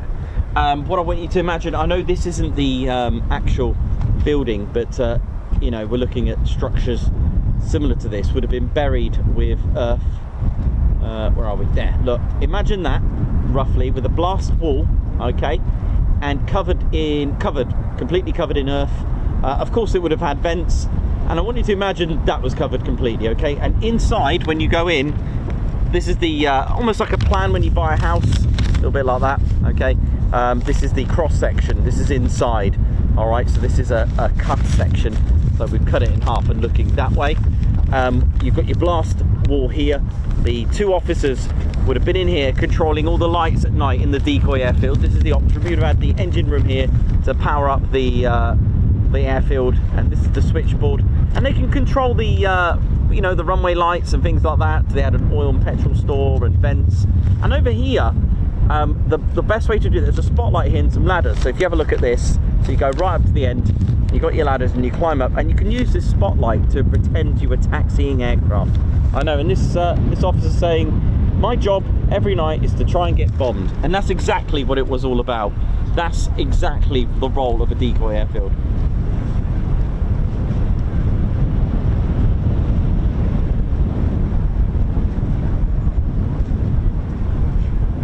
So we may have an arrival as well. So early Lakenheath.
doing, ladies, gents, and teddy bears? Hope we're all good.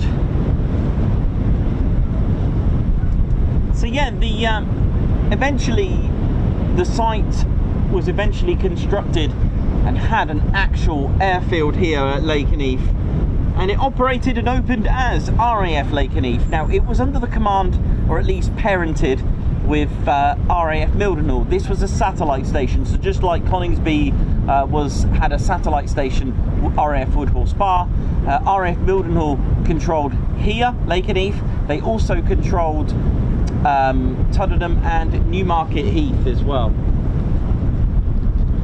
So the first squadron to arrive was number 20 Operational Training Unit, and they arrived all the way from RAF Lossiemouth.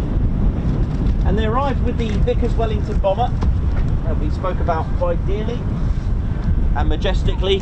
I do love the I really love the Wellington bomber, I really do. It's the more I learn about aircraft, the more I just become attached to them. And this is a beautiful twin engine, and it was the most produced RAF bomber.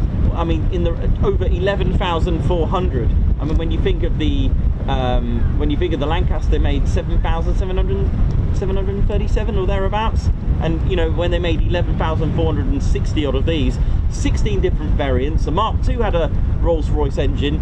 Mark III's had, I mean, the first Mark had the Bristol Pegasus, and then we had Bristol Hercules on Marks III and 10s, and you know, and onwards. And it was amazing. It served with Coastal Command and Operational Training Unit. And if you remember from our Coningsby streams with the Handley Page Hamdens doing mine laying and gardening, as it was called, gardening then, you know, they were using Lossiemouth quite, you know, on an operational level. So it was time. It really didn't have time for being a training base. So they decided to let loose and release. Mind you, 20 operational training unit ended up at Elgin as well. RAF Elgin, I think it was. Anyway, they ended up here, far away, nearly 600 miles away, nearly. Ended up here training the airmen. Here we go, on the Vickers Wellington. But eventually, RAF Lakenheath became its own independent station in the end. 149 and 199 Squadron arrived here, and eventually they transitioned and swapped aircraft. They had the short Stirling bomber.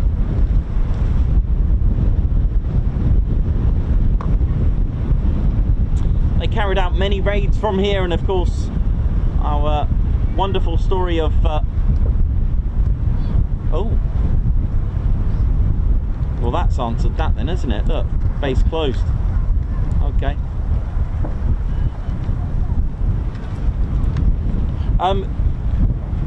Yes, so the raid on the Fiat factory, I'm going to learn a little bit more of that. I might actually make a video of that, that one for you, and put that together.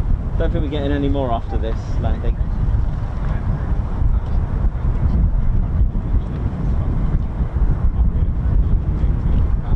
Oh, okay, nice, thank you. Yes, you're right. I didn't see that. Yeah, so we had many raids from here until finally the base was selected along with Marham and Sculthorpe to become a very heavy bomber base. And in preparation for the B-29 or the Boeing Washington, eventually it was decided to change host in 1948. The base took nearly 2.5 years to reopen as the runways were modified, lengthened and strengthened to cope with B-29s, and for Royal Air Force stations operating them, they would be called the Boeing Washingtons. During that time, the 7504th Base Completion Unit arrived here to officially become the first United States Air Force unit. So it's been a US Air Force base since 1948, and eventually the various groups arrived. The 2nd Bombardment Group, the 307th arrived here as well, operating the B-29s. Eventually we had B-47s, B-50s. Oh yeah.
are, yeah.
Oi, oi.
Beautiful. Oh yeah.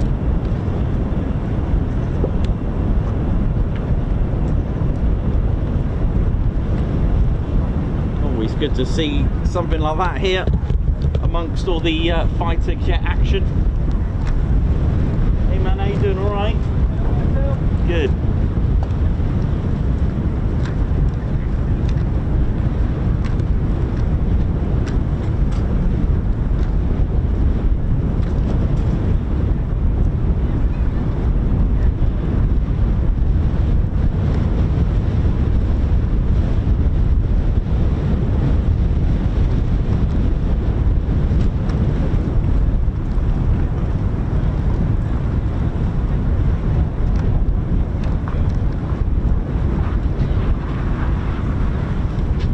good landing.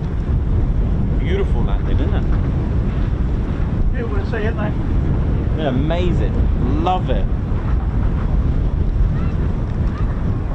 And watching the 10th Coningsby channel live at Gatwick Airport. Just kidding.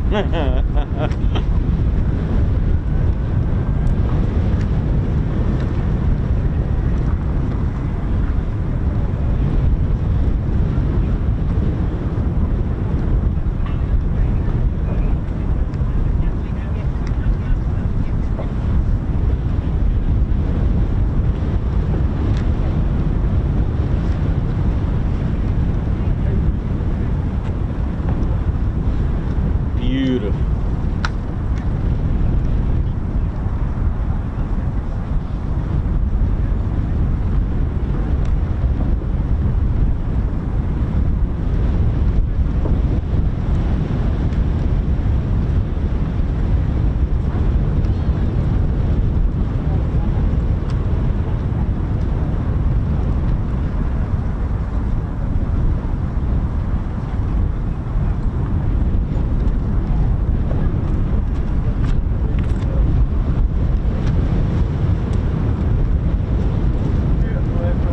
Amazing, isn't it? Really good. There's such a smooth landing.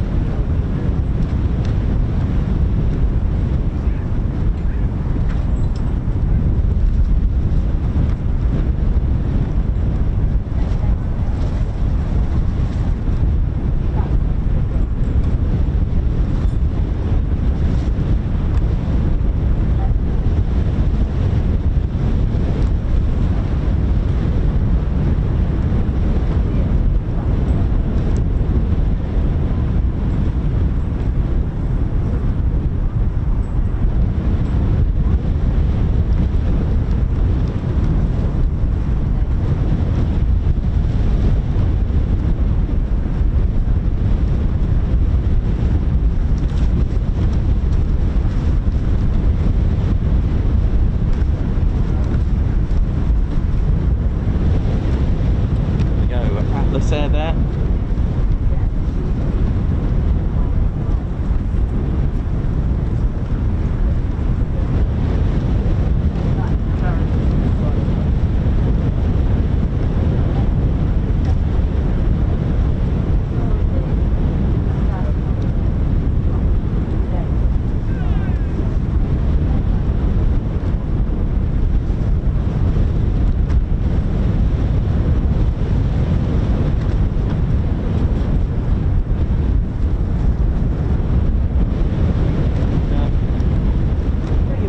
Random I am, but we've all heard of Perseus.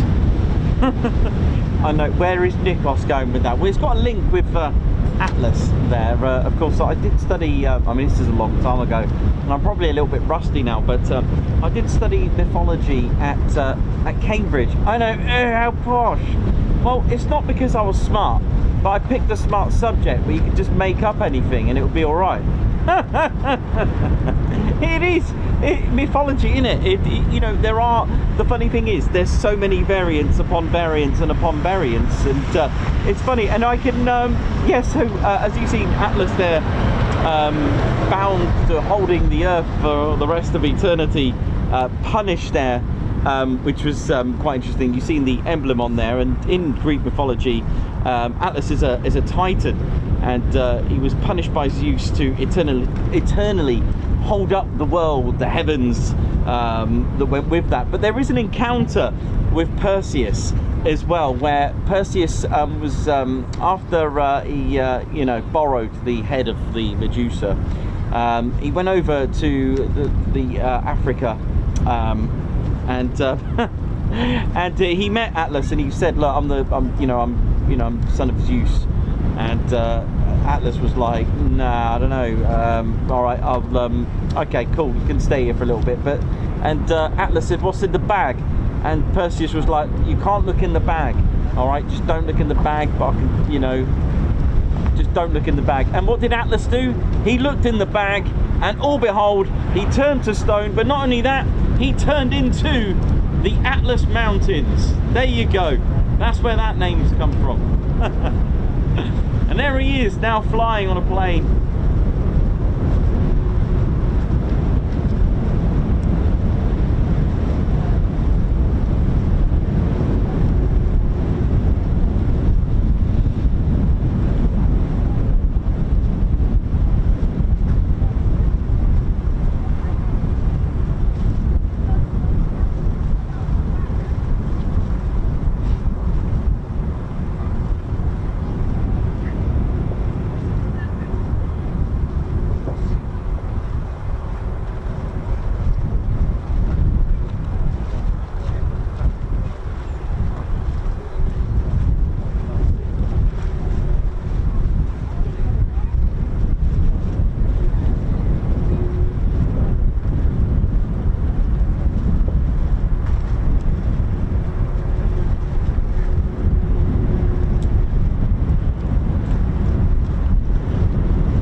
Three F-15s still just basking in the sun there now.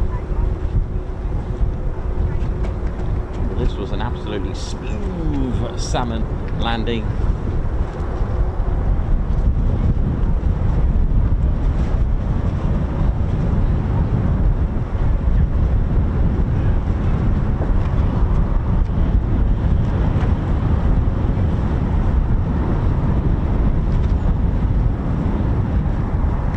I mean, it's very difficult to hide a Boeing 747, isn't it? So it's doing its best.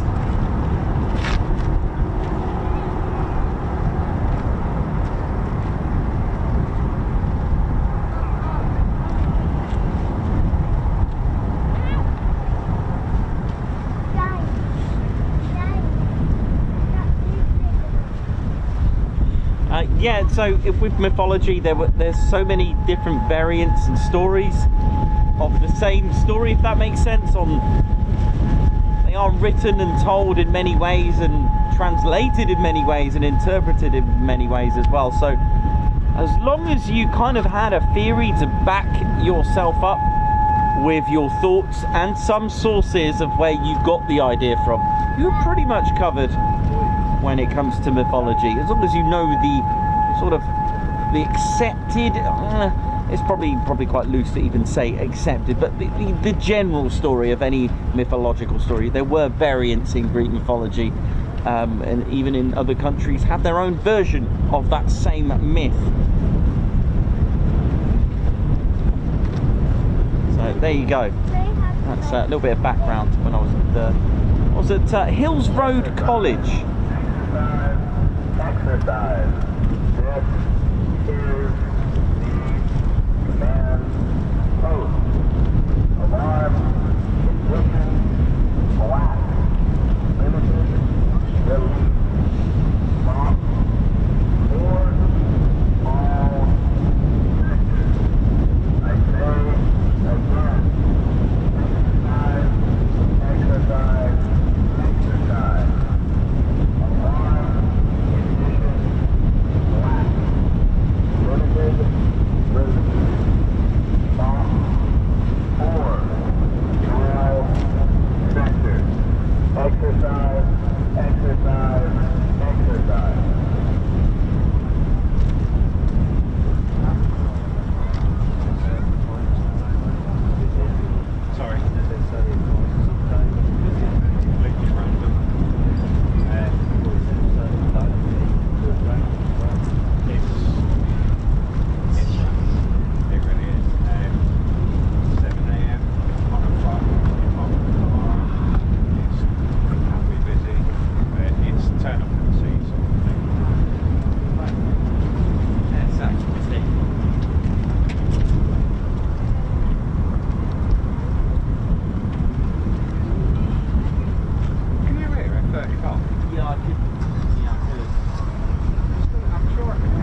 it. Give me 1 second. I'll just. When you make an appearance?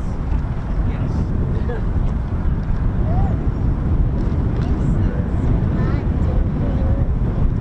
I'm digging to another stone.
Yeah, that was amazing. You don't have to be careful to like scream with the sun. The camera goes out this fast. I was like, shut up. Now let it all out. Yeah, it just went straight up. Brilliant, wasn't it? I love it.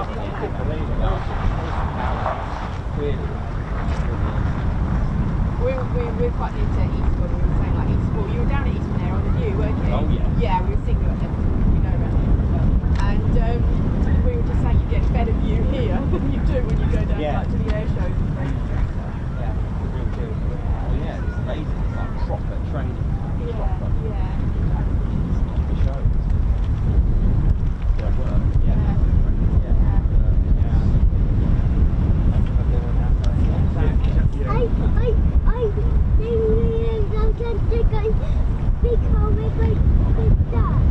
But even watching the atlas come in, it's like just like when you see it like coming on the horizon, it's just like you don't ever get to see that, do you? It's amazing. Yeah, and that's why I keep reminding about it. Yeah.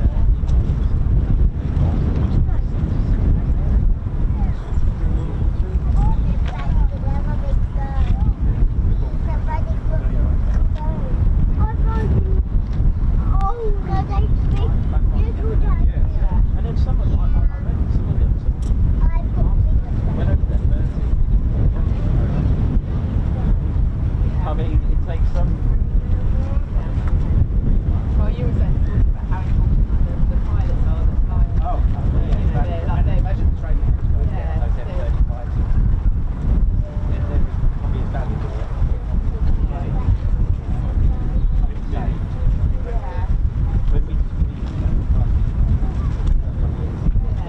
Yeah. Come down the lane. Yeah, we were just driving along. And I've still got a picture of you. I said, did that just happen? It's just like the howl. Yeah.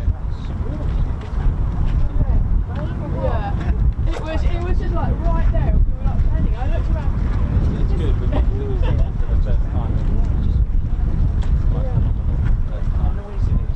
It makes you feel good, doesn't it? Yeah. It is.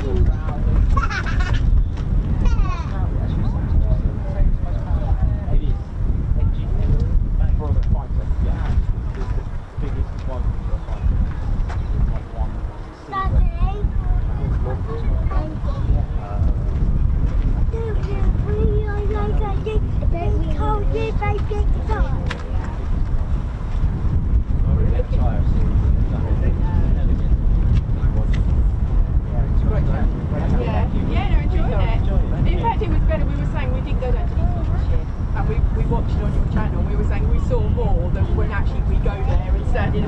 able to watch it, you know. Yeah, is it a Typhoon? Is that the one that's got the... Is it a Typhoon? Yeah, that's it.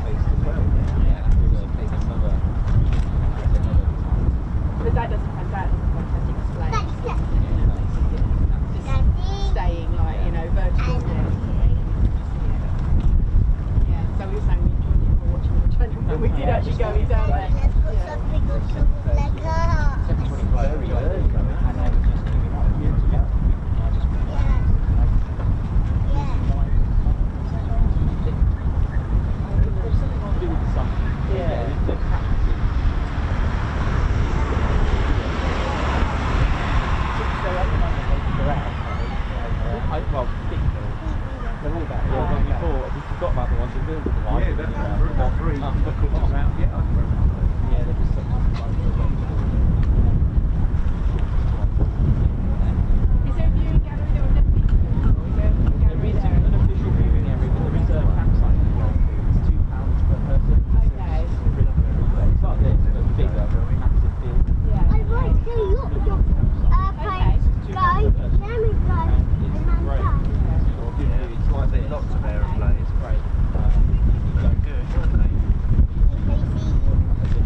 Can Ted campaign for that toilet here at Lakenheath? That's his next thing. That might get you some viewers. Might hook in the female viewers anyway. Yeah, I really enjoy it. I got really excited. I walked around and said, Ted, come on, Thank you. Okay. See you later. I'm gonna climb over the fence.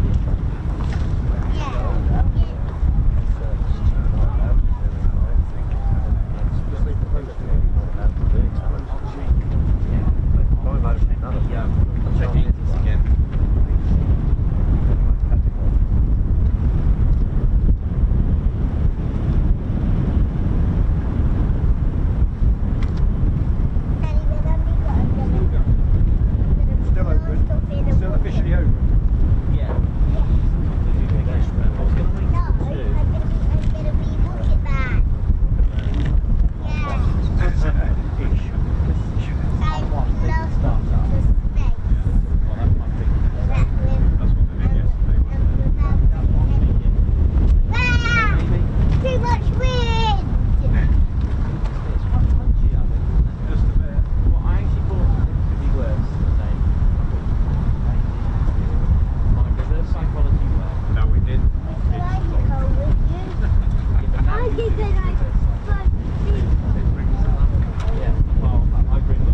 Yeah.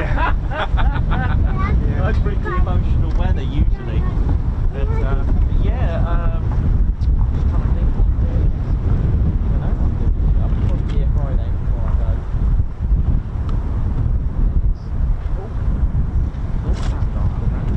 We're going up here in October this time. I'm saying good night, I might be going as well. I might do that time of year. But it's very risky with the rain. It does look collect against the cloud, doesn't it? It's sunny place. Actually, there's a lake. Yeah, you'll go away. Yeah, because it's quite nice. It's a lovely place. But I'll do a recce. Yeah. You'll find them relatively Yeah. carry you Isn't get that a bit relatively petrol gun?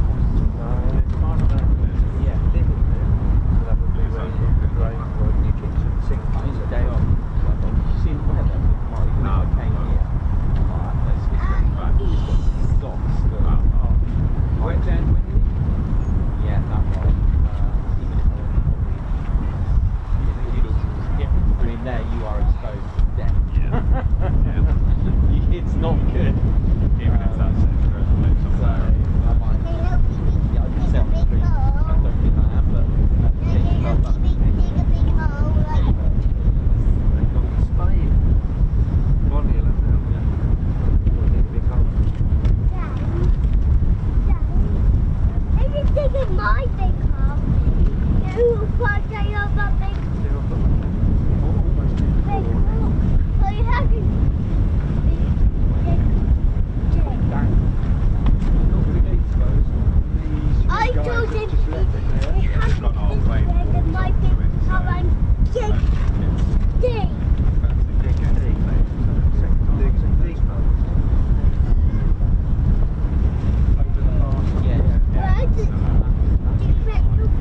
it's this that's coming.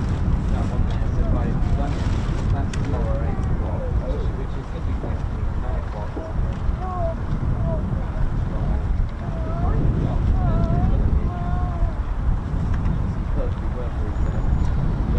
No. I don't want purple moves on that. I guess it's bad.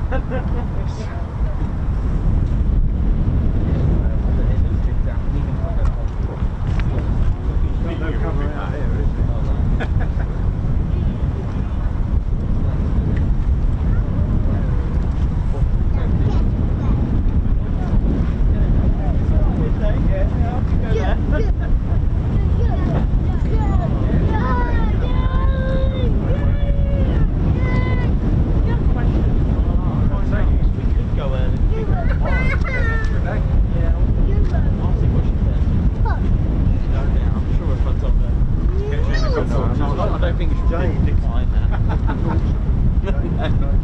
Involves shops and you know, she'll be all right. Oh, that's a point. Yeah, it's a shopping centre. Oh, Windermere, yeah. Oh yeah.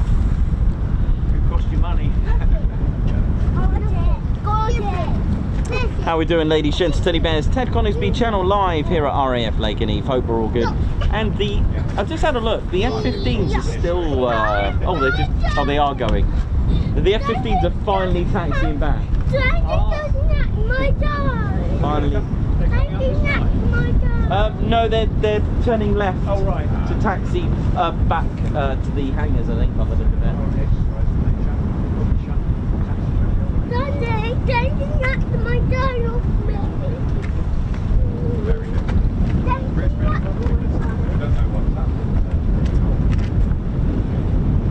So that's really dropped the temperature just then, hasn't it?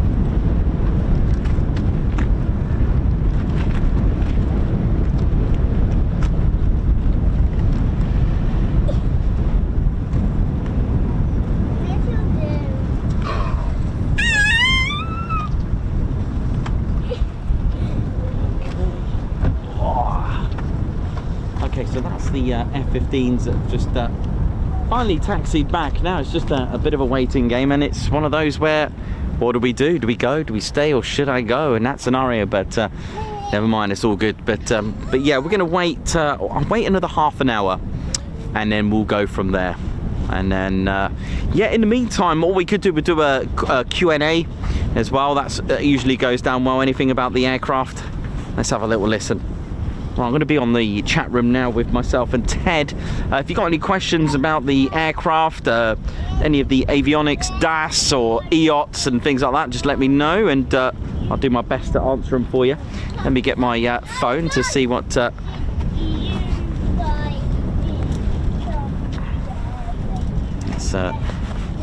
yeah, we'll do a quick Q&A, shall we? Let's go, let's go, let's go. Let's see what we got on here. You can hear the F-15's nozzles there. How we doing? How we doing, ladies, gents, teddy bears? So yeah, my name's Nikos, cameraman and commentator and historian as well. Why not? I'll add that into the title. Let me know if you've got any questions. We'll do a quick Q&A. If you've got any questions about the aircraft, the history of the base, or anything like that.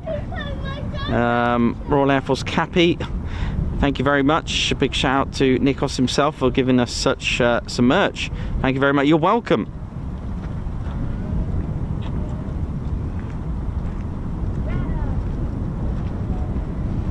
What could be interesting for some people, Nikos, is explain what each of the red and white structures are on the airfield. Sure, no worries. Let's have a little look. Right, let's have a little look then. Red and white structures. There's a few of them. Here we go. So let's start with the arrestor cable. Now the arrestor cable is called a BAC. That's barrier arrestor kit. Now, it's got a bit like weights on there, a bit like grommets, shall we say, a bit like dumbbells on there or something like that. So it's a cable, you can just about see it. Hang on, let me see if I can get you, there we go, there's the cable there. Can you see the those weights on there? It's to keep the the cable itself not from weaving around too much, okay? And it's tensed by these. Where are they? They're in there. So if you imagine a reel, the hydraulic brake system to fully keep the tension on the cable, it's in those boxes. Now the arrestor cable is situated by the black sign there with the yellow circle. So that's what those mean, the black square with the yellow or amber circle, okay? And it's from one side, of course, to the other, look. And then if you follow and keep going, you'll have a red and white box. That's where the tensioner is for the cable, look. So there's one on each side. All right, there's that one there, look. So it's almost like a big wheel with the cable, and to keep it taut and strengthen it. That's what those boxes are. Now they actually have 2 lots either side. So let's have a little look if we've got another one. There's the other one, look. There's one over there, and there should be one on the other side. Not that one, there it is there. All right, that's the arrestor cable, barrier arrestor kit. Now that mark for it, that model, is a BAC 12. There's other marks as well. There's can't remember who make it. I thought it was, I was just trying to think what the company that make that, but it is the arrestor kit system. So that's one of the there's, I think it was Curtis Wright arresting systems as well. But yeah, so that's your BAC 12. Okay, there's a BAC 14, and I think it's BAC 15. It's BAC 15 the net. Do you know, it's been a while since I there's BAC 14. Now the BAC 14, I believe that goes underneath, and I think there's a BAC 15 which is like I think that's the netting. Anyway, but there you go. That's just, without going over complicating it, that's what these 2 boxes are, or 4 of them, one on either side. Now this one here with the tower, this is your glide slope antenna. This has all the equipment for this antenna to work, and what this does is literally it's part of the ILS. There are 2, I'll call them 2 main parts to the ILS. There are more, because one of them being the instrument actually in the aircraft, but on the ground here at the runway, this is your ILS, instrument landing system, and this is the glide slope antenna. What does that do? Well, it's positioned at the glide slope, hence glide slope antenna. But what is that? Well, it's an imaginary glide path. It's a path from there to assist the aircraft to land there. All right, not actually there, but in line with the runway, right? And what this does, it sends frequencies to allow the pilot to know if they're on the correct height. Okay, and 3 degrees, doing a bit of Pythagoras theorem, 3 degrees, if you were to go in increments of 1 nautical mile, it's about 315, round it off, just call it 300 feet. So it's an imaginary path, okay? So what that means is 2 nautical miles out, you will know the aircraft is around 600 feet. 3 nautical miles out would be 900 feet, etc, etc. This basically does your vertical to let the pilot know if they are high or too low. All right, so follow that. It sends frequencies. However, to complete that, and there is a red and white box over here. Oh, bye Julian, see you later, man. So this here is the localizer, and I think, right, this is a guess, by the way, I think that is the box for the localizer. I'm pretty sure that is a little guess, but I'm pretty sure it's for that. That will have all the electrics and stuff. The localizer sends out frequencies laterally. This will tell the pilot if they're too far to the left or too far to the right, or if they got it bang on for the center line. Okay, again, part of the ILS. It's a localizer. This sends the frequencies that way. So this means this localizer is for runway 05. The glide slope antenna would be positioned at the runway itself. So this is sending frequencies towards us right now. All right, so that means that's the glide slope for runway 23. So if we go further down, there should be another one. There it is. That one there is for runway 05, that glide slope antenna. Right, are there any more red and white boxes? No, that's the arrestor, back 12. I think I've covered that. Great question there, lovely. You're getting really good at these questions. Love it.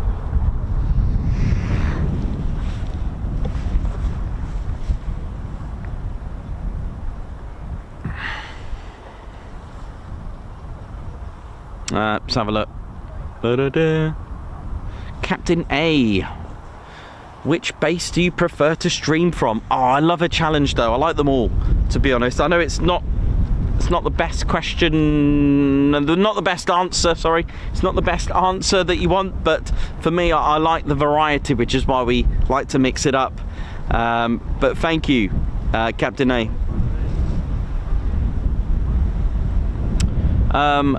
Reddit Silver member, what aircraft was the biggest leap forward in technology at the time? Well, it's gonna have to be 1903, the Wright brothers, really. That is literally the first heavier than air aircraft. It was, you know, like what they called them, like a tractor engine, literally. What was it, something like, I think it had something like, I mean, was it something like 15 horsepower, maybe just a little bit more, 15 or 20 horsepower with the Wright Flyer, and they did a couple more. So that for me is a leap in technology.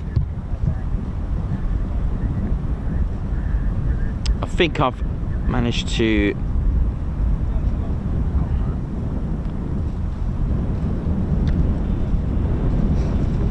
Gary D question, at Coningsby and probably elsewhere, how do they give such precise torque down to aircraft that are so far away, for example 5 miles out? Yeah, so that's like the ILS. Okay, so remember I just said about the ILS being 3 degrees. So Coningsby has a 3 degree glide path, so the glide slope set at 3 degrees, so they will know exactly that they're correct. Like I said, it's 300 feet per nautical mile, so if they were 5 miles out, the aircraft should be around about 1,500 feet. All right, so there you go, that's how you work it out. But to be exact, it's actually 318, but you could round it off to 315 if you want. That's how they know, and they can work out the center line as well using the you know, with the localizer. They can find out exactly if they're too far off the center line as well. There are various instruments around the runway, such as the PAR, the TACAN, and of course the ILS as well, that will guide them with that. And also, don't forget that runway numbers are directions of travel. So if the level heading of an aircraft is okay, so Coningsby's runway 250 degrees, so it's not going to be exactly, or it might be 250 degrees using runway 25, but if they set at 251 degrees and they're 252 degrees, then they need to turn east 1 degree. I had to think backwards there. So they are out, so turn left 1 degree. All right, does that make sense? So if Coningsby's runway is set at 251 degrees and their level heading was 254, they need to turn left 3 degrees. That's how I would interpretate that.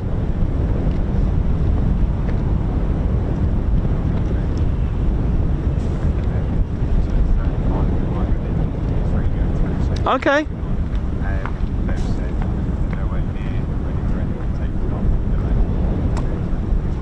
Okay. J-Dog, the F-35 has the most powerful engine, but could they ever produce a twin-engine version, or would this be too powerful? I don't see why not. I don't see why they wouldn't do it. I mean, can you imagine 2 F-135 PW100s? So that's like 86,000 pounds of thrust. However, you've got to remember something. Here's something you may not think about. It's all very well having that sort of power. You've also got to think about how this would affect the radar cross-section when things start heating up. When you start creating more heat, your radar cross-section will go up, you start to heat up, drag will be creating more, and then your radar cross-section will probably be a bit higher, which is probably why they never went with the twin engine. It might sound something that could be overlooked, but that could be the reasons behind why they didn't go for a larger twin engine version. So that's probably why they only had the single one. So my answer to that is they could, but they would need to look out what they're doing as far as aerodynamics with drag, so it doesn't actually affect the radar cross section.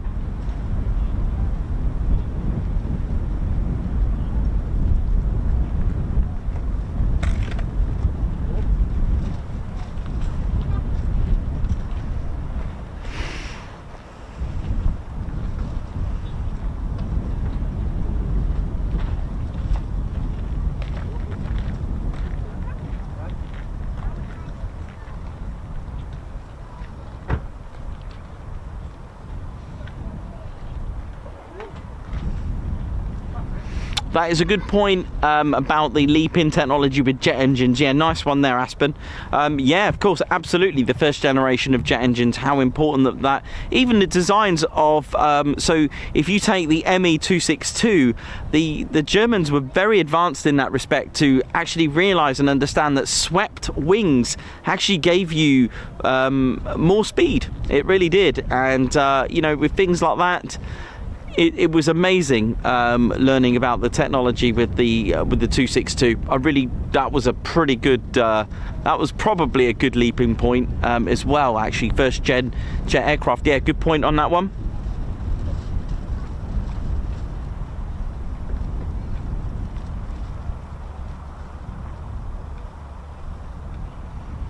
But yeah, classic. Great questions.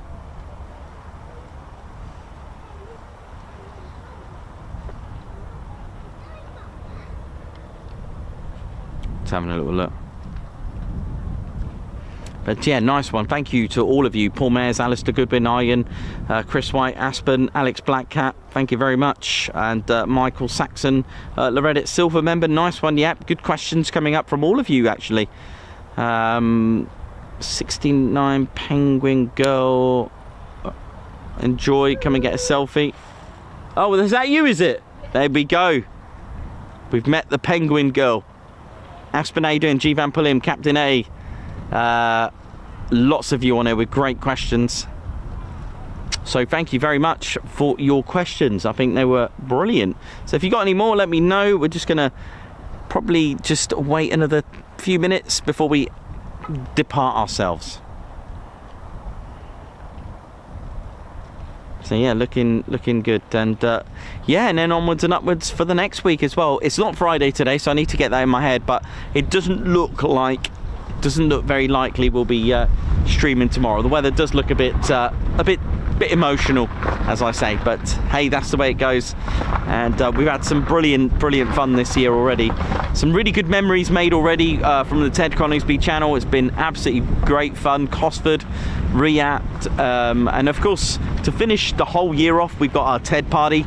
We've got about 13 tickets left. That's 13 tickets to go. That's all we've got, and it's on the 30th of November this year at the Petwood Hotel. Tickets are still available. They're £22. It does involve a buffet. We do have a charity auction. We got charity raffle. We're going to have the latest and greatest merchandise, and hopefully, fingers crossed, we may get some VIPs as well, and all the other fun stuff as well. So at the Petwood, the Petwood's got loads of rooms there. I don't know if they've got any availability, but at least it's a place to stay there, which is good, and it's got a lot of history. For those that don't know, the officers of 617 and 619 Squadron were there as well, so have a look at it. There is an example of a Barnes Wallis bouncing bomb there as well, which is pretty interesting. That's in the gardens as well. And of course, if you are thinking about getting married, there is also a wedding venue as well.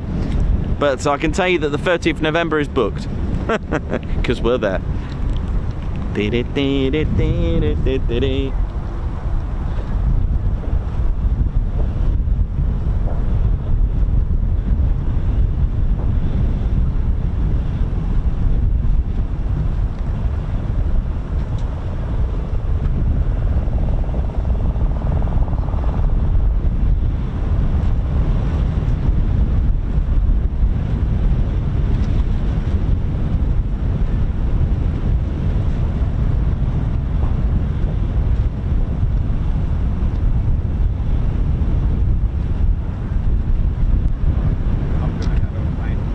Gucci man, I've just missed your question. If you could carry out an archaeological dig at any airbase, where would it be? Oh, that is, do you know, I've never thought about that. Oh man, where would it be?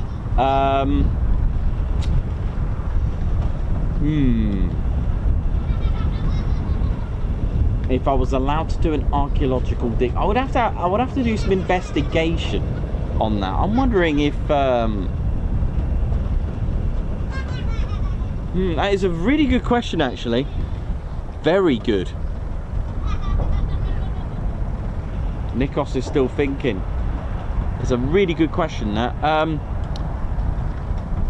Okay, so there's a little bit of history at RAF. Well, actually, there's loads of history everywhere. I wonder if, but then again, archaeological. I would need to have a look at a base as well. Unless there's more history here, then I'll probably go with here if there's any more. I'd love to find out where the yeah, I'll tell you what, I'd love to find out where the bunker or the ops room for the decoy airfield was for here. Really good question.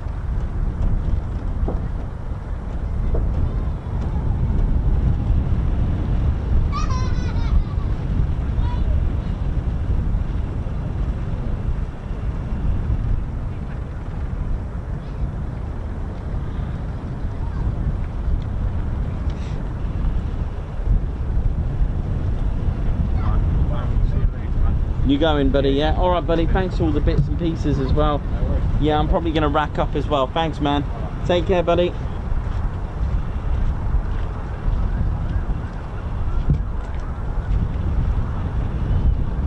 Sean Minter, that sounds pretty cool. Sounds very good. Right, I think we're going to call it a day as well, ladies, gents, teddy bears. I think that will be it.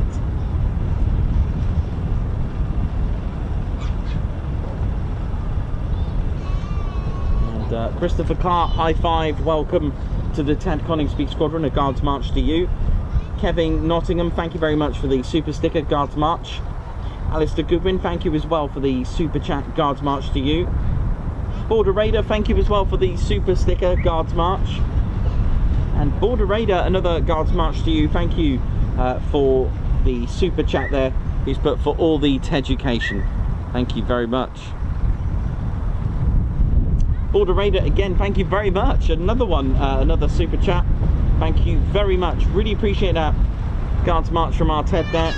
And Alex Raven, oi oi, thank you for everything you do, Nikos. It's very much appreciated, and you've taught me so much. Oh yeah, you're welcome, thank you. And William C88, thank you as well for the super chat. Alan Q as well, thank you as well. Gosh, the wind has got really bad, hasn't it? Whoa, whoa, whoa, whoa, ho, ho, ho. Where's this wind come from?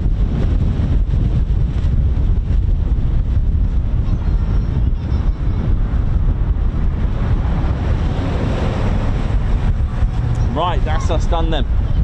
We will call it a day, I think. All right there. Following you. How you doing? All right? Yeah. Good.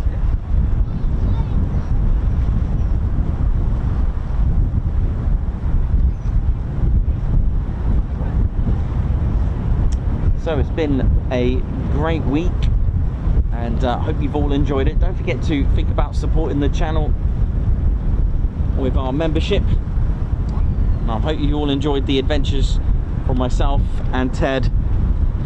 And I hope you've, well, if I don't see you tomorrow, then have a great weekend, everyone. Hope you enjoyed it, and it's been a classic week. And a big thank you to RAF Lakenheath. Thank you very much for owning the skies. Right. Finest, meanest, baddest. Bleed red. Guns up. Fear the Reaper. Thank you all very much. And of course, all roles at RAF Lakenheath, thank you very much for what you do.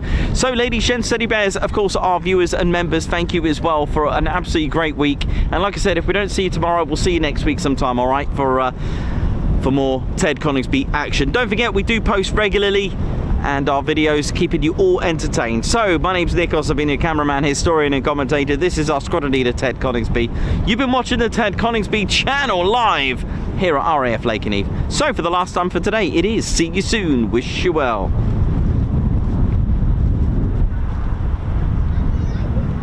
There you go, Ted, you're right.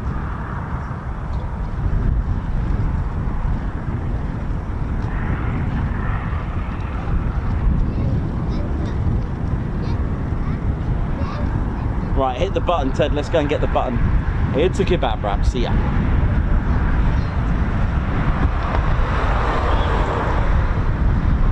Turned up at Coningsby on Tuesday morning, and you were in the car park. It was early, well, it wasn't that early probably for you.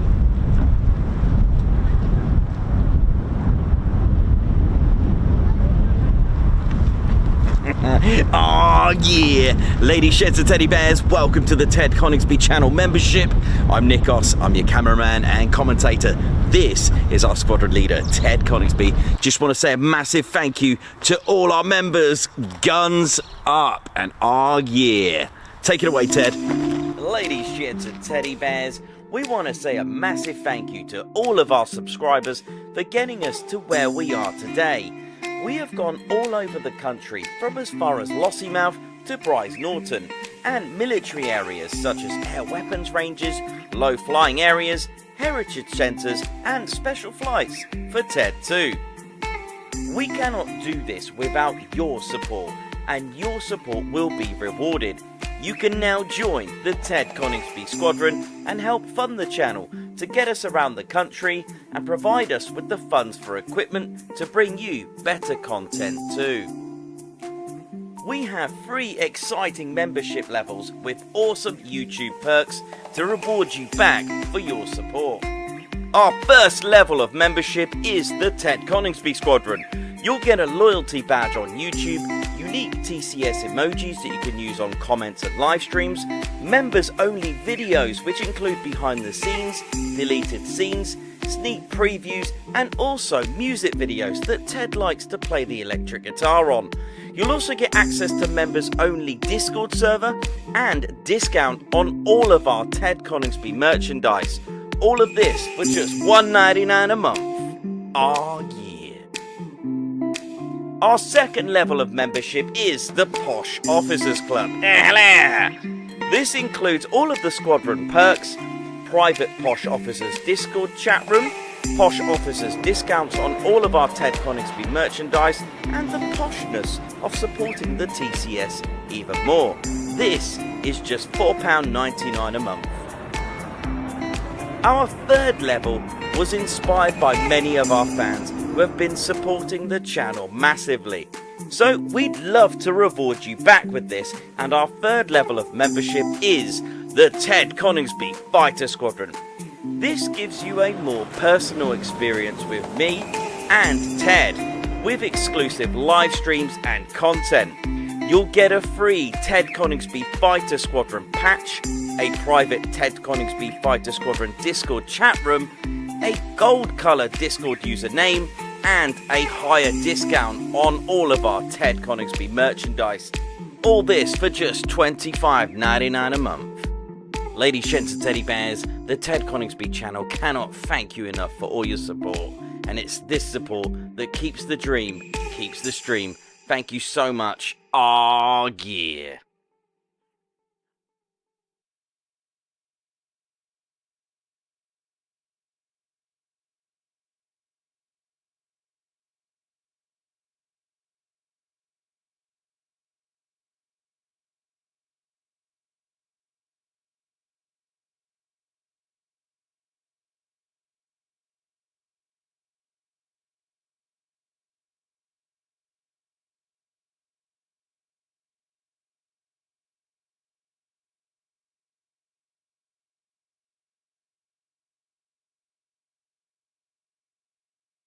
Fighter Golf India, Brian 31,